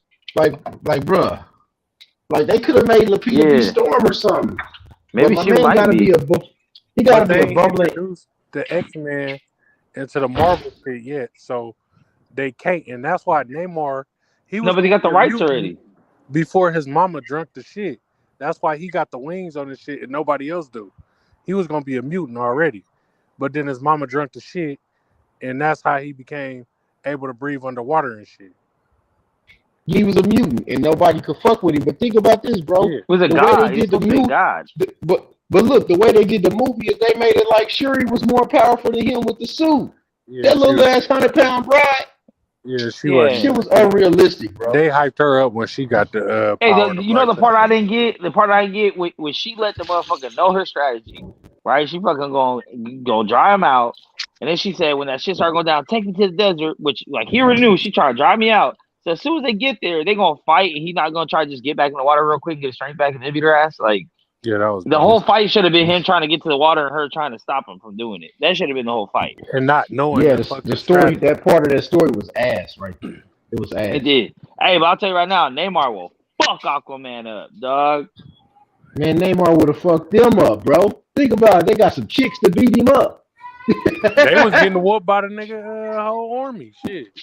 He broke blood test plate with one punch.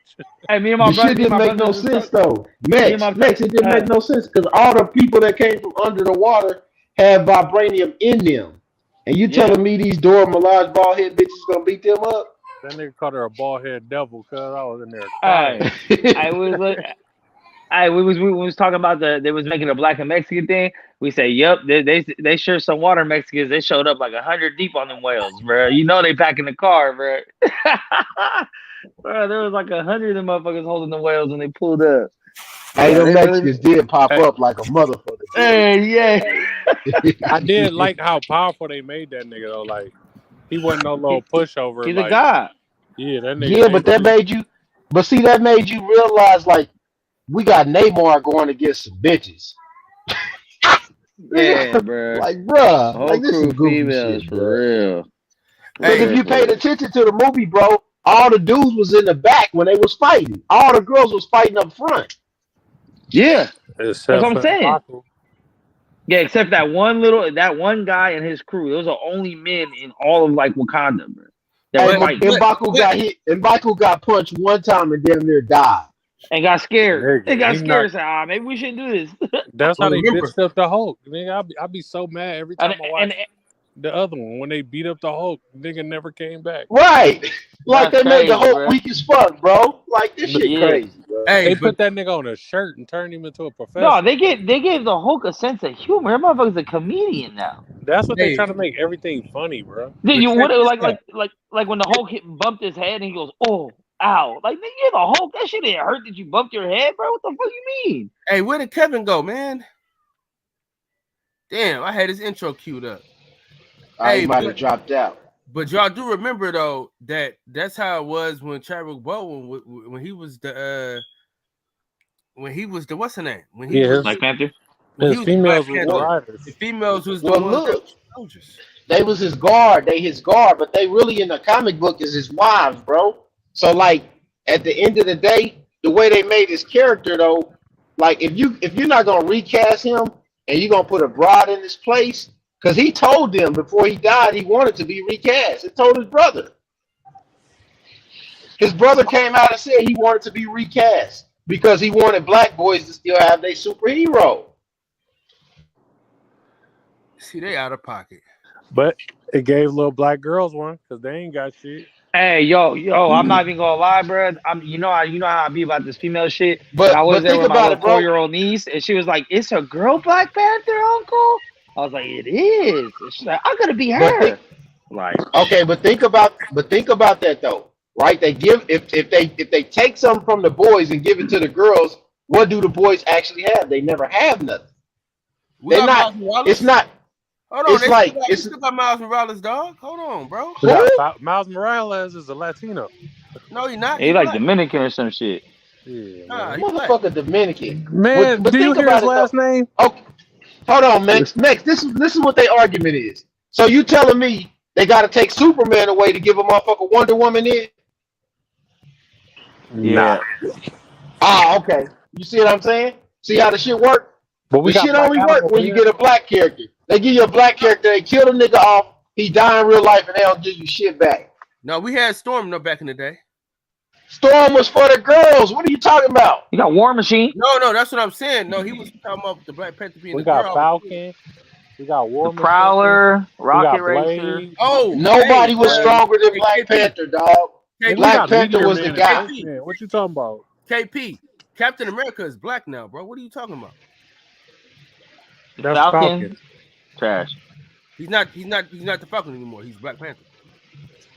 We know who he is. Now the Falcon is Mexican. I don't like that nigga because of how he played Tupac in the Biggie movie. This nigga carrying over movies to other movies. That nigga was over there. Said, hey, that nigga don't like him. Kitchen utensils. They had like motherfucking 50 crutches and shit. 50 got stabbed that day, right? He didn't get stabbed, Vlad, right? shut the fuck up with that shit. Okay. My bad. I gotta edit I gotta edit that drop. And that nigga crazy because he said he don't like that nigga because he played Tupac role. You only like that Tupac that the young boy played? All Eyes on Me. You only like that one? That nigga was over there making Tupac look hella stupid. He was like, "I'm Tupac, nigga," and da-da-da-da. Like, bruh, that nigga looked the corny as hell. Hey, I'll ride with you for that. I'll ride with you. I don't like Anthony Mackie ever since that and A Mal. Ah, yeah, he was an A Mal, Papa Doc. Nigga ain't rap one bar the whole movie, but they were scared of him. Papa Doc. That nigga said he had two parents. Clarence had good parents. They said, "F y'all if y'all doubt me, I'm a piece of white trash." I said, "Proudly."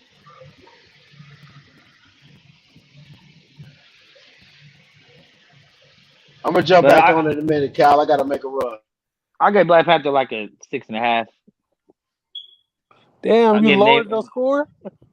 I gave Neymar like a because I started thinking about it. I gave Neymar like an 8 probably by himself, but the more we talk about the movie, the more pissed off Mex gets. Yeah, I was just like, it's some bullshit.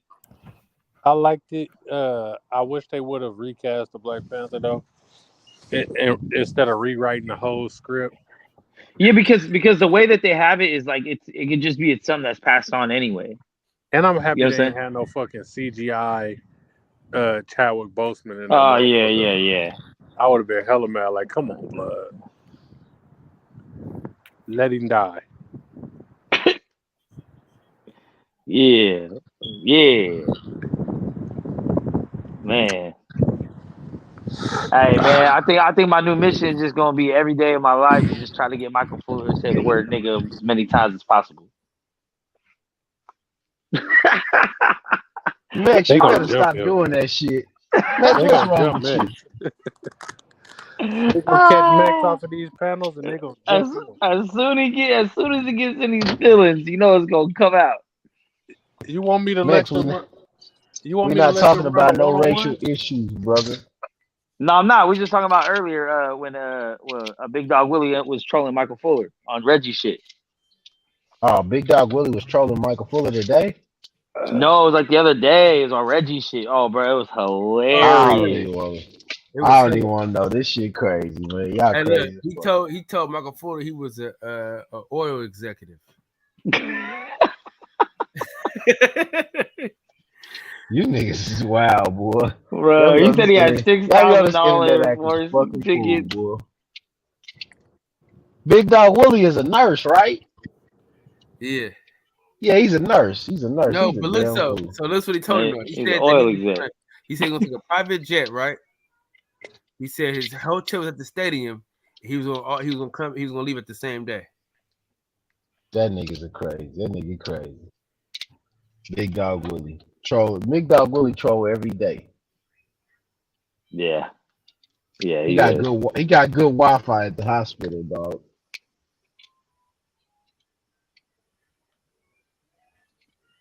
That was a masterful job right there, man. Hey Max, did you see that part that he slid in there with a bitch kissed the bitch on the forehead? What happened? Did you see the part where they slid in there with a bitch kissed the bitch on the forehead? The girl kissed the girl on the forehead? Yeah, you didn't see it in the movie? Yeah, them Which two part? bald head hoes at the end. Yeah, them bald head Oh, hoes. yeah. Hey, I always gotta throw some gay shit in there, bro. Like, damn, bro. If they was gonna do something, bro, they should have had Chadwick bust down Lupita, man. What the fuck, bro? I mean, they technically like pretty much. What'd you say? I mean, they didn't show it, but yeah. They didn't show it, cuz. Cal, when you see Lupita in the movie, you gonna be like, damn, nigga, she got ass now. Well, she been had She that. was looking right, man. Man, that ass looked right though the other night. Yeah, she been had that though. Nah, it didn't look like that though, Cal. Yeah, it wasn't like. Yeah, she was thicker. She was looking thicker in this movie. But I mean, but technically, I mean, he died before they could do anything. Man, he the king, man. He should have had ass in the Nah, first they movie. did a 5-year time jump in the movie, man. That's But how. he should have got that ass in the first movie, bro. Right. They need to have sex scenes because I want to see Lupita get buzzed down. 50 give us every girl in his show that's a baddie. He gonna show us titties or she gonna get a sex scene. No, he not. No. He Who he didn't. Who he didn't. None of them girls. None of the college girls. We got to see him. None of them. What about that show? What about the crazy? What about the crazy bride in Raising Kanan? I don't watch that one. Did she get buzzed down in that? I think she had a sex scene in the last season, the first season. She crazy as shit. I like boy. her. The last episode of that I seen was the one where she told, "Oh, dude, I own you, nigga." Oh yeah. She told her brother. Hey, John.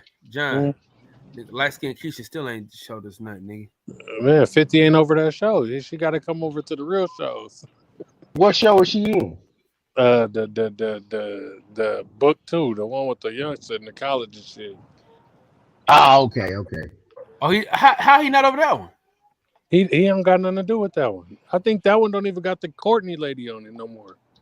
Yeah, dude. Or the Tommy one. Yeah, dude. Nigga, he showed us Cash Doll and Lala titties. That's all I needed in my life. Shit, Brandon Washington, what's up, bro? He did show us Cash Doll. Salute to everybody. Big Diddy, what's happening?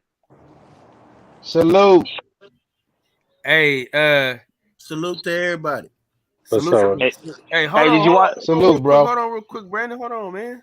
Go home and bring me back 2 bean pies and a pork chop sandwich. What's up, BW? What up, though? You know. What up, Secos? What up, everybody? What up, Max? What up, KP? Hey, Brandon. Hey, Brandon. Brandon. Yes. Hey, come on, man. We supposed to be brothers.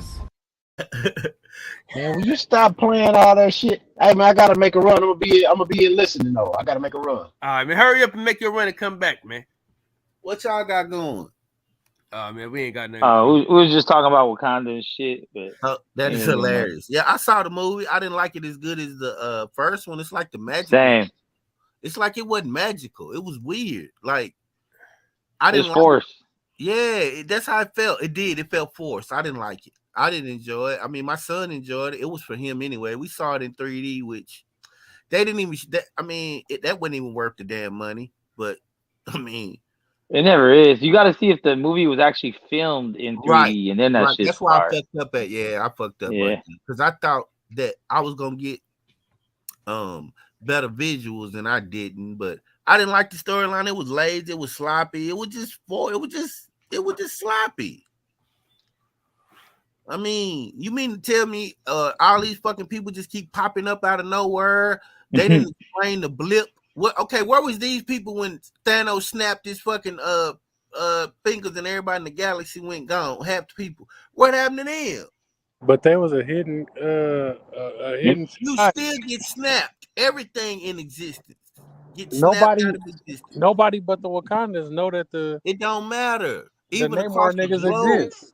It don't matter. Across the galaxy, even places that they didn't find, civilization was gone. That was part of the snap. So yeah, that's true. The shit. It looked like they took all the men. It looked like all the men died in Wakanda then. Right. It was just sloppy. You know what I mean? It just. Hey, Brandon. It's clear you don't watch. You don't really watch these movies. So remember, that's why what's the name had to die. That's why Iron Man died, bro. No, that's not what I'm saying, Kyle. I'm saying, have you seen the new Black Panther 2? Not yet, but I'm saying. Oh, so that's what Kyle. You ain't seen the movie, so no. But I'm saying, everybody Kyle, already came back to life already. They don't address that in the movies. What I'm saying, you have to understand that because they find. I'm gonna go ahead and tell you the movie. They find a whole new people that nobody knew about in the movie, but they don't address the Thanos part. That was because all the Neymar's people, no one ever disappeared. Right. He never mentioned it or like, yo, I lost half my people. Maybe I don't know what happened. No people. You see what I'm saying? Everybody no, lost. Remember, they didn't lose That's nobody a good because point. they got all the gyms back. Remember, they got everybody back. How you got to see the movie. Oh, wait. No, that's true. That's true. Because when they got everyone back, no one remembered But what what I'm happened. saying, yes, they did remember. Remember, they was having support groups and shit. The Captain America, they was having support groups. Nah, because remember, Doctor Strange, he reset everything. No, he didn't. Doctor Strange did not. Doctor Strange cast the spell so they wouldn't remember who Spider-Man's identity was. That was it. But then it reset everything. No, it remember, didn't. No, it didn't. Hey, look at here, you nerds. What I'm trying to explain to you is Black Panther. This shit is not good. It didn't connect well, and it didn't stick a good it didn't stick a pin in it. I mean, it didn't finish it up like it was supposed to. You know what I mean? Like it was just I didn't like. I mean, I did like the thing. What do you give overall? What do you give overall? I like the I give it a C. I like the Killmonger part. You know, that's my favorite character. That shit was random. Yeah, I really thought she was finna see her mother. That fucked me up. I was like, wait a minute. I was like, yeah, I don't really like that. Yeah, I didn't like it, but I liked seeing Killmonger, but I didn't like that right. And I'm like, when you go to the astral plane, you're supposed to see the person. Like, why the fuck is she seeing Killmonger? That's her uncle. His because last Black of her Panther. rage. Her rage was the reason Yeah. why she took the fucking thing for the wrong reason. She took it to avenge her mother's death. She ain't take it, nigga, just to become the Black Panther and go through the ceremony. So she saw Killmonger because she took it for the same reason as he did. Yeah, but I give it a C. You know what I mean? I like seeing black people, black shit. You know what I mean? Different facet. I like seeing us doing futuristic shit. You know, capturing white people, kicking them in their ass in the movie. You know, and we show how benevolent, merciful we are. We didn't even kill them. You know what I mean? So it was a beautiful thing to watch. It was definitely some blacks and Mexican shit where like you already know, wasn't it though? Hey, wasn't it though? Hella That's what I was undertones, laughing bro. about. I was like, yeah, this is some black. Yeah, I laughed about that. I laughed. And then about that. hey, at the end, she's sitting there thinking when she's about to kill him, and she's like, I guess we're all the same. We're not so different after all. Let's just get together and kill the white guy. Okay. Exactly. What's so fucked up? The black person only had to go along with. They like, nah, we don't want to do that. The Mexican like, nah, let's kill them all. Fuck it. Yeah, like, let's ride. Yeah, we good. And they like, nah. Goddamn house Negroes. But I hated how they changed the name of it, the meaning of his name. He's like, my name's Namor. It means no love or whatever. And it's like, that's not even a real word, bro. So what you saying, like, amor means love in Spanish. And you're like, hey, you believe in amor? He's like, nah, let's put it together. Namor. All right. What the fuck? And his original name meant, I think, avenging son or some shit was the original name of Neymar.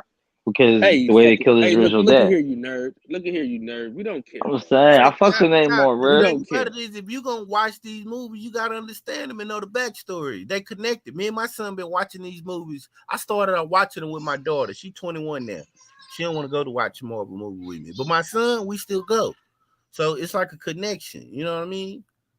Yeah, and that's the thing. Like, with me and my daughter, we're in too deep. We've seen every single one, so now we got to keep seeing every single one. The only one we didn't go watch was the Eternals. I never watched that one. I didn't go watch, but I watched it on. I didn't like it. I mean, once I heard they had that gay shit in there, I boycotted it. Yeah. And they tried to sing with little gay shit in Black Panther. I didn't like that either. I'm like, man, why they gotta do that? This bitch got a husband. Hey, one of them bitches looked like a tranny. That one looked like a tranny. I didn't understand that either. Man, what was that? I thought that was CGI, Max. Yeah, it was. Bro, she looked like CGI. You gotta admit, it looked like that. That didn't look. She didn't look real at times. She looked like a goddamn avatar, a black avatar. All right, I'm gonna stop. No, see, that's the thing too. Did they just rip off this whole shit off the new Avatar coming? He didn't get stabbed. Vlad, shut the fuck up with that shit. Okay. Yeah, I understand. Like who copied who? Who copied who? Because the new Avatar is the same shit. They all underwater, blue underwater motherfucking Indians. Like What the fuck? That shit was crazy, man. And then I didn't understand where they got the masks from.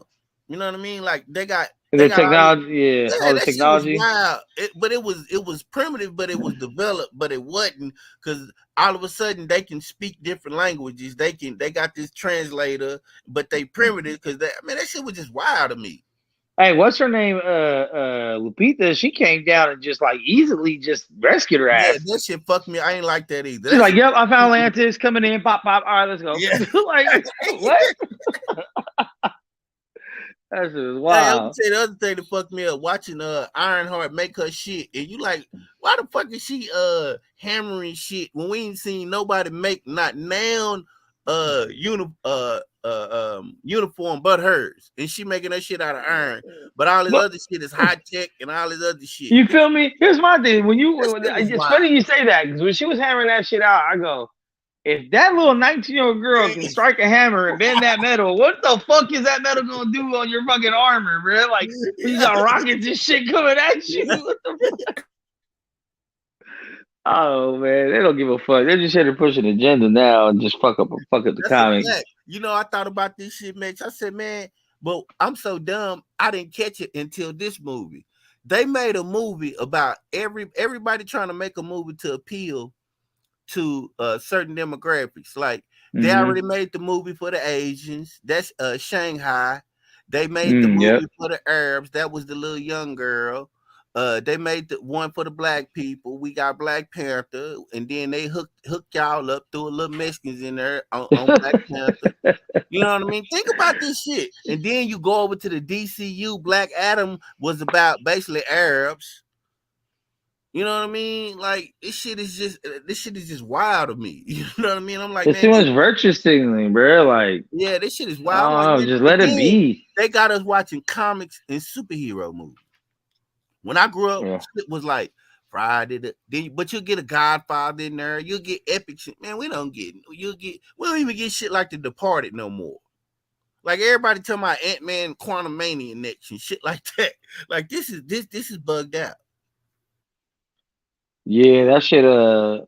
Like I don't know, man. I think some of the best movies ever were movies where there's just like one particular race in there. You know, Godfather, Scarface, and all the hood movies. Obviously, like. You know what I'm saying? Like there ain't no fucking. What's the movie with Edward James Olmos? It ain't American Me. Lean on Me. Oh, American Me. Yeah, American Me. Hell yeah. Yeah, you know what I mean? Just shit like that. Like when we were kids. Yeah.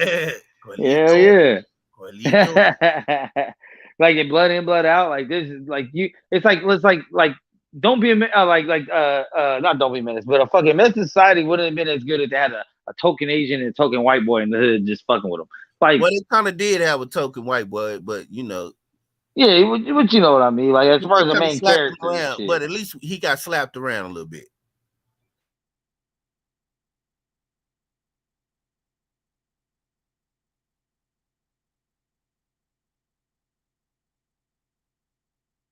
I'm just waiting to use some of my new drops that I just got. No.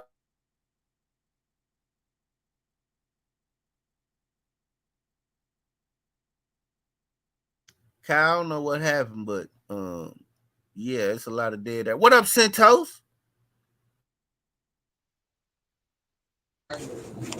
What it do? What it do?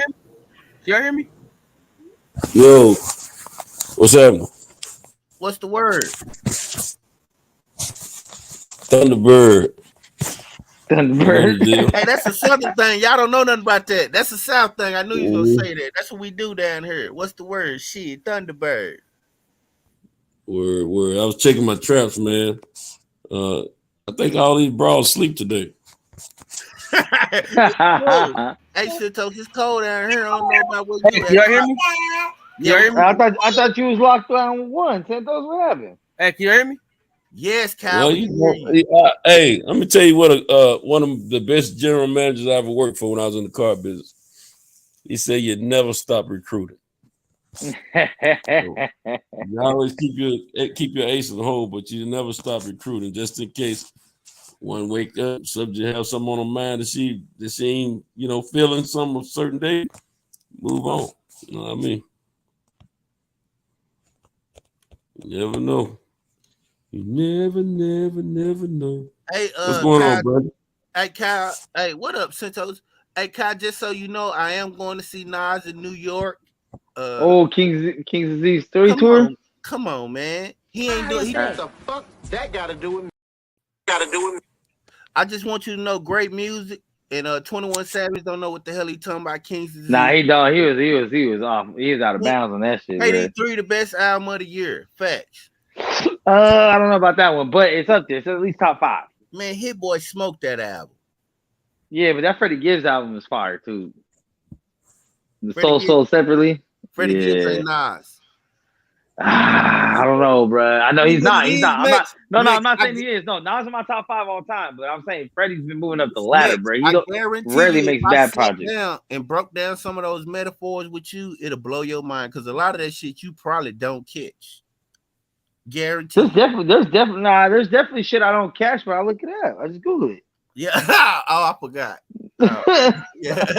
Because I already know Nas be saying some slick shit, and I'll be like, damn, what does that mean? But that happens a lot sometimes. Like that happens a lot with a lot of rappers sometimes. But if I got to do that too much per song, then it's just too much. I don't need homework, motherfucker. Too. Hey, I ain't gonna lie though. Too. Nas give you a book to read. You know, Nas give you books to read in his music. He'll tell you what books to read. He'll be like, they're asking what books to read. He said, The Destruction of Black Civilization. That's what interests me. The Journal of Christopher Columbus. All those are real actual books. The books, the Destruction of Black Civilization is a book by Chancellor Williams. You know what I mean? Just shit like that. Just shit in his music that people don't. Well, Nas knows who he is. He knows his history, and he was raised a certain way, as we know. So that's who he is. That's why his name is Nasir. You know what I'm saying? Fact. So he does all that. What you're saying, he does all of that. He educates and performs. He's a conscious rapper, you know, and a hell of a lyricist. I always have been one of the best that ever did it. So you're gonna get educated when you listen to Nas. I don't care what song it is. Yeah, that's why I listen to music. Gotta have substance to it for me. I just can't listen to you talk about how you shot up and killed 100 people. Every other song like that irritate me. I don't want to hear a female keep talking about her coochie in 1 million songs. Like, where is the love? Yeah, where is the love? You know what I mean? Where is the humanism? Where is the contact where you talk about how you meet a person, how you interact? Where is that? That's what I like to hear in the music. That's why I listen to old music. When I really want peace, I play jazz. Matter of fact, I call myself a pianist, even though I cannot play the piano. I have a keyboard in my room. When I feel bad, I just go over there and start playing, teaching myself to play the piano. Shit like that. It's smooth, man.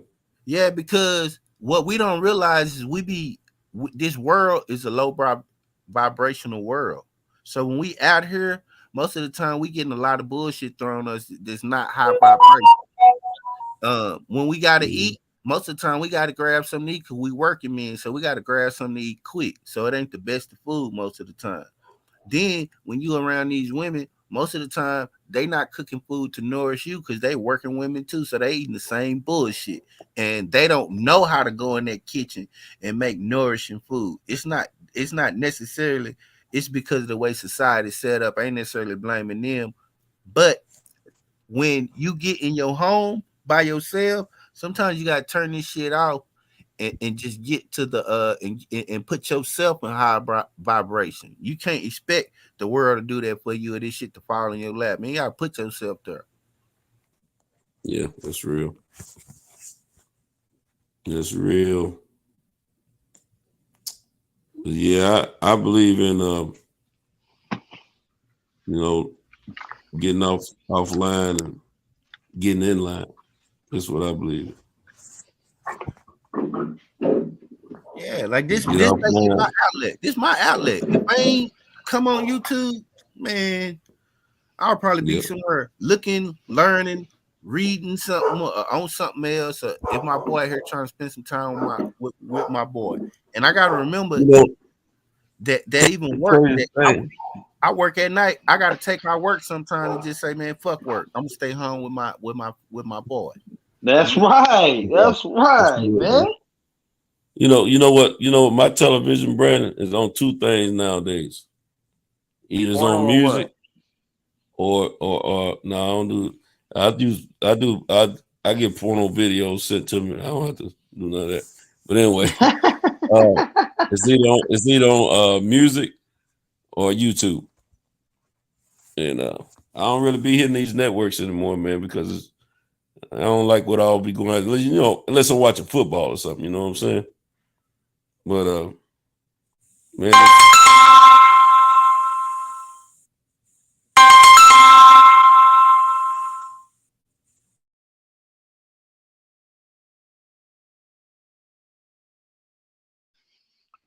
Yeah. Hey, Kodak Black to go to Florida, man. I've been saying this for a minute. He's the greatest rapper to ever come out of Florida. And he came out and defended Nas, man. He told fucking 21 he was smoking dick. I fuck with Kodak.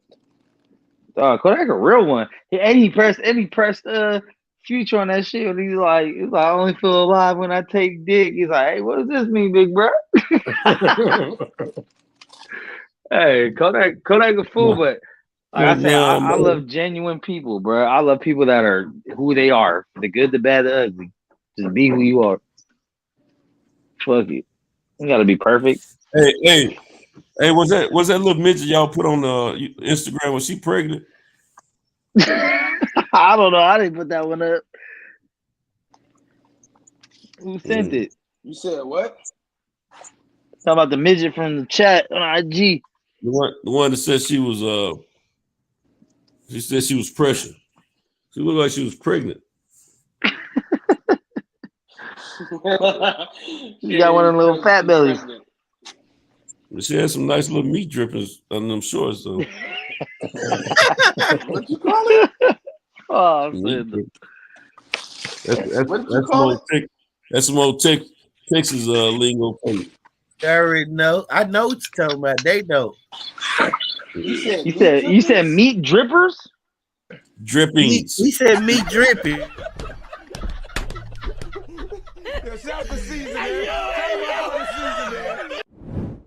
What the fuck is that? You don't know nothing about no meat drippings. Hey, I ain't got. Hey, Brad, we ain't got time to school him, man. He Hey, give me the game. Come on, OG, give me the game. Nah, man. Y'all want to tell me that? Y'all want to tell me the history is some bullshit I don't care about? Give me some real game. God damn. You don't know what meat drip, man. When the meat is hanging off the buns. Yeah, like a little, meat is dripping. That's why sometimes when you see a guy with them cheeks hanging out from a little bit, little cheek hanging out, little meat. Right. He didn't get stabbed. Vlad, right? Shut the fuck up with that shit. Okay. You mean like the bottom of the booty shorts? The little cheeks hanging out. Yeah, little meat dripping. Oh my god, that's like, all right. I'm about to use that on the bitch. Yeah, that's a southern thing, man. I'm telling you, make you come down here and get some of this good air. You ain't gonna want to go back. Bro, fuck the good air. I want the good food, bro. I ain't had some good fucking. I need some soul food in my life, bro. I've been going through soul food withdrawals, bro. I'm telling you, in LA, we grabbing some soul food. I don't care if we got to go to Hood or wherever the fuck. We got Tex-Mex down here for you, Mex. We got Tex-Mex. I don't fucking hate Tex-Mex. Don't ever feed me no fucking Tex-Mex. I don't cool off that shit. As long as you got some taco trucks, we good though. As long as you got some taco trucks, we good. We got real Mexican food here. The one thing for sure that you can count on that you'll get from the South: good food, some fresh air, and a baby mama. If you apply yourself, yeah. But I mean, I was gonna say some. You apply yourself. Yeah, I mean, you don't went in there. Well, shit, I can't say that, man. I'm diving free.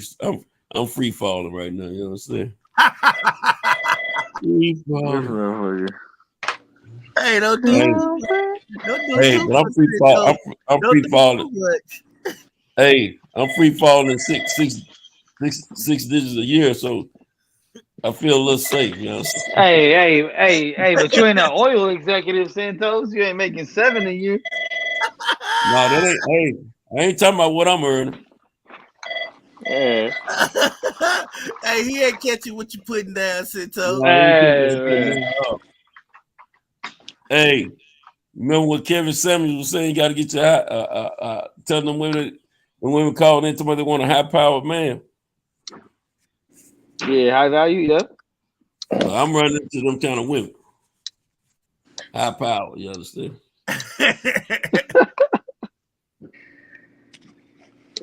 Yeah, everything below 6 feet, I don't cut off, man. My phone ain't ringing, man.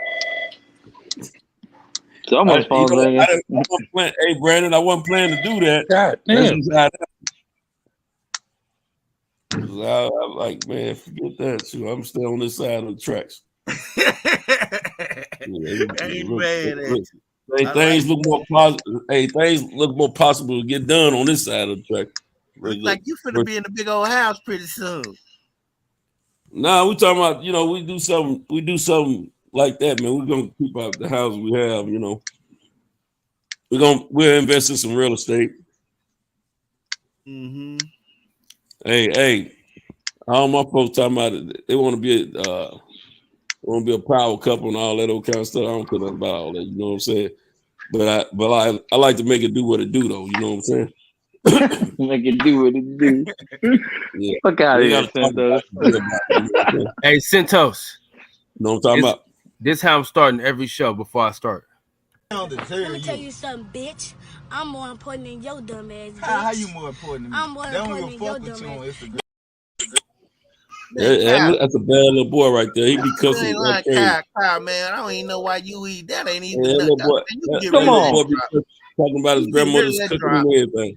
Yeah, you can get rid of that drop. That I would have broke that little boy job. Yeah, man.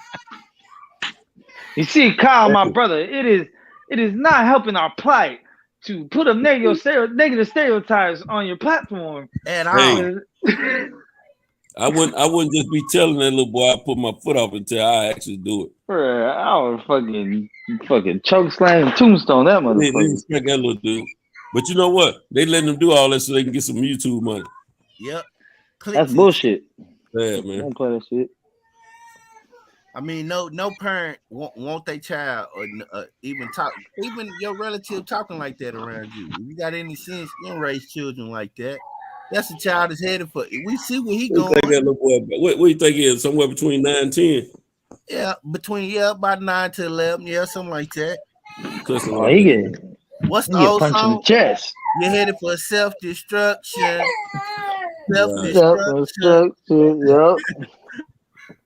Yeah, it's crazy. Nigga, you don't know that song, man. Shut up. What the fuck? I know that one, and we all in the same gang. You don't know that song? What's up?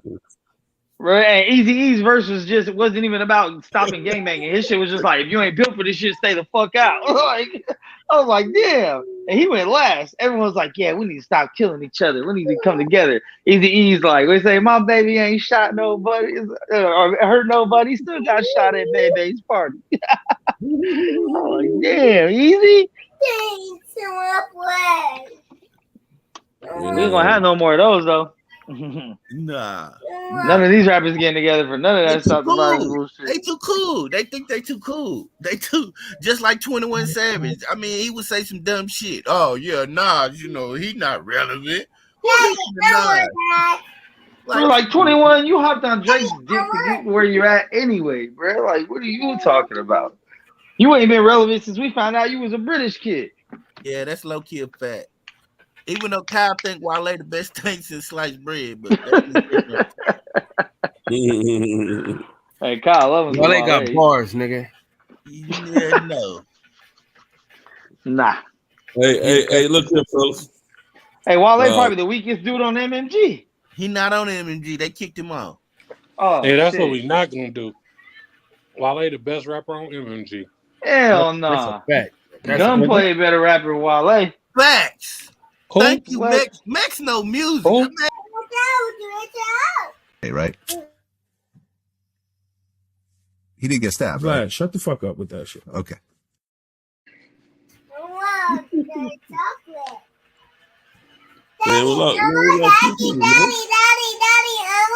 Hey, bring him back, man.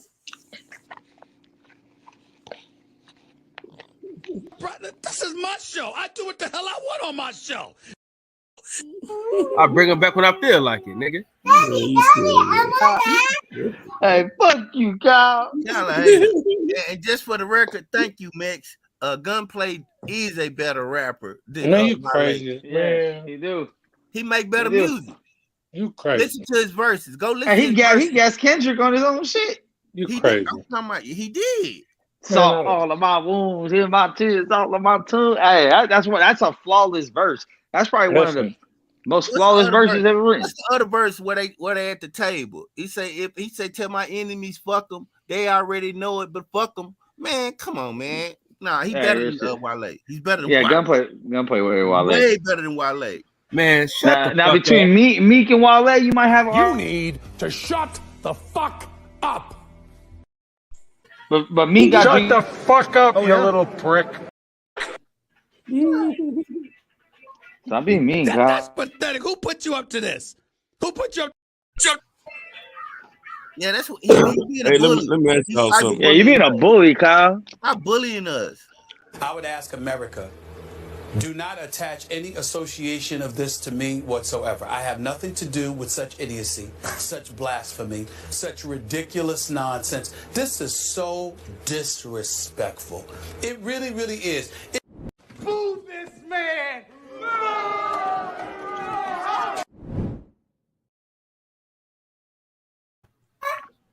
I like being persecuted for my beliefs. Hey, I got a. Who's that? Thing? That's Kyle. That's Kyle. Oh, punk ass Kyle. No, that ain't Kyle. But that's somebody else. Not me.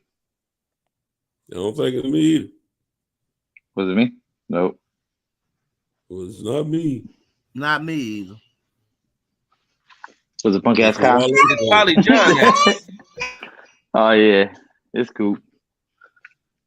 Process of elimination shows it was cool. But just so you know, Kyle, you ain't even listened to KD3 yet, so you really disqualified right now.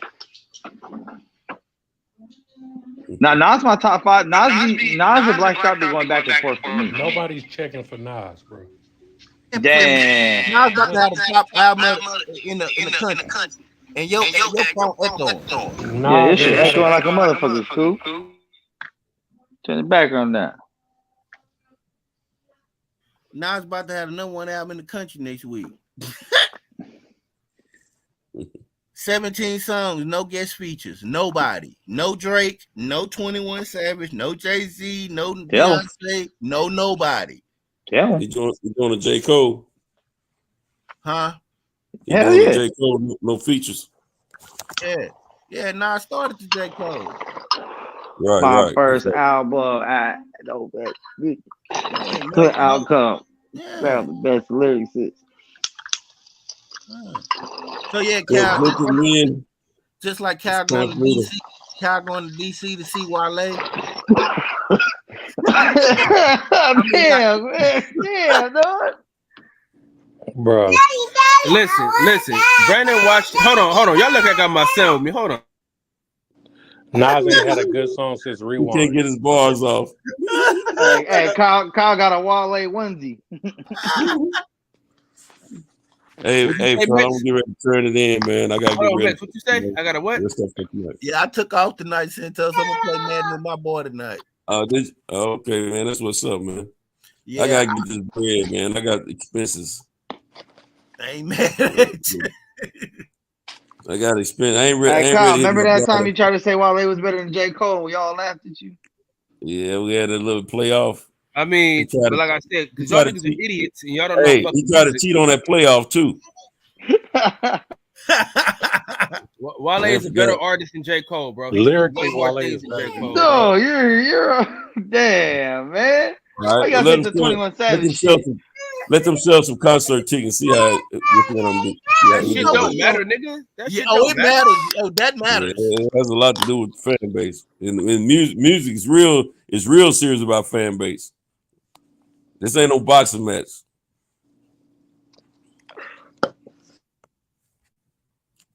I noticed something. Every time, if that's the case, every time Wale about to lose a category, he wants to say it don't matter. What category you supposed to lose, nigga? You know, man. He's a better rapper. He's a better artist, bro. Hey, you don't even know. Hey, Wale so washed. You don't even know where you can go watch him perform at. Hey, why did he make a song with J. Cole recently? Because they friends? No, he been hearing about people weighing the both of them and knowing he been losing on the weighing scale, and he said, J. Cole, I need your help. Let's do this together. What is your old ass talking about?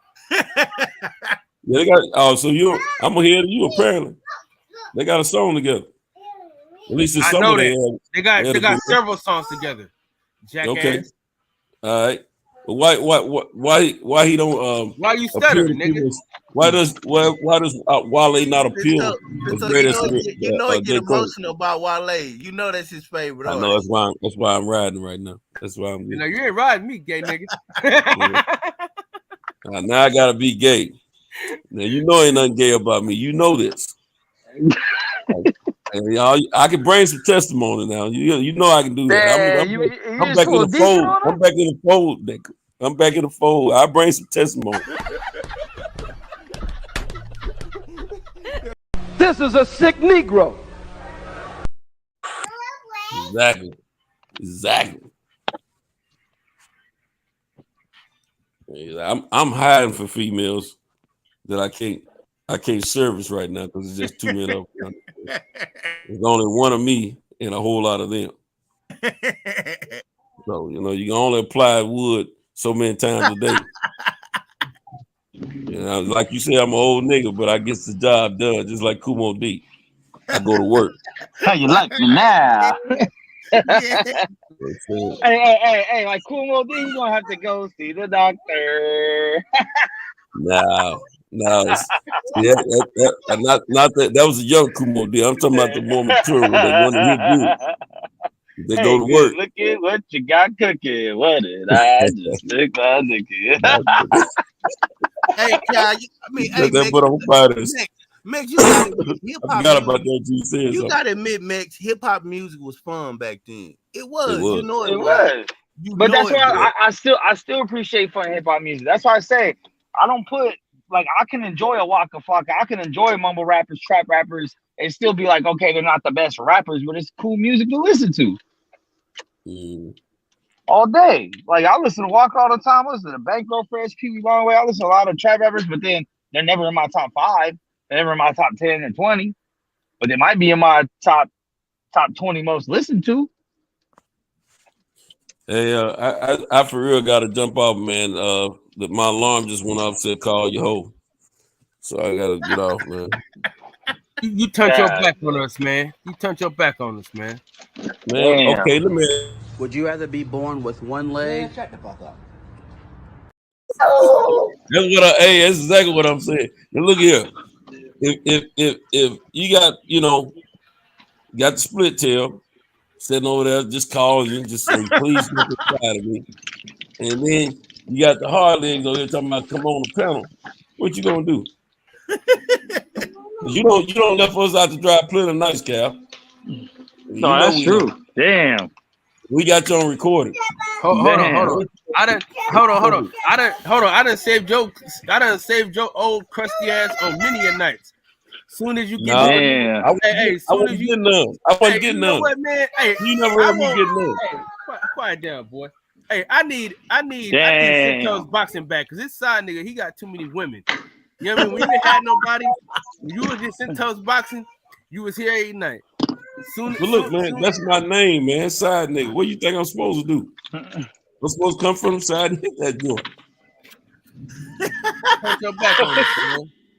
Why would I live up here? Hey, I ain't just talking about it, man. Now they say I used to just talk about what happened in the past. I'm living this now. So hey, look here, I got to do what I gotta do, man. Too many loneliness out there, man. Hey, look here. Let me tell y'all something real quick. I gotta go. I got me a haircut Saturday, right? Both of my barbers were out of place. They were out of town this weekend. So I let this older cat cut my head, man. I wish I had known. That man jacked my head off. he had the right side of my head so messed up, man. Don't cut my line way back, you know. And but just so happened I saw the silver line and everything. He had messed my head up, but he cut all my gray out just about, right? So I'm always talking about, telling him Bob to cut my gray out. So I told him how to fix it up. I said, you're gonna have to bring my fade up higher than that, bro, and match it up on the other side, cut it back, you know. And when I got finished, I had a nice cut, no gray in my head. Man, look here. Them young gals, man, they about to be in trouble. I got and then somebody gonna put a lot more pressure on me. And so I got to go on, go fishing and get this little work in, get these little memories built into my memory for the future. So when I talk about it, the work is already done and over with. Then we'll have some chronicles during in the future. But right now, I'm just trying to build some memories. But it's slowly coming because one of them won't leave me alone, man. It's a lot, man. It's a lot. But I'm just telling you, I got to put my work in, so don't be upset when I don't come on the panel. But it ain't that I don't want to come on the panel. Sometimes one of them be ride with me, and I can't kick her out because she's a pretty good quality female. You know what I'm saying? But all right, man, shut the fuck up and get up out of here, blood. I get on sometimes. I'll be around with you more often. But look at Cal. Right. He didn't get stabbed, Vlad, right? shut the fuck up with that shit. Okay. Yeah, Cal. Yeah, cut that one down, Kyle. God damn. Hey, that's the short one, nigga. That's only 7 seconds. Well, the only part you need is the shut the fuck up part. Nah, you see the face. You see the facial expression you made. Hey, right. He didn't get stabbed, Vlad, right? shut the fuck up with that shit. Okay. It sounds like he's saying Cal. It sounds like he's saying Cal. Yeah, it said Kyle. What's with that shit? Would you rather be born with one leg? Man, shut the fuck up. See, that sounds like Cal asked the question. And it sounds like me. Like when I was younger, telling them shut the F up. Shut the fuck up, you little prick. Shut the fuck up, you little prick. Oh, Bob, I remember when he did that too. He kind of got you hard because he got security. But the man didn't do nothing either. Hey, man, I'm gonna holler at y'all later, man. All right, man. You done said that 10 times. Put your ass on, man. I ain't talking to you, man. I ain't talking to you, Brandon. Enjoy your time with your son tonight, my brother. Yes, I sir, would man. tell Cal to enjoy his time with his family. Hey, you enjoy your time fishing tonight too. Yeah. All right. Hey, y'all take care, man. I'll holler back. All right, OG. All right, Santos, we'll see you tonight. All right, Cal. All right, bye. You actually gonna be on tonight, Kyle, or what? Yeah. Kyle ain't gonna be on tonight. Gonna leave y'all hanging again. You gonna give us reminders and just have us sitting there. Yeah. Wait, everybody going back over there every 20 minutes. Like, goddamn, Kyle, you gonna go live or what? Motherfucker. Don't play into the stereotypes, Kyle.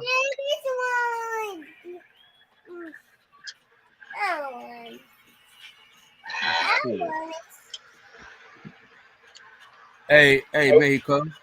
What's happening? Let me put this thing back in the chat just in case niggas want to hop on. I'm about to hop off. I'm about to go. I gotta go. My cousin got a flat tire. I'm about to go grab my daughter from her. No, my money. Daddy, my money. No. Hey, bro, you gonna have to chill out. Hey, you go ahead and end it, Kyle. I'm out, bro. Play bear. Hey man, we telling me to end nothing. I still got 12 people in here, man. Oh shit, where they at? Get 12 people on screen. We got 12 people in the chat watching.